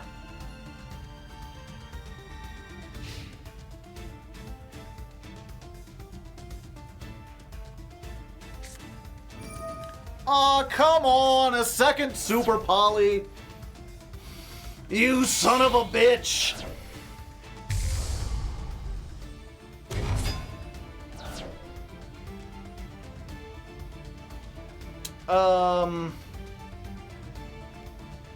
Yeah, I guess we do this.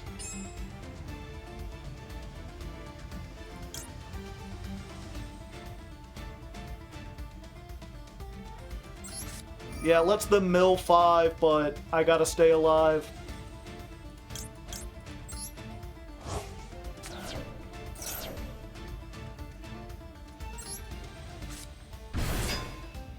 Oh wait, no it doesn't. I can tag the Kit Colosse with this effect. Zep comes back.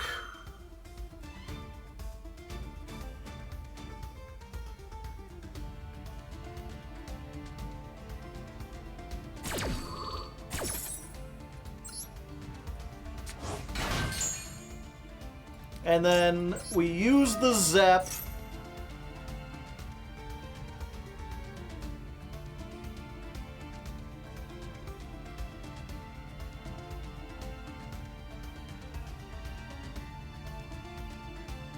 To make the gosh dang, mother chunkin', big truckin', fish humpin' whale force!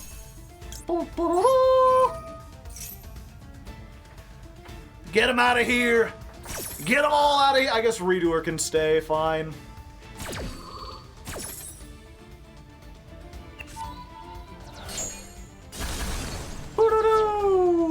And the Kit Colosse is gone, so, you know. Of course, they get to draw a card, but if they can play through it, the question is, can they also play through Nibiru?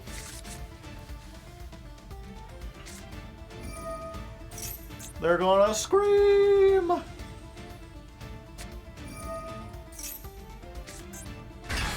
There's Tahoo!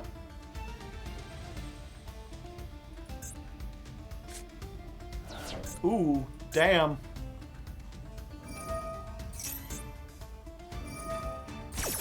Oh, I'm sorry. Mill 6, pick up sticks. Fuck. Oh wait, no, that doesn't do anything with nothing in hand.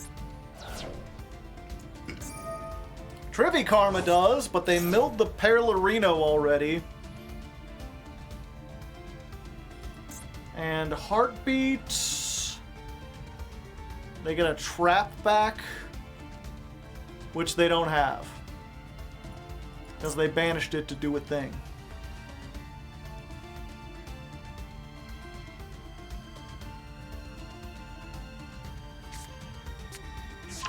Grief, yeah.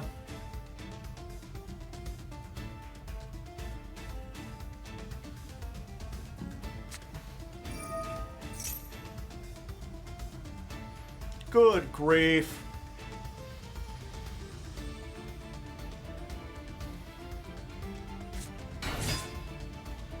Summon the Sheeran, send the Sheeran. That's 4, right? No, that was only 3.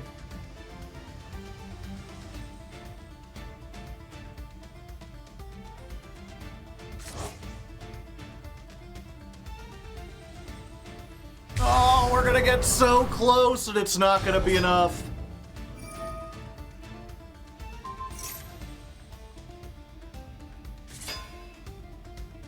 Oh, I'm not dead.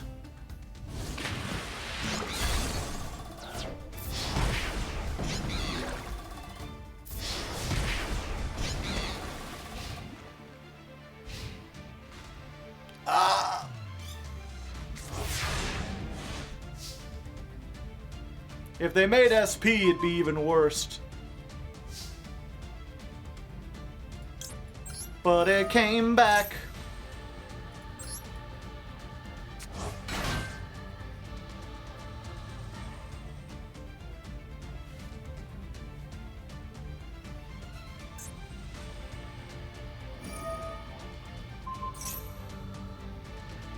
Yeah, I think I might be screwed. All my good cards are banished and they won't come back. My tuna!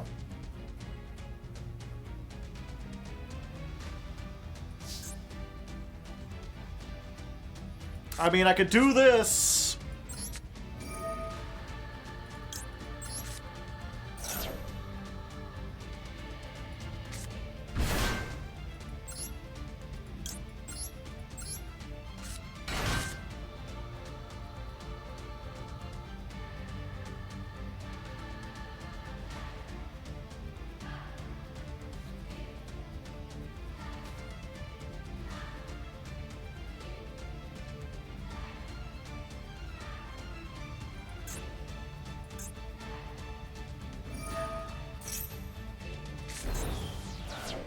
Alright, they didn't hit anything. But what does Ariampos even get us? What can we banish? Keith. And Keith does nothing. Shit sucks.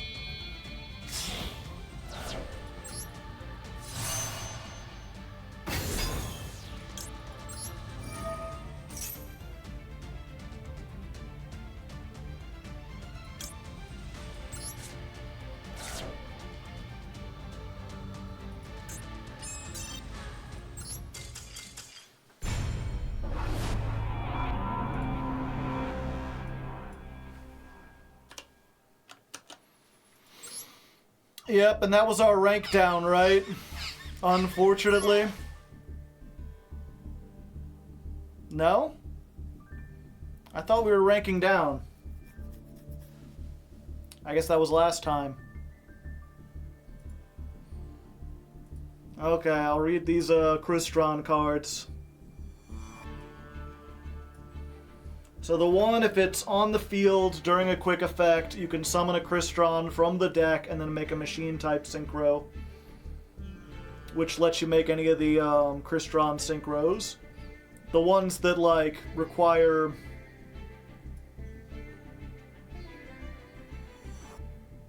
Okay, it doesn't have... Yeah, you can make some of the Crystron Synchros require, like, 3 cards. But this just says, immediately after this resolve, Synchro summon a machine. Oh, using the summoned monster. Okay. So you can pretty much... I guess I'll go ahead.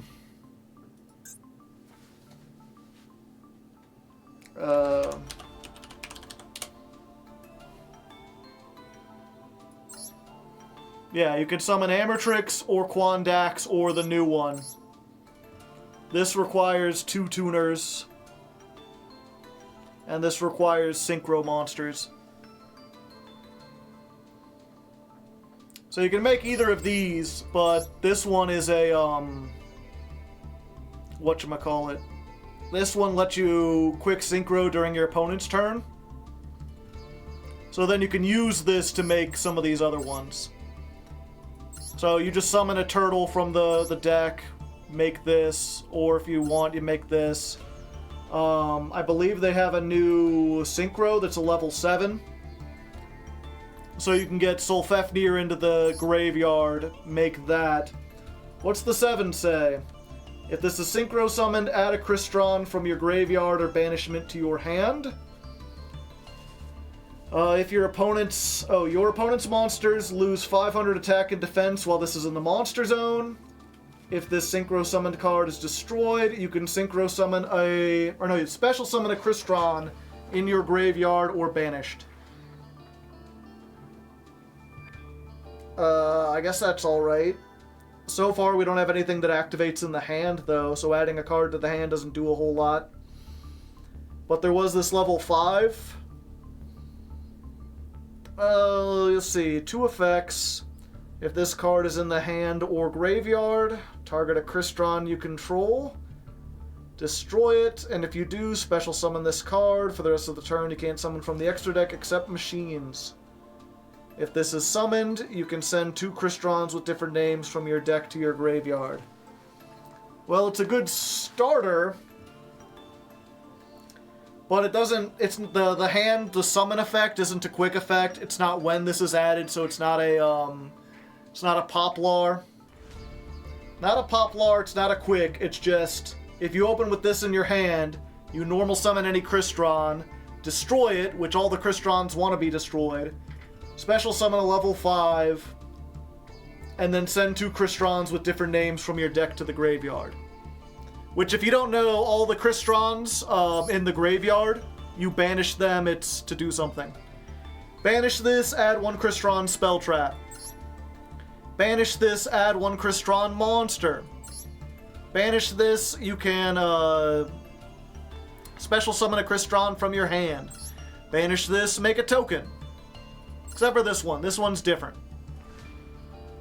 So being able to send 2 is basically like, if you open up with the new one and any Crystron card, you can basically get you get 2 searches.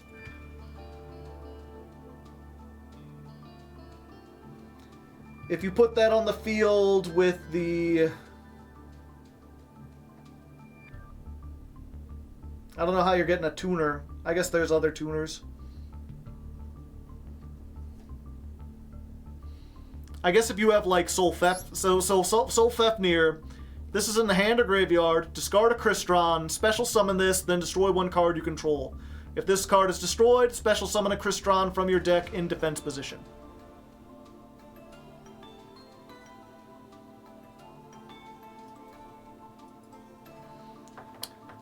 So I guess Solfefnir goes into the new level 5. And then that one sends 2, and then it, yeah. So that can work too. Or if you have both, then this will get a tuner and a non-tuner. You can get the level 7. That'll let you add a card back to your hand. Although I'm not sure. Okay, and then we've got the spells and traps, which are Crystron cards. So, continuous spell. When this is activated, add one Crystron from your deck to your hand. They gave you a Searcher. Yay. The first time each of your Crystron monsters would be destroyed by battle, they are not destroyed. That doesn't... Well, I guess that stops them from, like, threatening battle to bait out your summons. Although, unlike a lot of stuff, these can activate during the main or battle phase. So you could always quick sync during the battle phase anyway, so that doesn't help a whole lot. But I mean, if they try to go and think that they can just normal summon, bait this out, and then do some stuff, it's like, nah, you gotta get 2 cards to try to destroy this. And if you put 2 cards on the field, I'm probably gonna make Quarian Gondrax and banish both of them. You can banish this from your graveyard, target a Crystron in your graveyard, special summon it. Alright, so if it's destroyed, it's a monster reborn. This destroys 1 card. Okay.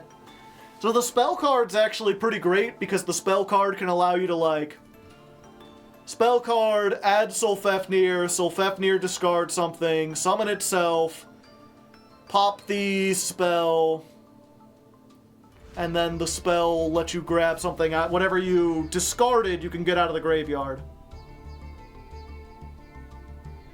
This is another deck that loses, like, insanely hard to Shifter.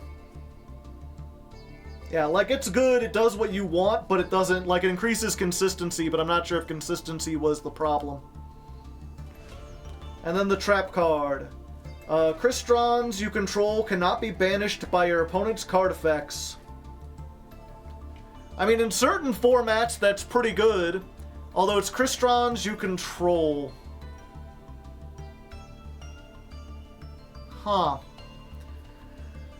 I wonder. So if you put a bunch of monsters on the field, and then your opponent activates Shifter, does that mean your monsters, if you, like, synchro summon, they won't go to the graveyard?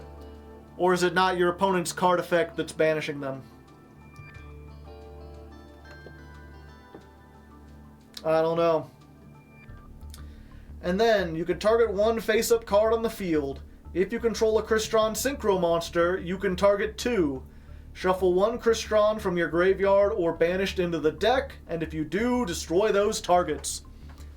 That's pretty good. That's pretty dang good. Especially, again, because you were going to be searching out the wazoo in this deck. This deck already had a ton of searching. Being able to have recycle from banishment as cost to pop cards, while giving you some protection. It might be anti-meta in certain formats. I guess the big thing is, I don't think any of this resolves the going second problem that Crystrons have.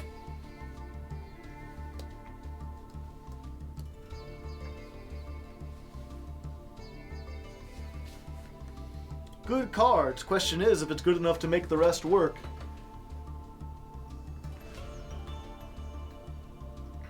They're all good. They're just, none of them are just good enough, is the thing.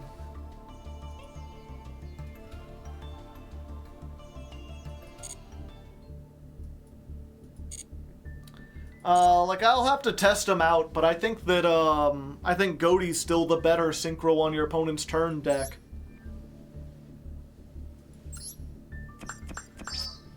And yeah, I think I'm done for tonight. We started a little bit late, and I rambled for a little bit, but my heart's just not into it.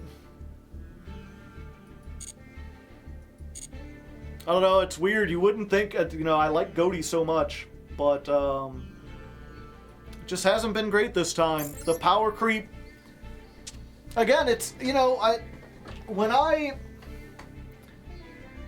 back in the day, the series I started my channel with was What a Deck. And one of the big, not selling points, but one of the big philosophical points of What a Deck was that I was making decks that could hopefully survive the ban list, that would be good a year later. Because the power creep in Yu-Gi-Oh! Used to be slow enough that I'd feel like, yeah, a year later, your deck would still be able to do, like, a lot of, like, rogue decks would still operate a year later. And now it feels like, even with, like, they gave Ghoti new support, and even with that, it's only gotten, like, or not only got, but, even with the new support, the meta decks are just so much higher level than it, that it doesn't even help it. Like, we've just crossed such a threshold with, Snake Eye. Snake Eye and Hand Trap format in general. Like, that's the thing I remember is when, I think it was, it might even been before Snake Eye. Cause, Tier Limit has a lot of one-card combos, too. I think Sprite doesn't. Sprite's, like, one of the last remaining decks that, like, kind of hard to get started with one. I mean, they had some, but they weren't, like, in archetype. It was stuff like Nimble Beaver that would get 2 cards and then get you something. But I remember, before Tier Limit, it used to be, like, every 6 months or so, we would alternate between, like, oh, we're in a hand trap format. What you want to do is be playing, like, 15 hand traps and a bunch of stuff. And then we'd go into, like, a board breaker format, where it's like, no, the hand traps aren't as good. You want to play more board breakers instead. And then we'd go to, like, oh, no, hand traps and board breakers, it's not about tearing your opponent apart. It's about playing through them. You want to play an extender format. And I remember going into Tier Limit and being like, this is another one of those hand trap formats. And since then, we just haven't left. It feels like every deck since then has just been so high on one-card starters that your only option is to play a bunch of hand traps. Sprite starter was full combo, was it? I thought it just summoned one, I guess, yeah, it summons one card, but like if you ash it. Math Mech, yeah. It's not just that there are one-card starters, because I think a lot of decks have had one-card starters for a little while. But they've always been choke points, right? It's like, in Hero, Stratos was like a one-card starter. If you could resolve Stratos, it's like, oh, you're getting all this stuff. Or, not even, it wasn't Stratos necessarily, it was, what's it called? Vision, Hero... the pink one. Ferris. Like, if you could resolve Ferris, you could get so much utility. And so it was like, yeah, you knew that if Ferris effect was allowed to go off, they would be able to make so much stuff that afterwards, hand trapping them would be useless. So the whole thing was like, either like ash the Stratos and hope they didn't open Ferris, or let them go until they get to Ferris, and then ash that, and then their plays slow down significantly unless they've opened, like, extenders. Yeah, or Alistair. Alistair was a one-card starter, but if you hit the Alistair, their play was over. And, like, Tier Limit was one of those decks where it's like, okay, Rhino Heart is the starter. Except, if they activate Scream before the Rhino Heart, they mill 3, and hitting any name is a starter. If they have Sheeran in their hand, that's also a starter. If you activate something and they have Ness, that's a starter. Yeah, Snake Eye has like 17 one-card starters. Like Ash is a starter, Poplar is a starter, Original Sinful Soils, Diabell Star, Wanted, which searches the Diabell Star. Just watch the Paleo vid, looked like you had a good time. Yeah, Paleo was great. And so yeah, just my point is, in this last year, it really evolved to the point that, like, you know, in the case of here, right, I'm playing a deck like that hero deck, where if I normal summon Tunaful and they Ash it, my plays are ended. Unless I drew exactly like Duskwalker or like a Leaf Fish with a Harpooner. But those are all 2-card, I guess this is a 1.5 card combo.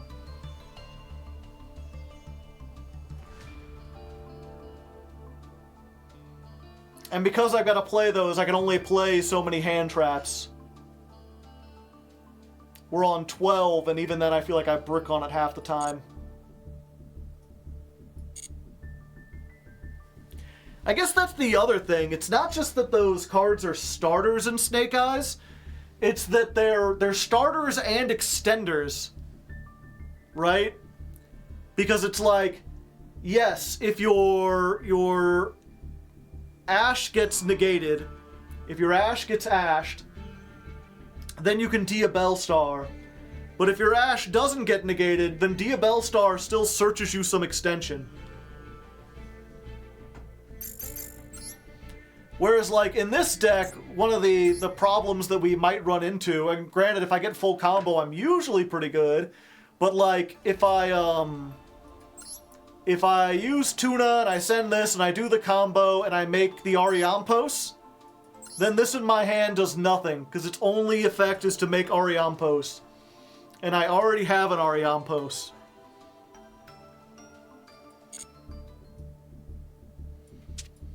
That's kind of why the Runic version is probably the best. Because, like, if everything doesn't work, you're still playing Runic. You can mill your opponent to death, you can draw a million cards. So I guess we'll probably just go onto this and hope it works. This is another one where it's like, it's full of 2-card combos, but it's one of those things where, like, you know, you summon a thing and you try to make a synchro, and if that doesn't work, then you just do Ghoti things. Or then you just do Runic things.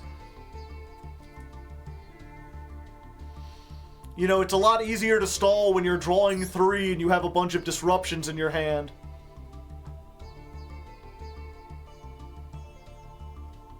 And the engine, like, what was it? The combo, like, it's full of 2-card combos, but the combos are like any level 2 monster and any Runic card. Because every Runic card can make Hugin or Jerry.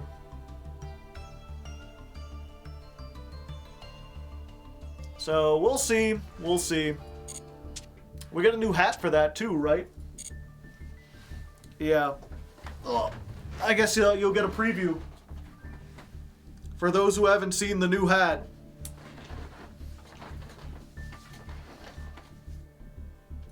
You know, we've been playing the Fish Want Me, Women Fear Me. But next time, we got the biggin'. Part of me wants to keep it here because I feel like it matches the Ghoti thing to have it be invisible. And part of me is like, no, you should see it as an actual hat.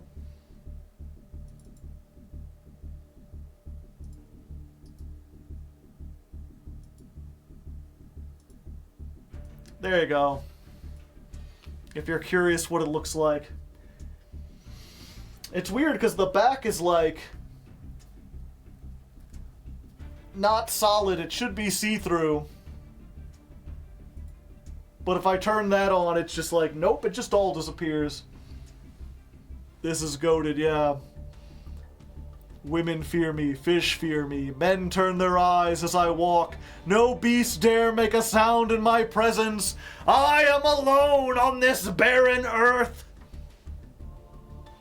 Who you calling Pinhead?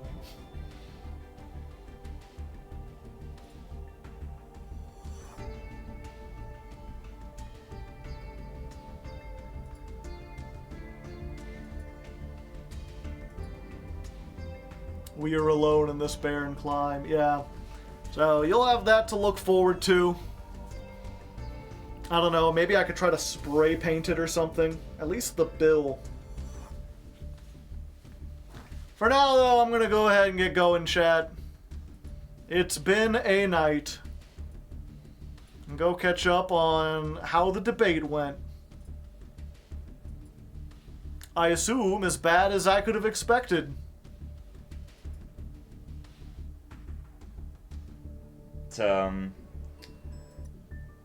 For now, though, let's go raid I Wish. Cool guy, help me with the Ghoti builds. Go say hi to him, he's cooking some stuff up. You can ask him for his thoughts on the Crystron cards. If you like this, I'll be back on Thursday. We'll be playing the Runic Ghoti variant. If you missed the stream and want to catch the VOD, it'll be on Raw Hardleg. You can find that on YouTube pretty easily. If you don't know who I am otherwise, too bad. You'll have to find out somewhere else. Otherwise, until next time, good luck and have fun.